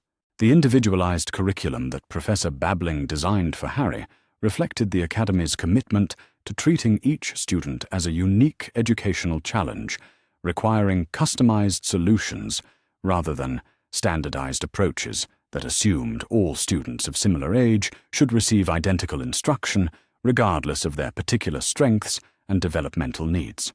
Harry's magical theory courses were conducted at a level that would have challenged students preparing for university admission, covering topics that included comparative magical systems, theoretical foundations of spell development, and advanced applications of magical energy manipulation that drew on traditions from multiple magical cultures. But his history courses began with fundamental chronological frameworks that provided context for the political and social developments he had observed during his reconnaissance missions. More challenging than the academic coursework was the social integration that required Harry to develop relationships with peers whose exceptional abilities were matched by strong personalities and complex personal histories that had shaped their perspectives in ways that sometimes created conflicts requiring careful negotiation and mutual accommodation. Luna Lovegood proved to be both the most intellectually stimulating and emotionally challenging of his new classmates, her approach to magical theory and practice operating according to principles that defied conventional logic while consistently producing results that validated her unconventional methods.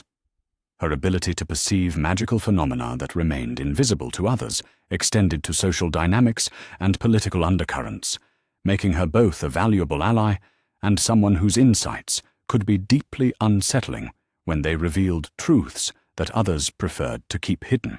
Your approach to magical energy manipulation suggests that you have been developing techniques that operate outside established theoretical frameworks, she observed during one of their study sessions together. The invisibility cloak has taught you to work with magical forces that most people never encounter, but those same forces carry risks that you may not fully understand. The warning was characteristic of Luna's communication style, conveying important information through observations that seemed cryptic but contained practical wisdom based on her unique perceptual abilities.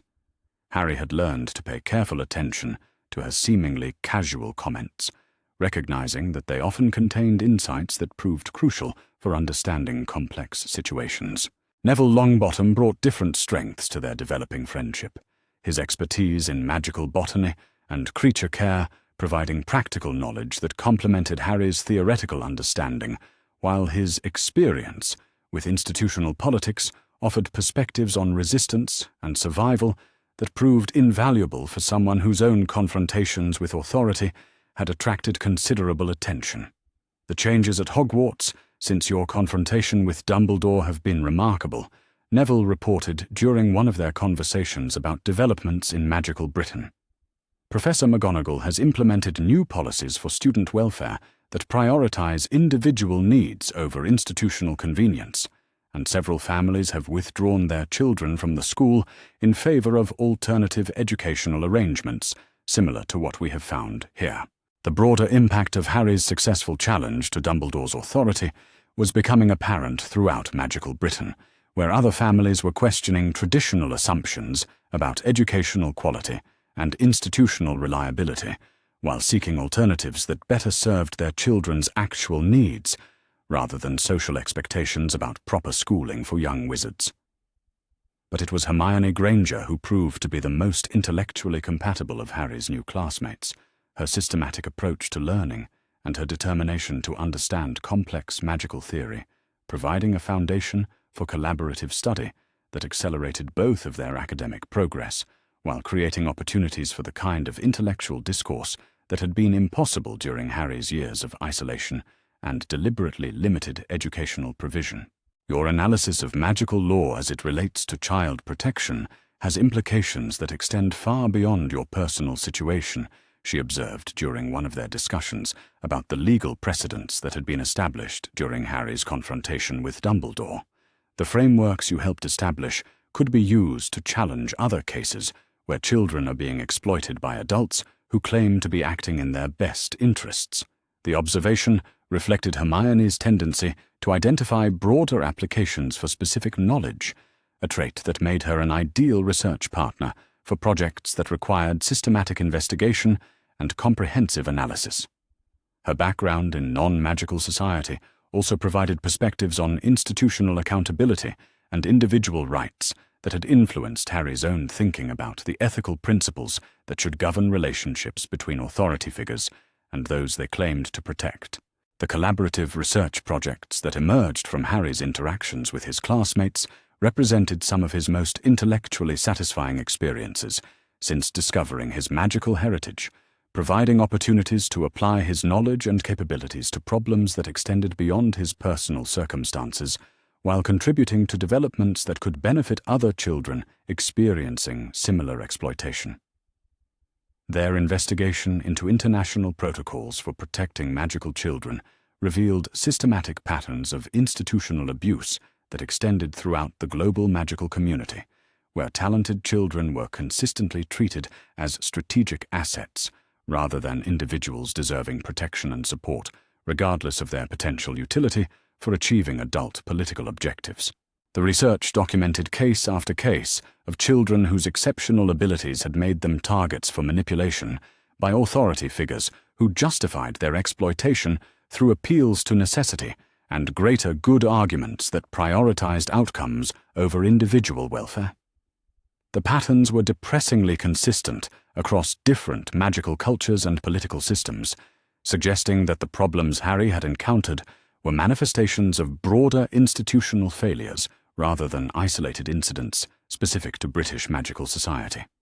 But the research also identified successful interventions and alternative approaches that had protected children while respecting their dignity and developmental needs, providing models that could be adapted and implemented more broadly to prevent future cases of systematic abuse, disguised as necessary preparation for important roles. The Academy's approach to magical education served as one such model, demonstrating that exceptional children could receive appropriate challenge and support through institutional frameworks that prioritized their welfare over political considerations while preparing them to make informed decisions about their own futures rather than simply accepting roles that adults had designated for them. Harry's own development within this educational environment provided evidence that children who had experienced systematic manipulation could recover from such treatment and develop healthy relationships with authority figures who demonstrated genuine commitment to their welfare rather than their utility as tools for achieving strategic objectives. But the most significant development during Harry's first months at the Academy was the emergence of capabilities that exceeded even his own understanding of what had been developing during his weeks of invisible reconnaissance and magical experimentation. The combination of systematic instruction, peer collaboration, and emotional security was accelerating his magical development in ways that created new possibilities while also generating concerns about the implications of such rapid advancement. Professor Babbling documented magical abilities that placed Harry among the most capable students the Academy had ever educated, but she also noted that his rate of development was creating risks that required careful monitoring and potential intervention to prevent magical instability that could endanger both Harry and everyone around him. "Mr. Potter," she said during one of their regular assessment conferences, "your magical development is proceeding at a rate that exceeds our established safety protocols. While your capabilities are remarkable and your control is generally excellent, the pace of your advancement is creating stress patterns in your magical core that could lead to dangerous instability if not properly managed." The warning was both concerning and validating, confirming that Harry's self-directed magical education had indeed produced exceptional results, while identifying potential consequences that required professional intervention to address safely. The Academy's resources included specialized healers and magical theorists who could provide the kind of expert guidance that Harry's development required, but accessing such expertise would require revealing the full scope of his capabilities to adults whose loyalty and discretion he had not yet had opportunity to evaluate thoroughly. The decision to trust the Academy's faculty with complete information about his magical development reflected Harry's growing confidence in his ability to assess adult motivations and identify those who could be trusted to prioritize his welfare over their own interests or institutional pressures. His experience with systematic manipulation had taught him to be cautious, but his months at the Academy had demonstrated that such caution did not require complete isolation or refusal to accept appropriate guidance when it was offered with genuine respect for his autonomy and dignity.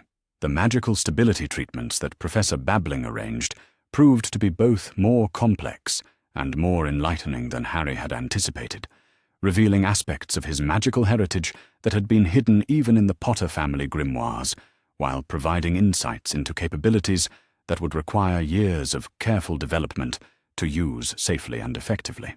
The treatments were conducted by Master Flamel, whose expertise in magical theory and alchemical applications made him uniquely qualified to address the kinds of developmental challenges that Harry was experiencing.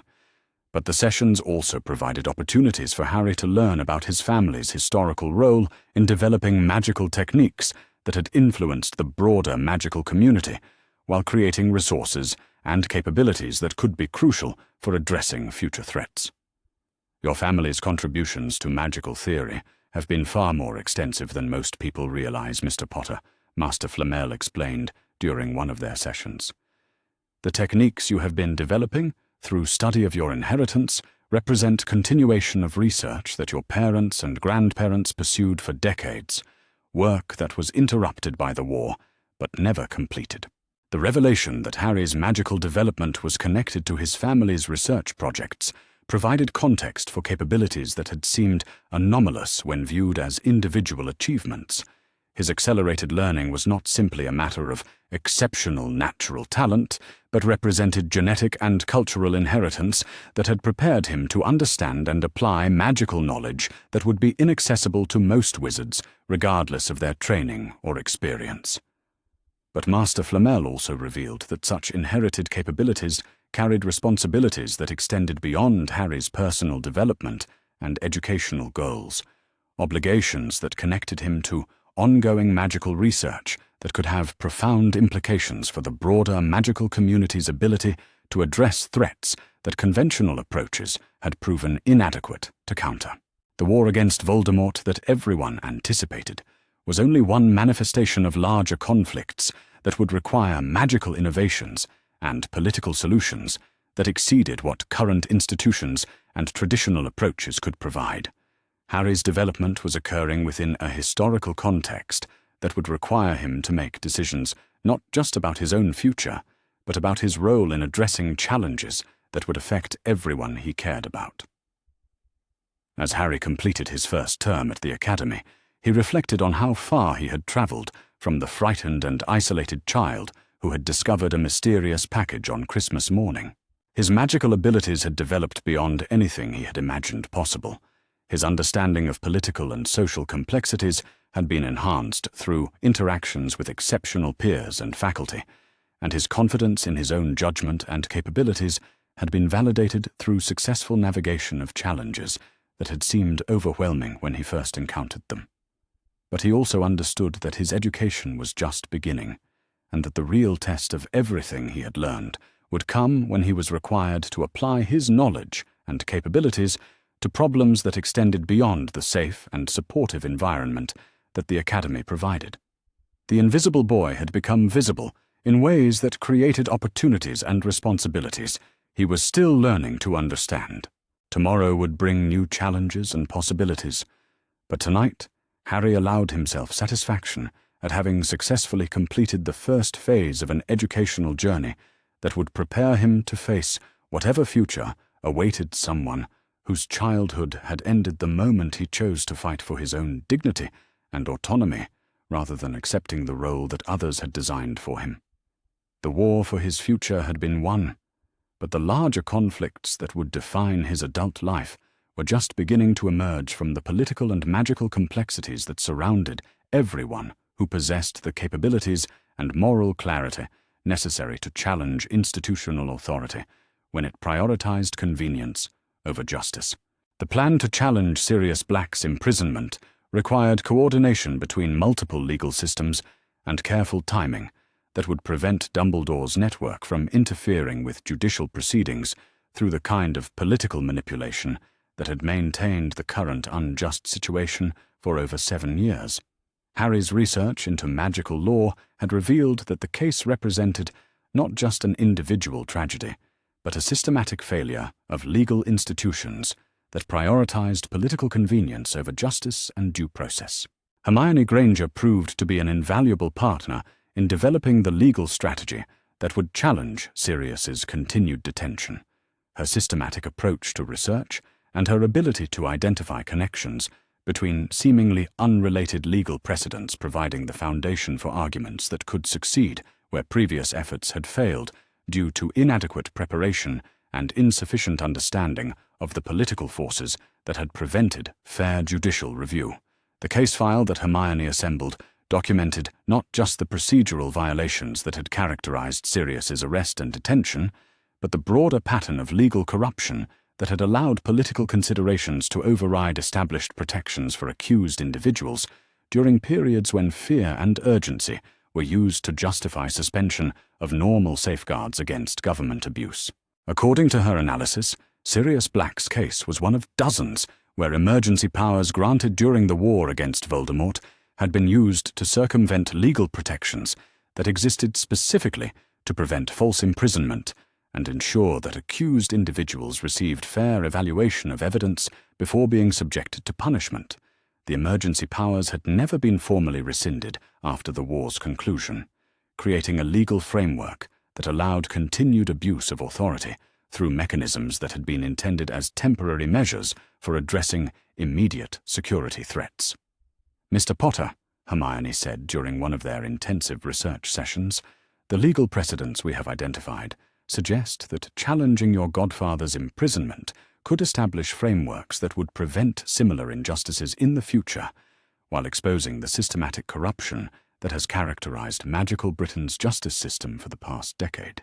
The broader implications of their legal challenge were both exciting and daunting, offering opportunities to create lasting reform that would protect individual rights, while also ensuring that their efforts would face determined opposition from those who had benefited from the current system's lack of accountability and transparency. Luna Lovegood contributed insights that proved crucial for understanding the political dynamics that would influence their legal strategy. Her ability to perceive connections and motivations that remained hidden to conventional analysis, providing warnings about potential obstacles and opportunities that more systematic approaches might have missed.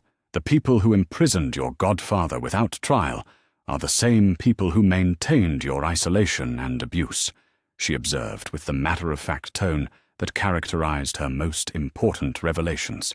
"Their power depends on being able to act without accountability, and your challenge threatens to expose methods they have used in many other cases that would not survive public scrutiny."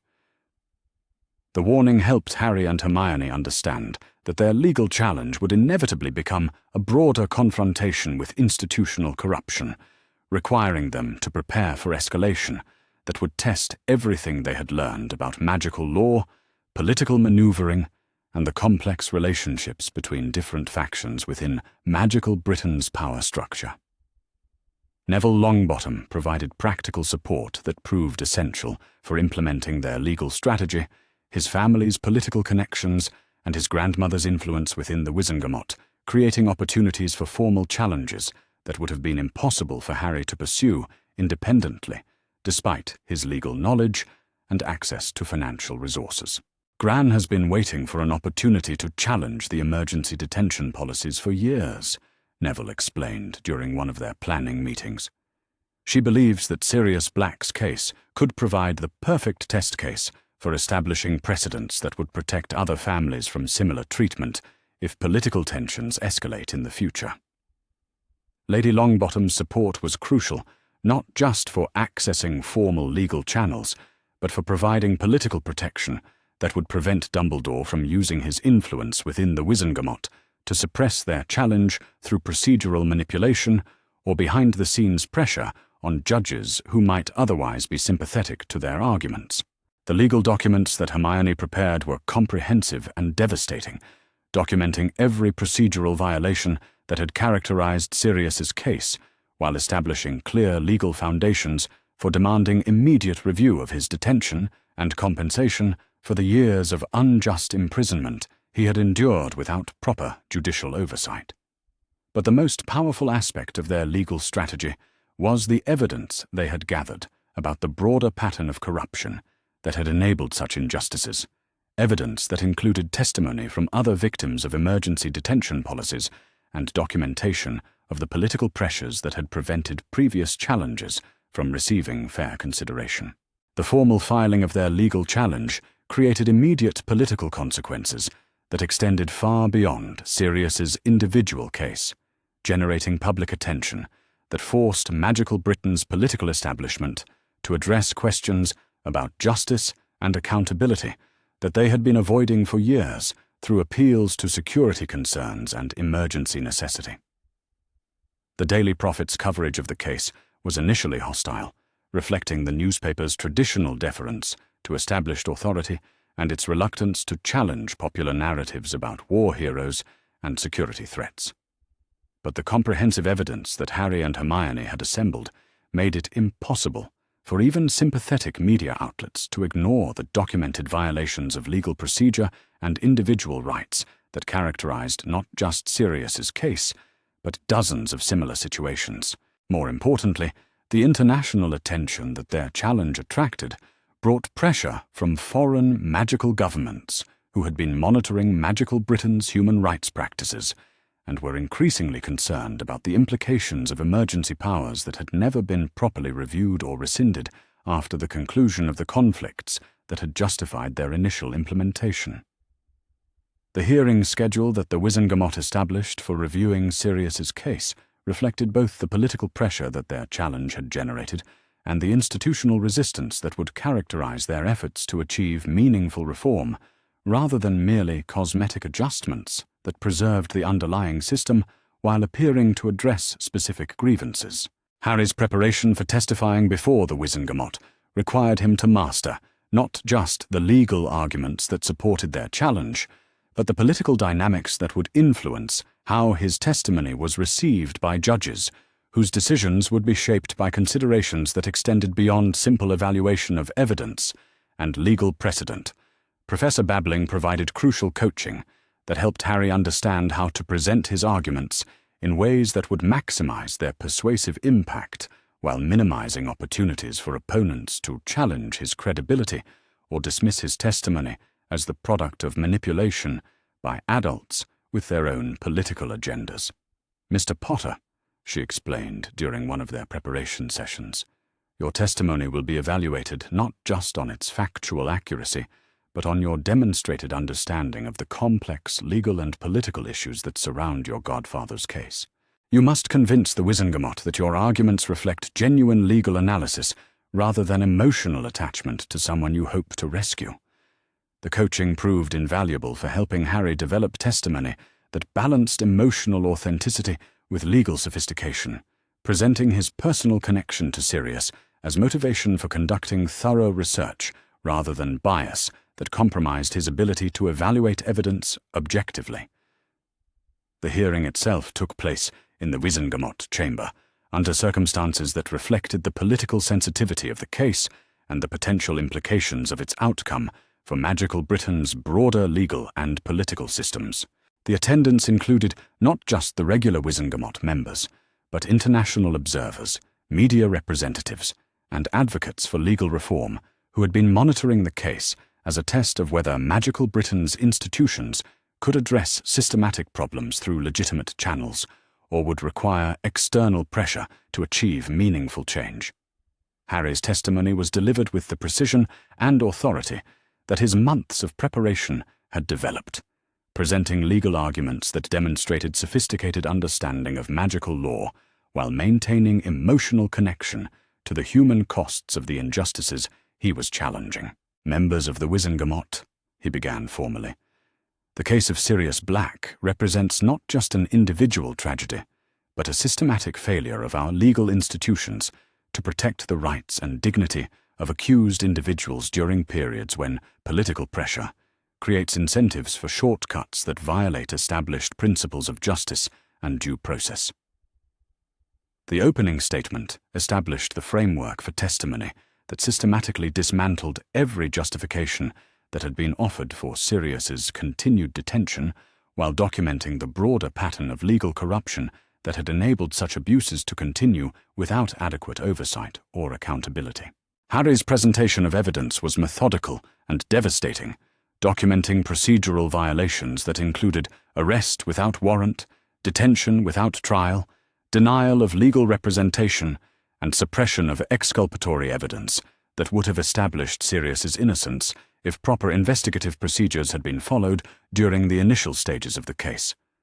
But the most powerful aspect of his testimony was the documentation of how political considerations had consistently overridden legal requirements, creating a system where individual rights were subordinated to institutional convenience and public relations concerns, rather than being protected through mechanisms that existed specifically to prevent such abuse. "The evidence I have assembled demonstrates that Mr. Black's imprisonment was maintained not because of compelling evidence of his guilt, but because releasing him would have required acknowledging that our justice system had failed catastrophically during a period when public confidence in magical institutions was crucial for maintaining social stability, Harry explained to the assembled Wizengamot members. The accusation was devastating because it challenged not just specific decisions, but the fundamental integrity of magical Britain's justice system, forcing the Wizengamot members to confront questions about institutional accountability that they had been avoiding through appeals to necessity and emergency circumstances. Dumbledore's testimony in defense of the current system revealed the depth of his commitment to maintaining arrangements that prioritized political stability over individual justice, even when such arrangements required continued violation of legal principles and human dignity that he claimed to support in other contexts. The headmaster argued that Sirius Black's case represented a necessary sacrifice that had prevented larger injustices by maintaining public confidence in magical institutions during a period when doubt about official competence could have created social instability that would have harmed far more people than the continued detention of one individual. While I sympathize with Mr. Potter's emotional attachment to his godfather, Dumbledore said with obvious reluctance to oppose someone whose welfare he claimed to prioritize, we must consider the broader implications of decisions that could undermine public trust in institutions that provide security and stability for our entire society. The argument was characteristic of Dumbledore's utilitarian philosophy, justifying individual suffering through appeals to greater good calculations that somehow always required other people to bear the costs of achieving outcomes that benefited those who made such decisions from positions of safety and authority. Harry's response to Dumbledore's testimony demonstrated the sophistication of his understanding about the relationship between individual rights and institutional legitimacy, arguments that challenged the fundamental assumptions underlying utilitarian approaches to justice and governance. Professor Dumbledore's argument assumes that institutional legitimacy depends on avoiding accountability for mistakes, rather than demonstrating ability to correct them when they are identified.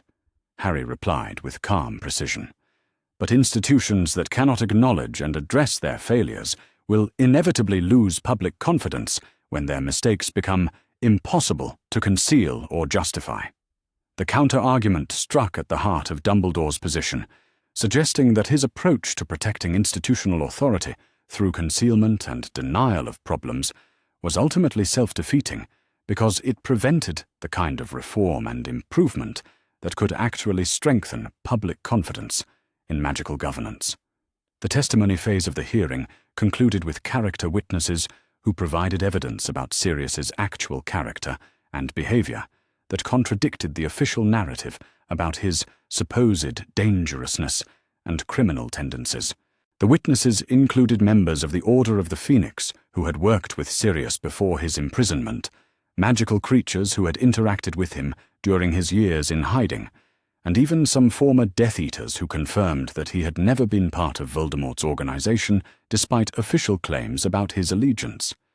But the most powerful witness was Professor McGonagall, whose testimony about Dumbledore's systematic manipulation of information and suppression of evidence that could have exonerated Sirius provided compelling support for Harry's arguments about institutional corruption and the need for fundamental reform rather than merely individual case adjustments.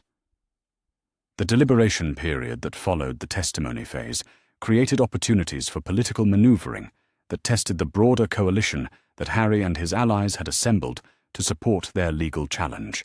The resistance network that had protected Harry from Dumbledore's manipulation proved crucial for maintaining pressure on Wizengamot members, who might otherwise have been susceptible to behind-the-scenes influence from those who preferred to maintain the current system rather than risk the disruption that genuine reform would require.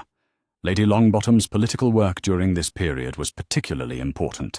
Her ability to coordinate between different factions within the Wizengamot, ensuring that support for Sirius's release was maintained despite the considerable pressure that Dumbledore's supporters were applying to prevent what they portrayed as a dangerous precedent that could destabilize magical Britain's security apparatus. The final hearing session brought together all the political and legal threads that had been developing throughout the challenge, creating a dramatic confrontation that would determine not just Sirius's fate, but the future direction of magical Britain's approach to individual rights and institutional accountability. The Wizengamot's decision was unanimous in finding that Sirius Black had been unlawfully detained and was entitled to immediate release with full compensation for the years of imprisonment he had endured without proper legal justification.